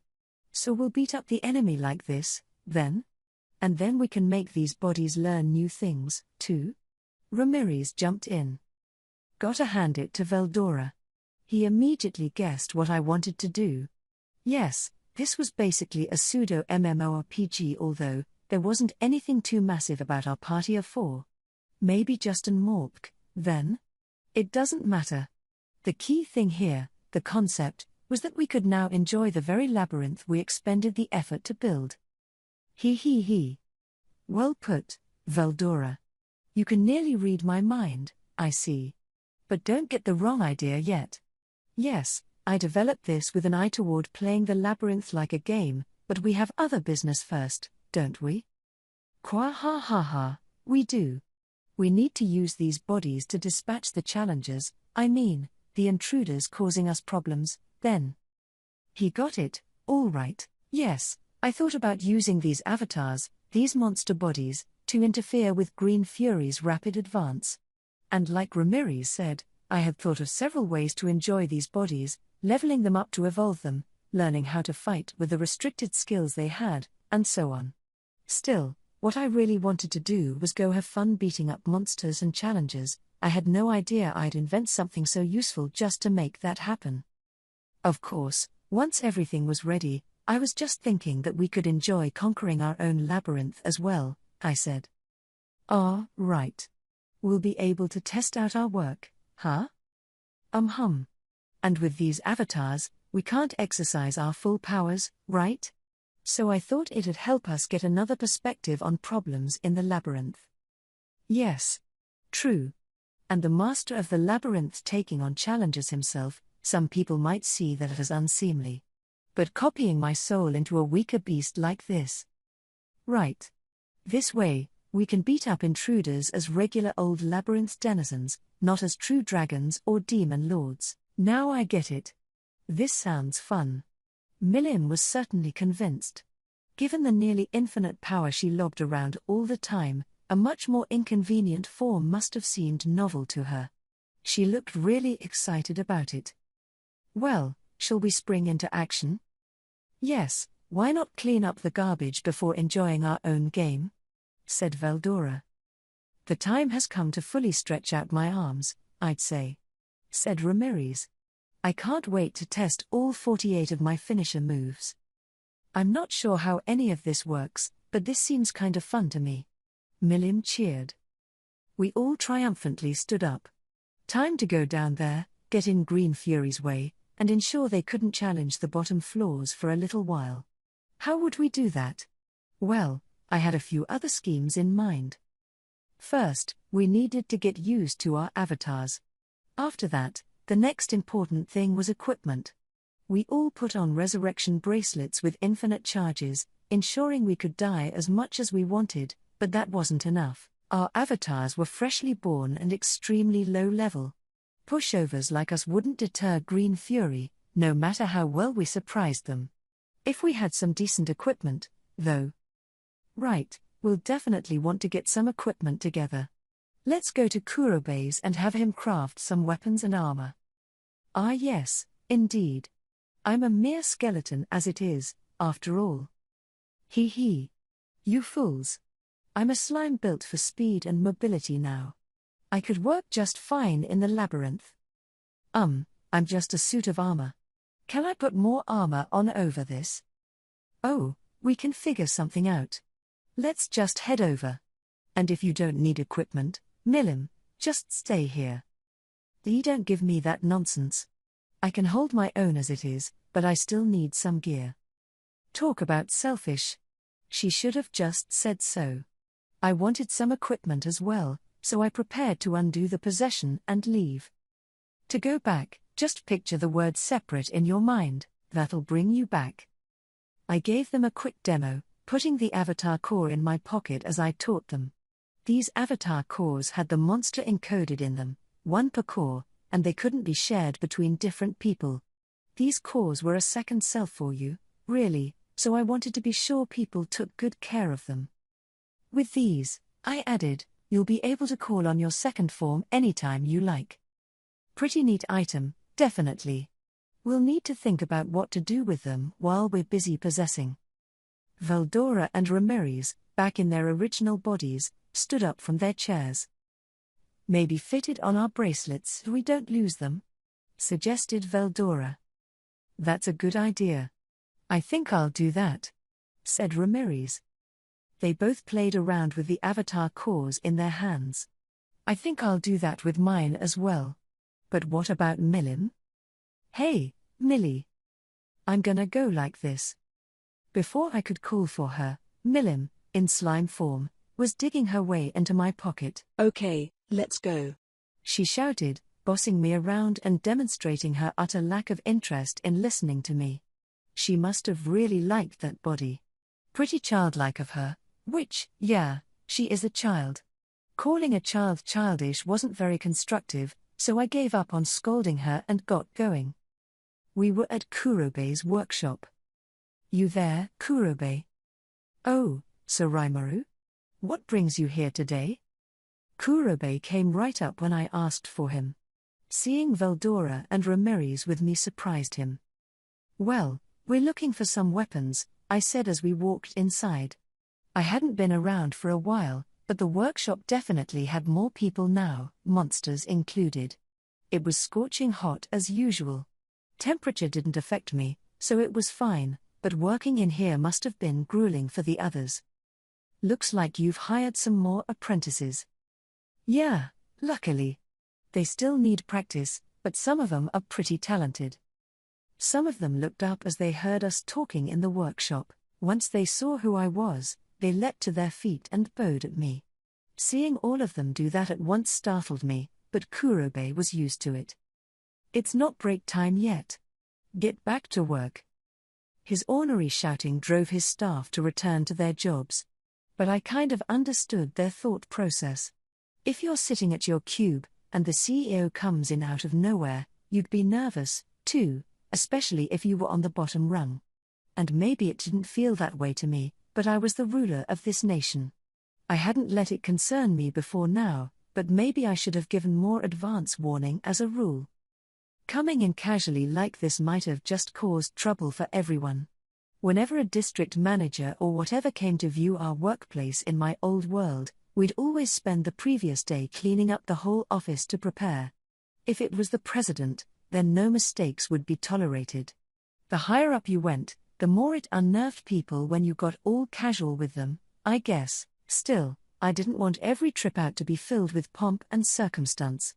I hated to call Kurobe out of his busy work schedule, better for me to just show up whenever he's free. Sorry I barged in without any warning. I think I'm gonna make a regular habit of it for a little while, so no need to get all tense, okay? Thus, I decided to address the staff. Maybe them being too casual with me would be a problem, but there was no need to be on pins and needles around me. I loved acting like a boss, but I didn't make a hobby out of inconveniencing people.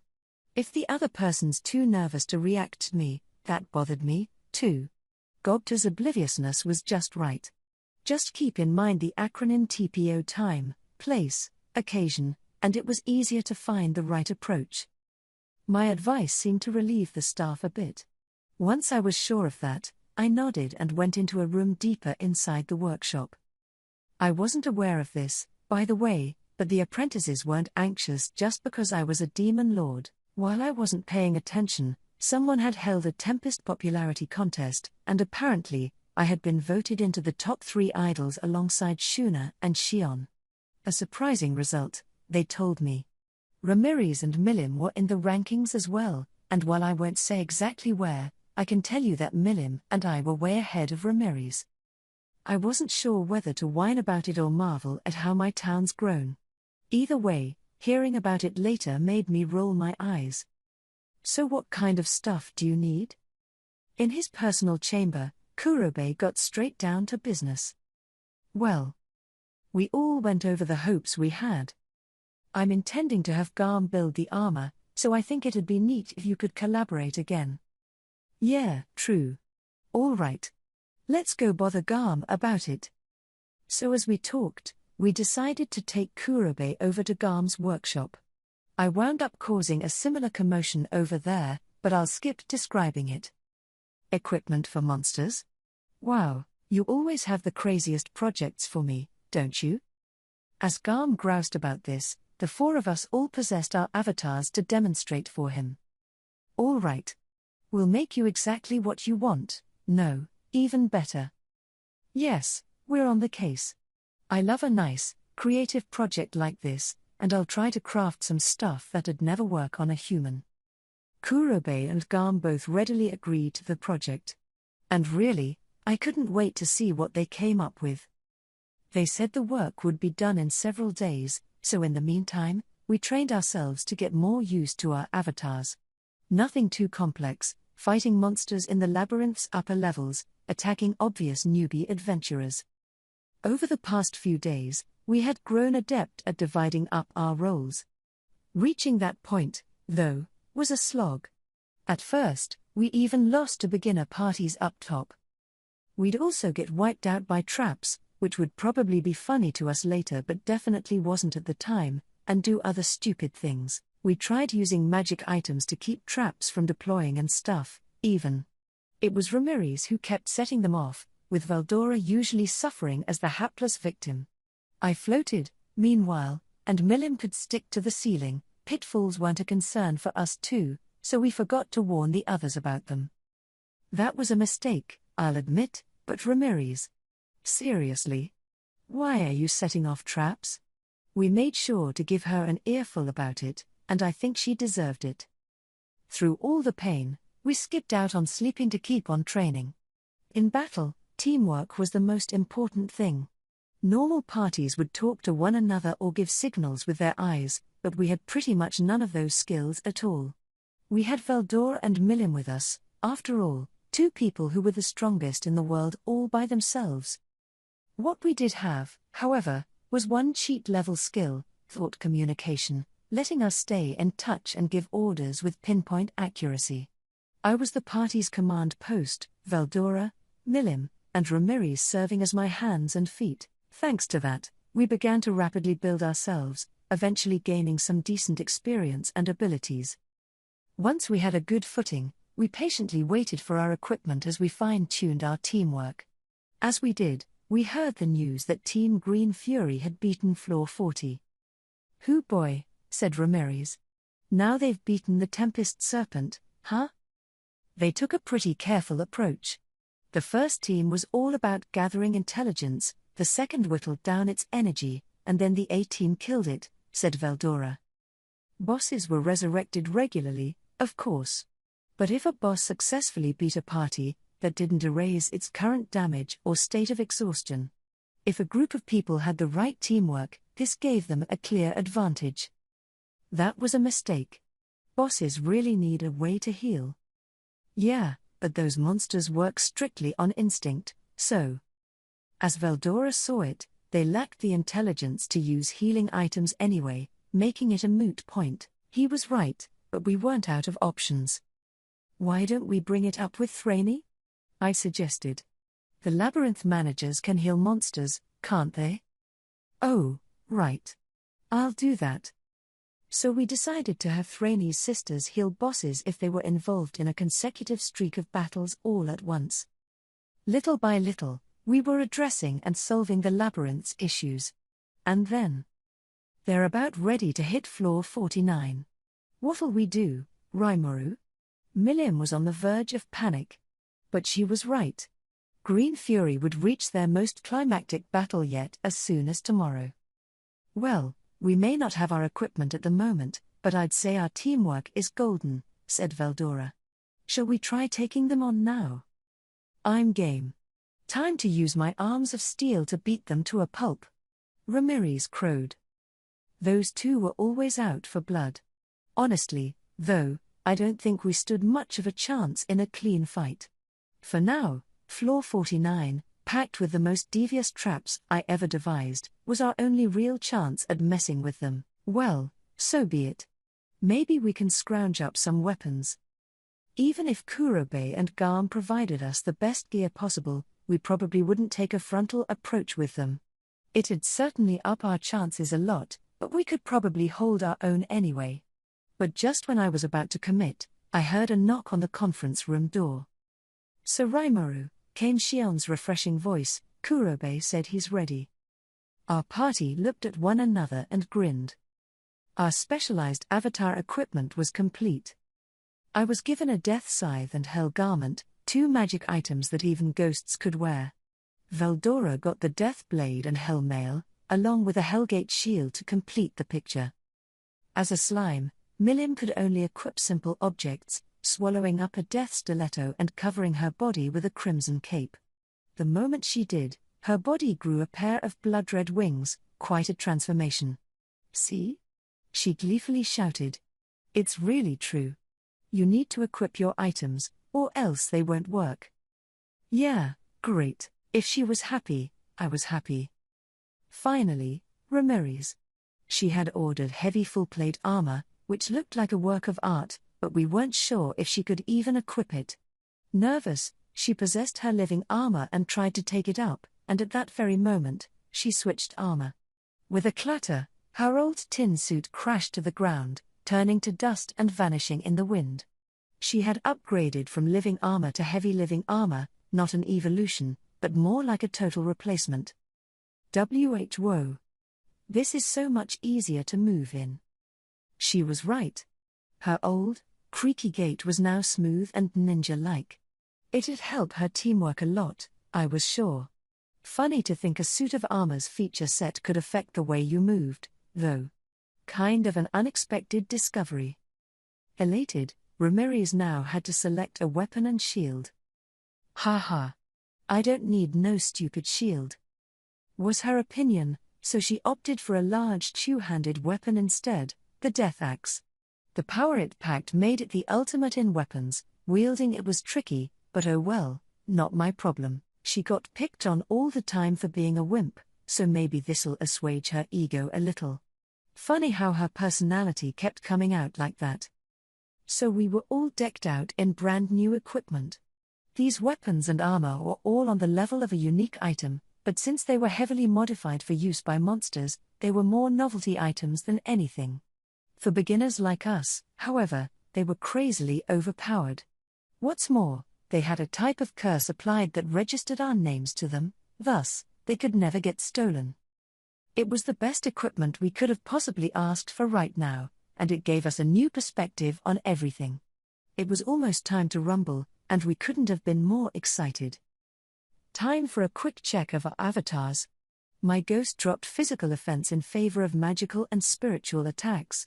It was classed as a sorcerer, and in time, I'd like to maybe teach it spiritual and illusory magic so it could make the upgrade to full-fledged wizard. Holy magic would be a nice addition, too. What would happen if I placed faith in myself to drive that?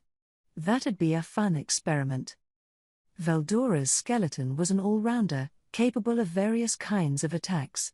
It was a fighter class, and I think he wanted to teach it magic so it could become a magic knight later. Milim's slime, meanwhile, was geared entirely for speed, and for landing telling blows in a single strike. Wish fulfillment for her, I suppose. Her class was assassin, and maybe I could have give her some training, but I didn't want to occupy his time with our dumb little make-believe fun here. Her basic strategy involved lunging down on foes from the ceiling, a powerful strike if it worked, but what did she intend to do if it didn't? Run, I suppose. She certainly was fast enough for it. In a way, she was the ideal slime fighter. Finally, as you'd expect, Ramirez's heavy living armor was an attacker with more than ample defense, giving it a lot more stability than I originally gave her credit for. The class was Berserker, and while she was no crazed warrior, defending herself was never really a priority in Ramirez's approach. As a dangerous, attack-oriented creature, that was the name she was given. Once she got used to things, I could picture her as a tank, providing a twin wall of defense with Veldora. We were all set to go. Given that we never got hungry, long, dragged-out battles were our lone major advantage. Let's do the best job we can to get in Green Fury's way. Such was our thoughts as we set off, but, well, we sent them running so fast, the actual battle was a total letdown. If you threw away all emotion and ran a completely impartial, third-party analyze and assess on our avatars, you'd realize that we were probably already pushing an A in rank. Our equipment was more than half the reason for that, but even without it, as long as we made good use of our powers, nothing could stop us. The main oversight we made was that our own personal battle experience was reflected in our avatars. We couldn't use all our skills, but things like thought communication and hasten thought were themselves enough to give us a decisive edge. Plus, we could cast magic so quickly that it was really unfair. Our restricted magicules blocked us from using much of it, but we had the knowledge for it, and thus we could handle magic better than even your average royal court sorcerer. This came with no casting time, so we could engineer tandem magic strikes with practically zero time lag. Our foes had no chance to react. Veldora, meanwhile, was such a genius with his sword, it was like he had eyes in the back of his head. Qua ha ha ha. My Veldora-style death stance gives me instant access to an infinite number of sword skills. Oh, wait, this doesn't work. He was trying to imitate the moves he saw in the manga he read. I thought he was just screwing around, but some of his moves were actually kind of plausible. His power was off the charts to start with, of course, so I should have expected anything and everything from him. Treating this whole thing seriously at all now seemed silly. Milim was exactly as blazing fast as she set out to be. Even speeds that nobody else had a chance at controlling were no problem with her reflexes. I really had no idea slimes could move that fast if they tried, sliding frictionless across the ground, with enough elasticity to bounce off walls and lunge at foes. That worked just as well off the ceiling, too. Your average person would have trouble even following her with their eyes. As a slime myself, these new discoveries were a huge shock. Ah ha ha ha ha. Slow. Too slow. Face my wrath, you chump. She was getting exceedingly carried away as she dropped down on her foes' backs, stabbing with her death stiletto. That was enough to end most battles. Her body was largely impervious to physical attack, and if you want to cast magic against her, you needed to capture her in your sights first. Think about it, and you'll realize that Milim's slime was a pretty scary enemy to face, but what let Veldora and Milim truly shrine was Ramirez, the unsung hero of the pack. Hurrah! Time to be crushed. Ramirez's battle strategy was pretty simple: find an enemy, run straight at it, and stage a full frontal attack. This would be a bad idea for most, an imbecilic strategy, but in our case, it was the way to go. She never listened to any of my advice anyway, so I figured we might as well take advantage of her. She'd be our tank, our diversion, and the remainder of the party could get on the attack then. Normally, that wouldn't work too well, but Ramirez ran around like a daredevil, never bothering to defend herself, this big suit of armor sprinting for you and spinning a death axe in its hands. Anyone who saw it would be forced to deal with it, and since she didn't care about defense, her attacks tended to find their target. She also had cancel pain, which helped a lot. Plus, the armor itself was pretty sturdy. A heavy full plate used what seemed like a cartload of magisteel. Weight concerns were tossed out the window with it. It came with a self-repair function as well, so most damage wasn't an issue. If a regular person put it on, they probably wouldn't be able to move at all. Having such a hefty chunk of magisteel come your way, well, I wouldn't want to be her enemy. What's more, I had recovery magic. I had been experimenting with holy magic as part of my work, and it was surprisingly easy to deploy. It wasn't a matter of having faith in myself so much as offering prayers in exchange for control over spiritual particles, a skill usually shut away from me. In my case, my magical power as a ghost was sent over to the real me along with the words of prayer. I was, in essence, borrowing force from my main body to cast magic. These words of prayer were mainly about building up an image. When working with spiritual particles, you'd never get anywhere if you kept asking what your disciples wanted and going with that. It'd take too much calculation. All that processing work is instead applied to the people who placed their faith in you. The more disciples you had like that, the more magic force you got. To put it another way, you got higher up as a god. You were also connected to your believers, and you could use those believers' minds to expand your calculation capacity, kind of a substitution cheat that saved you magic force and time. Now I saw why Lumina sought to build more believers for herself. With a massive enough number of practitioners, she could whip up large-scale magic on a passing whim. The secret skills of faith and favor, indeed. That's some scary stuff she taught me. But enough about that. The point is, I had holy magic, and as a party, we boasted a pretty formidable force, and right now, like evil personified, we had just wiped out Team Green Fury on the 49th floor. You should never be afraid to try something new, I guess. Our frontal attack failed, so we polished our teamwork and took advantage of the traps. I set the slime doll on them, damaging their weapons. I used the slime rain to break their focus and exhaust them, and then we attacked, throwing them into the slime pool. While Ramirez's bellowing grabbed their attention, Milim sneaked up on them, breaking down their teamwork as Veldora split them apart and isolated their rear support. Our giant slime crushed their powerless magicians and thieves, while Veldora and Ramirez bear hugged the remaining core members straight into the slime pool, sinking them down. Our aim was to destroy their weapons in the acidic goop, and once Green Fury's main weapons had corroded into useless fragments, that'd be a huge damper on their dungeon-conquering speed. After all that swag we earned. It turns out the leader of the Sons of the Veldt, the one currently whining about the equipment dissolving in her hands, was female. That surprised me, but not as much as what her companions said next. Well, maybe this timing's for the best. It was about the right moment to pack up. Yeah, our home country's calling for us anyway.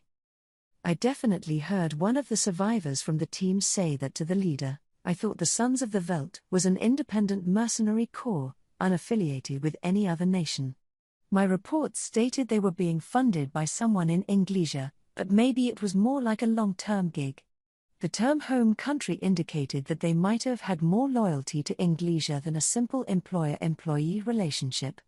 I'd need to keep an eye on them. As long as we were encouraging people to use the dungeon, we'd naturally see visitors with murky origins.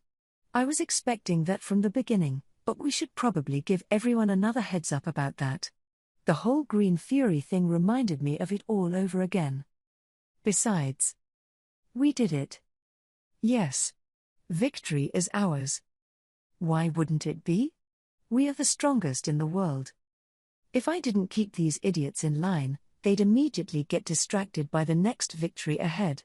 The thought was in my mind, but, right now, at least, I didn't let it get in the way of my joy. Mission accomplished. Interlude. Marabel. Marabel had been resurrected as an Otherworlder. She had memories of being a ruler in Europe. In her previous life, she had all the finances she wanted. To her, war was just another pawn for her to use. Her glory was built on misfortune. A battlefield, bullets flying. Kill or be killed, a vivid hellscape bathed in blood. Burnt homes, lost families, wailing people. And she never held any remorse about it. Marabel's life was a happy one, all the way to the end of her natural lifespan. And now she was here, born as a princess in the small kingdom of Seltrozzo. Her family was in the ruling class, the people calling the shots in the Western nations. In this world filled with monsters and chaos, nations couldn't afford to squabble with one another. It was natural that something like the Council of the West would be formed. That council was built hundreds of years ago by Granville Rozzo, the great founder of the Rozzo family and a mysterious, seemingly ageless figure. He was the oldest among the 5 elders who held actual power in the council, while still serving as head of the Rozzos, who had taken root in the Western nations. Even a princess directly related to Granville wouldn't have so much as a chance to see him. Marabel's own brothers, in fact, had never even met the 5 elders before. But Marabel was different. Her memories, and her will, were things Granville couldn't afford to ignore.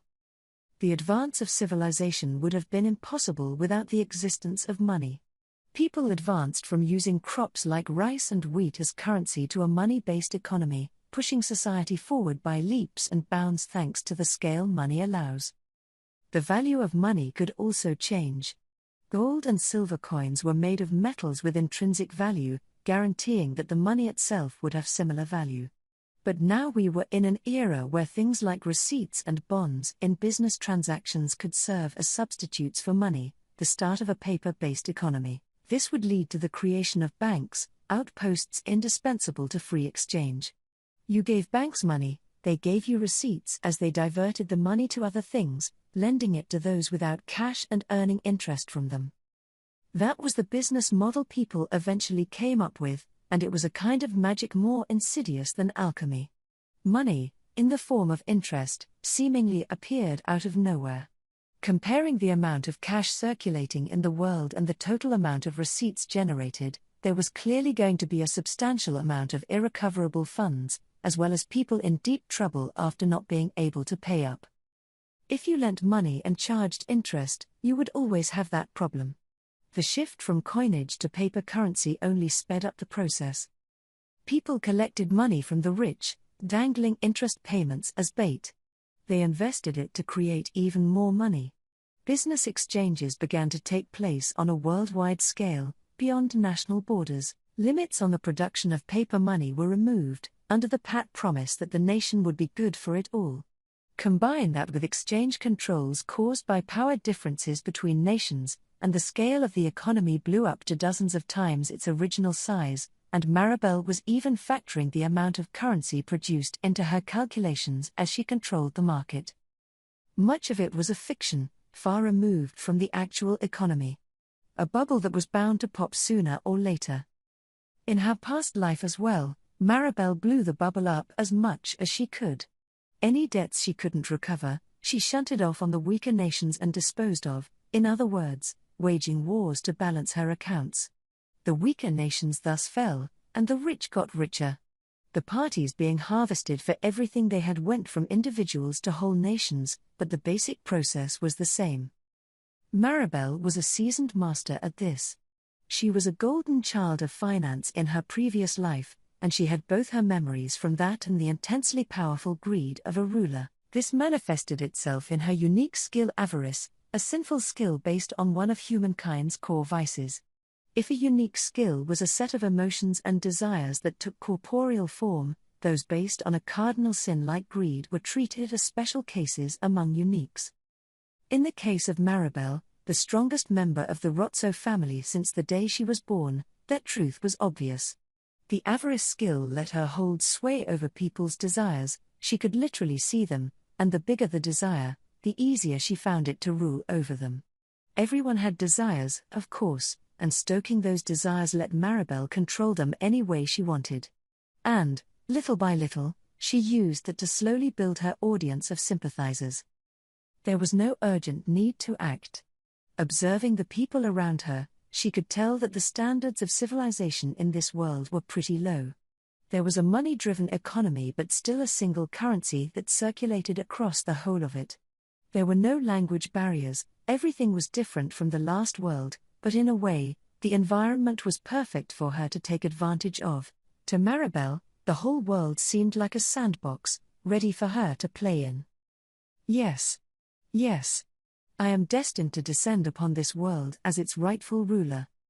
Ruling this world, to Marabel, was a natural goal to have. Once she was older and had the right to speak up, the world was hers for the taking, but until then, she thought, the fewer people who knew about her ambitions, the better. Ever so carefully, she made sure no one could guess her true nature from her behavior. And when she was 3 years old, she had her first audience with Granville. "So you're Marabel?" "Yes, grandfather. It is a pleasure to meet you." It wasn't a 3-year-old's usual way to greet someone, but Marabel had accounted for that in her calculations. Granville wasn't like the other rabble skulking around the palace. To her, even her father, the king, was just another pawn. Her brothers, her wet nurse, her servants, and everyone else, as she read their desires, she methodically brought them under her rule. But Granville was different. He was above all that. "Why didn't you try to control me?" Granville asked, seeing that Marabel had promptly dropped the act. There was no familial kindness to it. All that existed was the relationship between the ruler and the ruled. It was then that Marabel learned her instincts were correct. If she had tried to deceive Granville, she likely would have been killed on the spot. Not even Marabel's avarice skill was omnipotent. It could be resisted. After repeated, gradual attempts, it might have been possible to bring Granville under her rule, but he wasn't the kind of man to allow that. Marabel was confident of that, so she decided to be honest. No matter how things played out, she would need partners, and along those lines, Granville could potentially be the greatest partner she'd ever have. "I can see people's desires. I mean literally see them. And prodding them allows me to make them do my bidding. But you're not like the others, grandfather. You have a greater ambition than anyone else, but you've also got a will strong enough to bottle it up. So you've seen that far, little girl, or should I call you Marabel? Who are you anyway?" "Me? I'm Marabel. Marabel the greedy." "Heh heh. Ha ha ha ha ha. I like it. Declaring your very presence before me, are you?" The head of the Rotso family liked Marabel. In time, they opened up to each other, sharing in the secrets they knew. Granville knew about the politics surrounding the Western nations, as well as the demon lords who ruled the world. Marabel knew about her previous world, as well as the avarice skill she acquired in this one. To her, This was the gamble of a lifetime. Her brain was one thing, but her body was still that of a 3-year-old. As she saw it, it'd be difficult to survive all on her own. No matter what it takes, no matter what, I need to firm up my position. And to do that, she needed to prove to Granville Rotso, the local kingpin, that she was useful. Instinctively, she understood that was the best thing she could do right now to set herself up as ruler. And the gamble paid off. Marabel, if something happens to me, I want you to inherit my ambitions. What I seek in this world is peace. We must reach a world of universal equality, under the rule of the Rotso family. Yes, grandfather, I understand. I promise I will provide you with my full cooperation. Thus, this unlikely pair forged a bond that none other could enjoy. The family founder and the little girl, the alliance between a former hero and one whose avarice knew no bounds. Granville spent the next several years guiding Marabel, instructing her on the full array of Rotso holdings and co-conspirators. He also revealed the true identity of the god Luminous, as well as his own secrets, the underground dealings he engaged in to protect his seat in the 7 Days clergy, as well as how the demon Lord Luminous's power was what truly kept the Western nations safe. He told her everything. And now, at the age of 10, Marabel was second only to Granville in power, using her skills to the fullest to take action against Rimuru. Chapter 3. The Council. Here in Seltrotso, a small northern kingdom, a conversation was underway between a boy and an old man.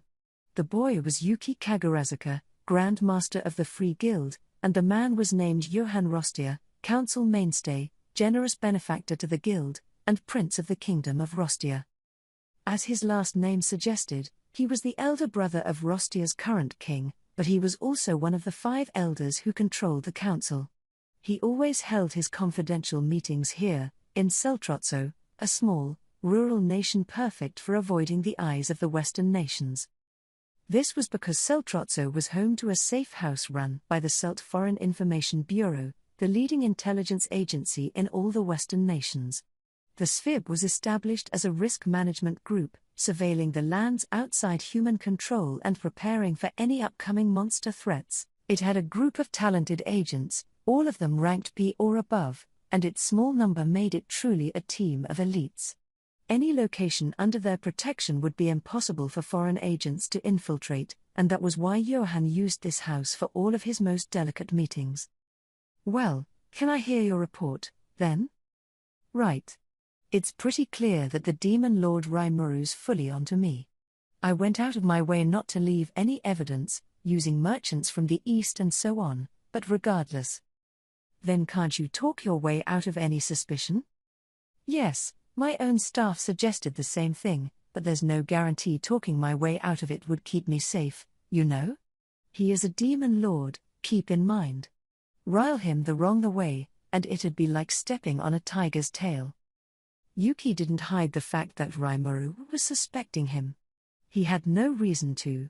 After all, Johann, this 5 elders member, was essentially Yuki's boss.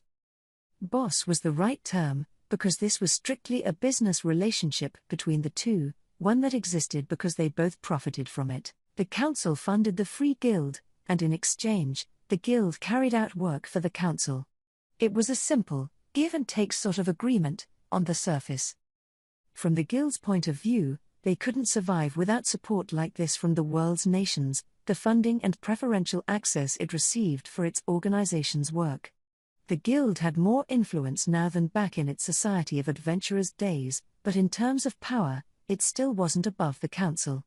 It was the behind-the-scenes support from Johann the Elder that helped Yuki develop the Free Guild as much as he had these past few years. That was another reason Yuki had to mind his manners around him. And you can't defeat this demon lord? Are you kidding me? The way I see it, you could assemble 100 A rankers, and it still wouldn't be possible. You'd go that far? Perhaps it's smarter not to make him our enemy, then. But. Johann paused, his sharpened eyes glaring at Yuki, before continuing. It is the Elder's opinion that the demon Lord Rimuru is a hindrance.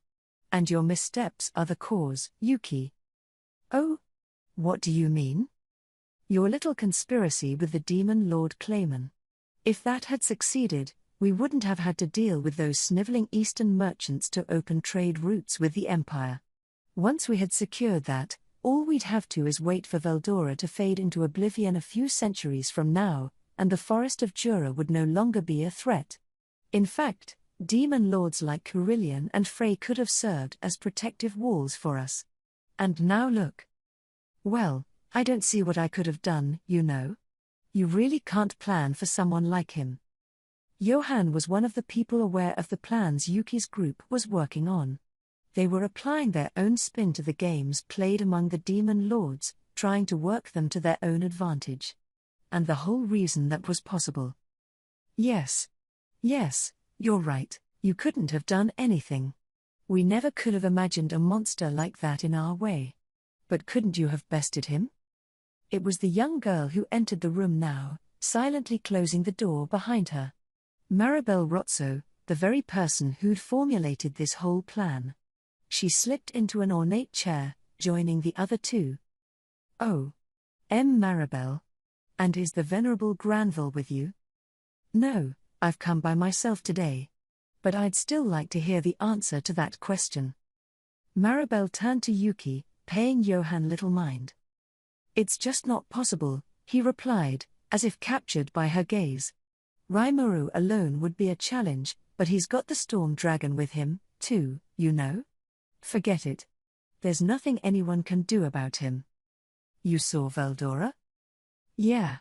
He was going around in human form, but he introduced himself as Veldora and everything. Yuki meekly answered the question. Marabel expected nothing less from him, right? The demon lord Rimuru is the key to sealing Veldora away. If we let that evil dragon free, he'll spread ruin across the whole world. Grandfather told me himself. Indeed, Johann said. Your grandfather personally witnessed the darkest days of that dragon's rampage. He's always quick to remind me of why our god is so fearful of him. Yes, and now Rimuru has tamed him. Meddling with them is dangerous, but if we want my Rotso family to prosper, we need to crush the rise of Tempest. What a headache this is. Yuki, couldn't you defeat Rimuru if you truly put your mind to it? Johann was now repeating himself. Combined with Marabel, they had now asked the same question 3 times. Didn't Yuki have what it takes to beat Rimuru?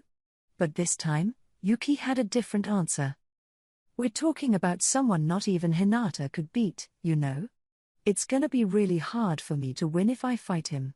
My chances could go way up under the right conditions, but... What it sounded like he meant was, if it was just the demon lord Rimuru by himself, maybe they could make it happen. So what's your next move? Marabel asked. My general strategy will be to avoid direct confrontation with Rimuru. Even if I did beat him, I just don't see it earning us much. We'd have to pay far too much of a price for it. Yuki went on to discuss their future plans, including Kagali's upcoming ruins expedition. As Marabel had ordered, he was leaking out the info he gained from Clayman, and Marabel and Johann were now acting on it. Marabel thought for a moment. Eliminating Rimuru, or at least rendering him harmless, was something she wanted to achieve at any cost.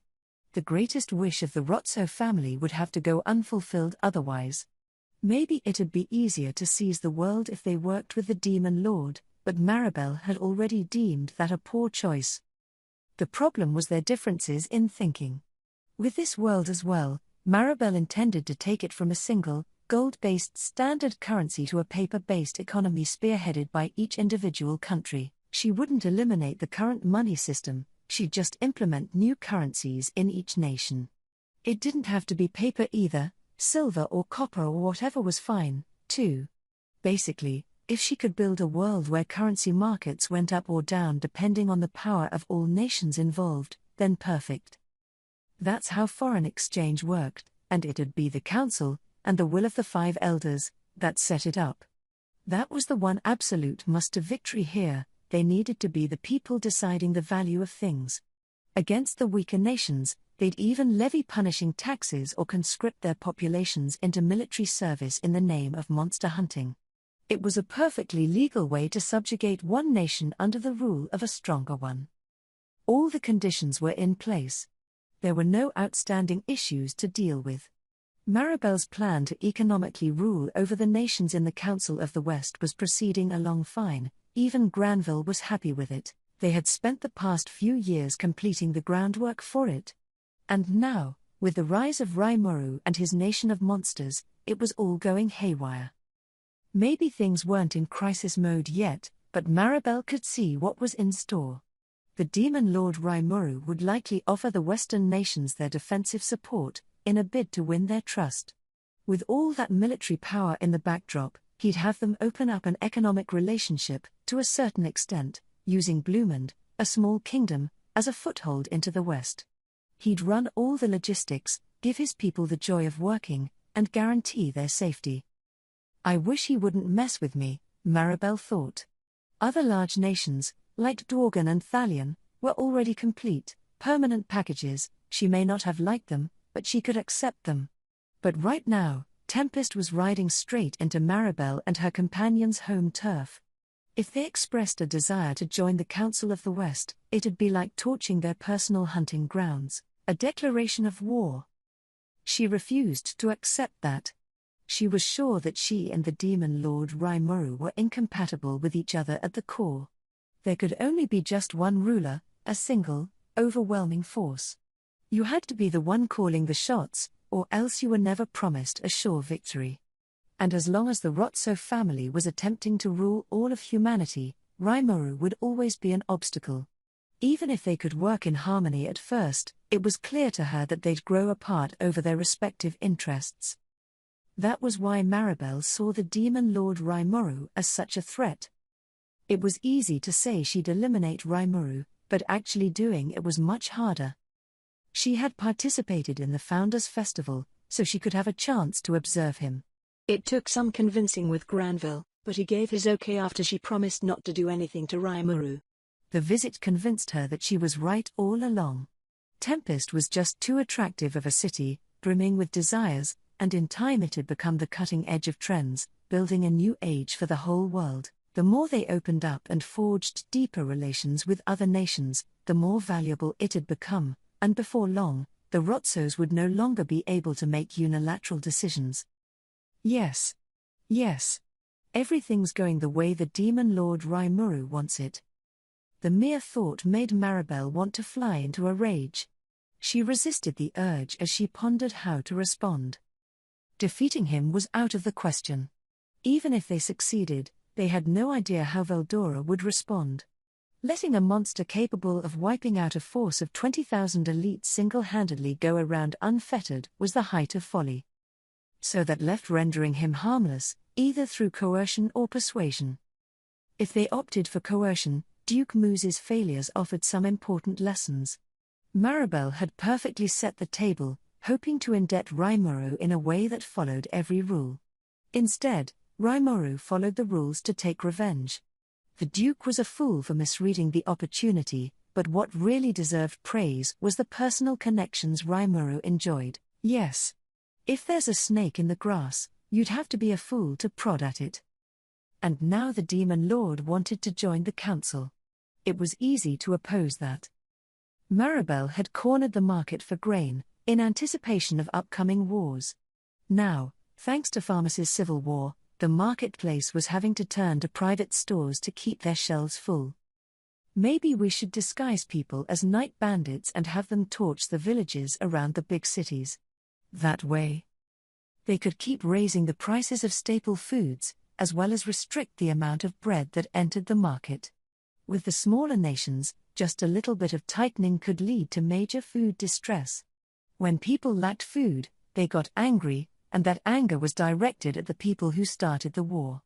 There was nothing easier than riling up the unintelligent masses, and pinning all the blame on Rimuru would be a straightforward task. And then, voila! The representatives from those smaller nations would oppose Rimuru's council bid. It'd be perfectly simple for Marabel to engineer.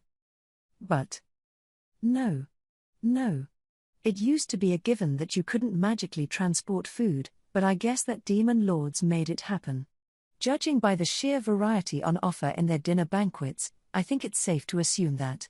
And given his connections to people as big as King Garzel and Elmesia of Thalion, accepting him would probably lead to fewer problems.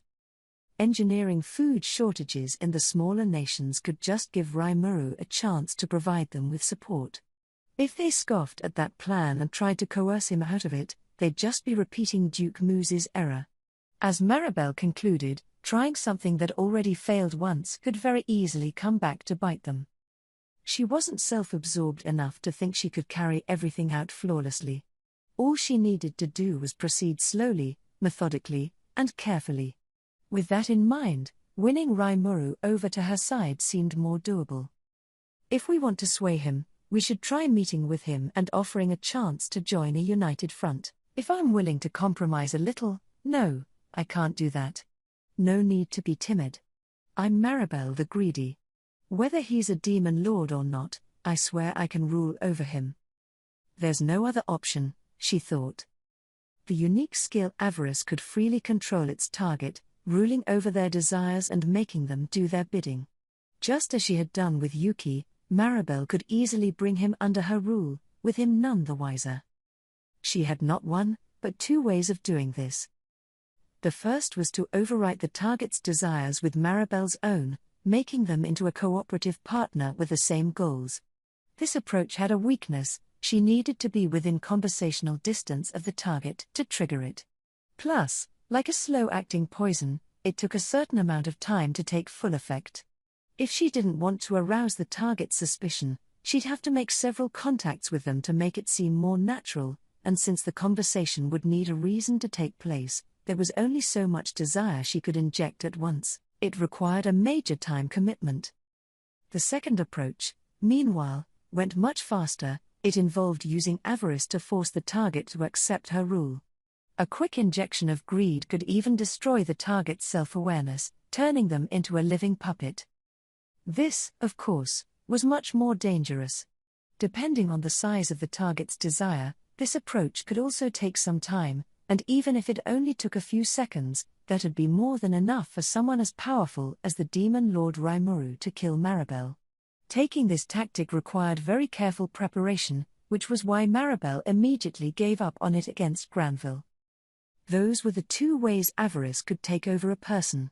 And given the way that it worked on people's primordial desires, there wasn't a soul in this world that could resist it.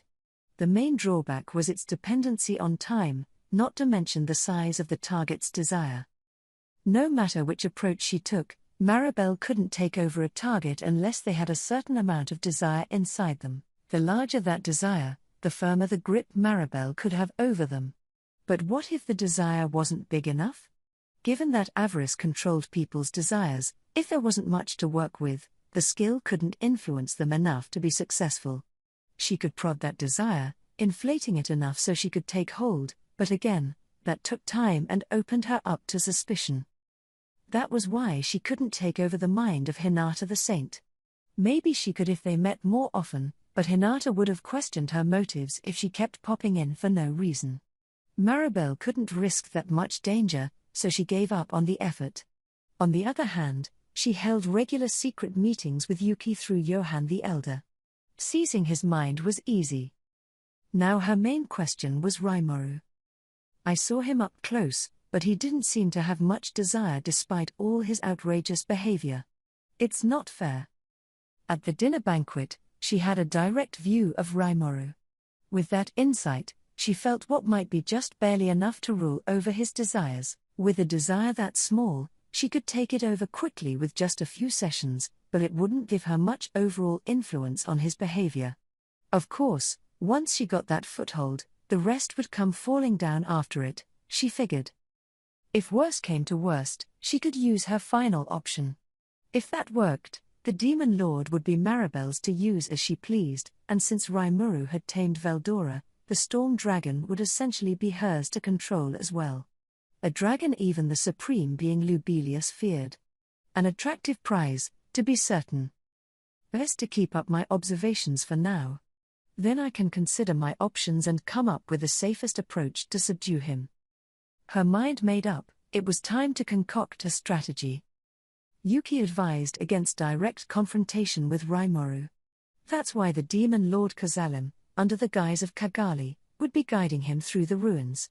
Those ruins had their dangers, but apparently Kagali had no intention of putting Rimuru in harm's way inside them. She could use that as part of her game plan. Let's send him a letter.